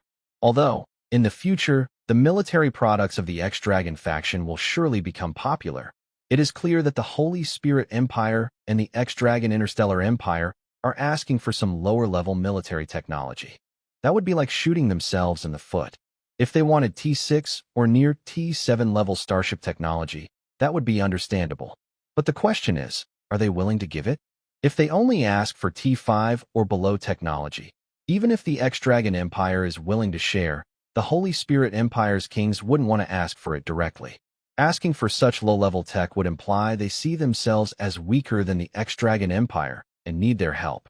The proud Holy Spirit Empire would never do such a thing. Meritus also understands this well, so she didn't make that request. Plus, increasing the number of companies to 5 is reasonable. It's probably to ensure each Elf King controls one company, which can prevent internal conflicts over profits during the partnership. If there are issues with cooperation with the X-Dragon Interstellar Army, that can be discussed. But internal problems can be much more complicated to handle. That's Meritus's idea. Zhao Chun looked thoughtful, seeming hesitant. Then he shook his head and said, "The number of companies can be increased to 5. But the 51% shareholding ratio is not acceptable. We provide the technology and channels, but our share is low. Do you think this is fair?" Holding 51% of the shares means these 5 groups will control the Sacred Spirit Empire. If it were other interstellar civilizations, perhaps Zhao Chun might accept it, but not with the Sacred Spirit Empire. The main reason is the attitude of the High Elves. Their arrogant nature, combined with their status and backing from the Sacred Spirit Empire, makes them difficult to deal with. If not for their high status, they would have been beaten many times outside. So, if only 3 companies hold 51% of the shares, Zhao Chun and the Water Spirit Queen, Marites, started competing over these 5 interstellar trade groups. But they soon reached an agreement. These 5 companies, a joint venture between the Dragon Shadow Star Empire and the Sacred Spirit Empire, will share technology and funding. The Dragon Shadow Star Empire will provide the technology, while the Sacred Spirit Empire will cover the costs. The ownership will be split 50-50, but the control of the group will be divided among 3 people. Each has a clear role. One manages internal operations, another handles finances, and the third oversees external sales and trade. The internal operations can be arranged by the Sacred Spirit Empire. External sales and trade must be handled by the Dragon Shadow Star Empire. The financial arrangements can be decided later based on the situation. Zhao Chun is willing to let go of the financial part because working with different people means different situations. For example, working with the Sacred Spirit Empire people, they see themselves as noble and superior. They are not good at socializing or building close relationships.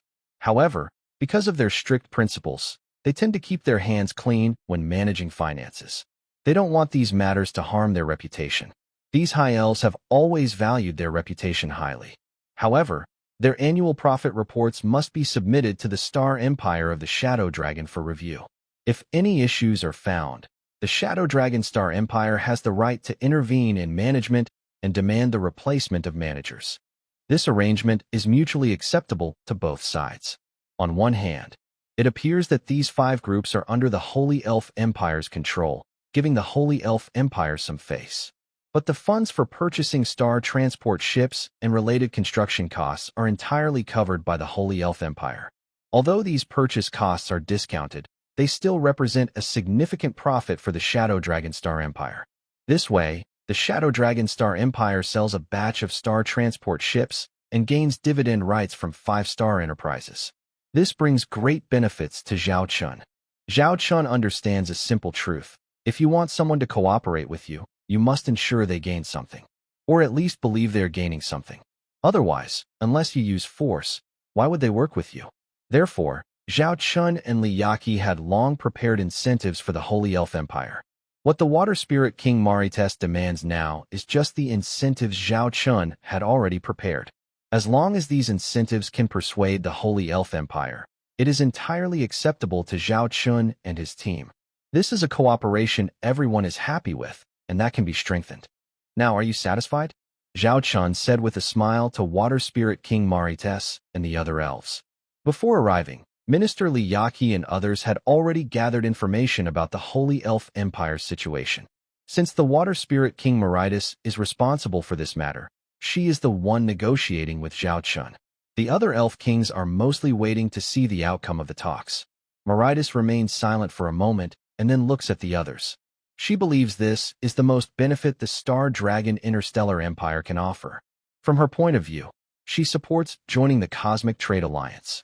The Holy Elf Empire has not been developing smoothly in terms of trade. Its internal economy has reached a bottleneck, and to grow further, it needs outside help.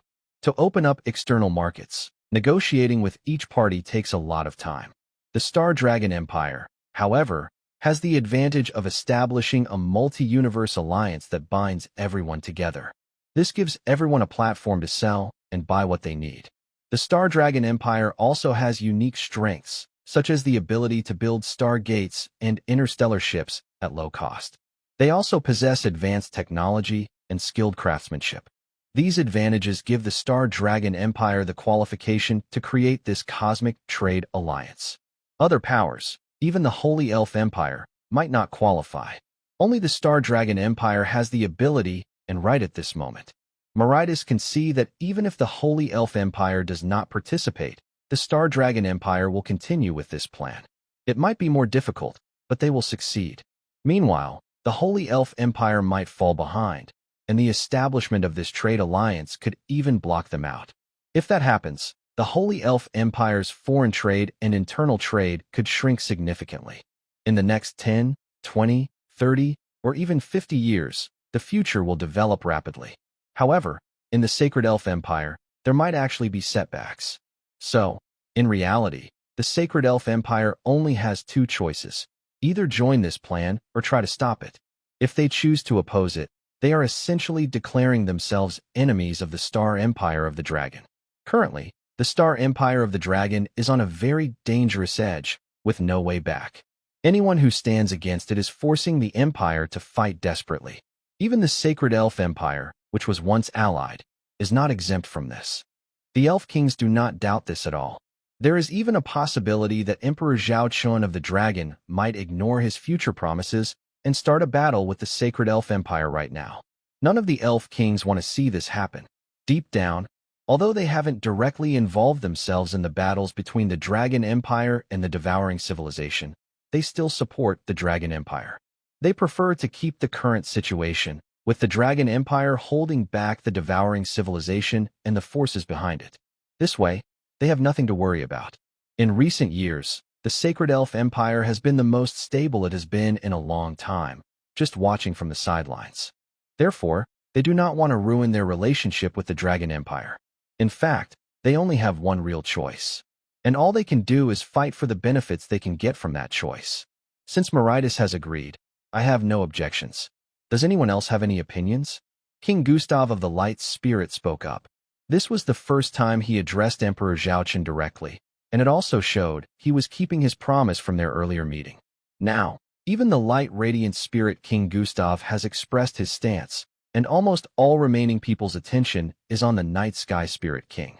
Because most people present clearly understand that only the Night Sky Spirit King might oppose. After all, there are 5 Spirit Kings. The Flame Spirit King undoubtedly stands unconditionally with the Star Dragon Interstellar Empire. The Light Radiant Spirit King probably also discussed with Emperor Star Dragon beforehand and took the initiative to speak up for Zhao Chun. The Blue Water Spirit King has also agreed on the conditions with Zhao Chun. The Emerald Spirit King naturally has no objections. So, only the Night Sky Spirit King remains. Although, according to their original rules, even if the Night Sky Spirit King opposes, the proposal can still pass if only one Spirit King objects. But Zhao Chun hopes his proposal can be unanimously approved within the Holy Spirit Empire. Because if the Night Sky Spirit King only appears to agree outwardly now, he might still show his true stance later in matters related to the Cosmic Trade Alliance. It might not be outright opposition, but any neglect in certain areas could harm the interests of the Cosmic Trade Alliance. Plus, considering the special status of the Holy Spirit Empire, Zhao Chun naturally hopes to gain their full support. Only then can the Cosmic Trade Alliance develop quickly after its establishment. The Star Dragon Interstellar Empire can benefit more from it. Right now, the situation of the Star Dragon Interstellar Empire is like a person in the desert who is both thirsty and hungry. They not only need water and food to survive, but also need more water and food to leave the desert.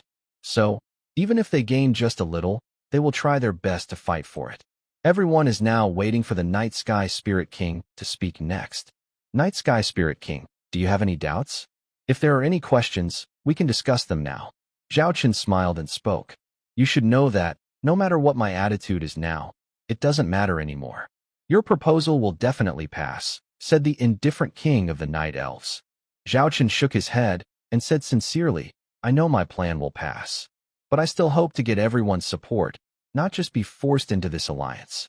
If that's the case, I wonder what the point of this alliance is? If everyone's hearts aren't in it, cooperation will only become more difficult. Hearing Zhao Chun's words, the king of the Night Elves spoke in a serious tone. Your plan is fine and can bring us the Holy Elf Empire considerable benefits. But it will also help the Star Dragon Empire grow stronger. I wonder if we're creating a monster that will cause us trouble later. The king of the Night Elves was very direct, comparing Zhao Chun's Star Dragon Empire to a beast. Among all the elf kings, he had never hidden his hostility toward the Star Dragon Empire. Zhao Chun replied directly, I understand your worries. I also know that no matter what I say, it won't fully dispel your doubts. Let me look at this from another angle. Even if the Holy Elf Empire doesn't participate, can't we still achieve this without the Star Dragon Empire? You should know this well. So, you shouldn't refuse to join this plan. Only by doing so can your strength grow along with ours, right? The king of the night elves was silent for a long time after hearing Zhao Chun. Zhao Chun sat calmly, not speaking. In fact, the moment he convinced the light shine elf king, he had already taken control of the situation. Finally, the king of the night elves spoke. All right, I can agree. Zhao Chun clapped.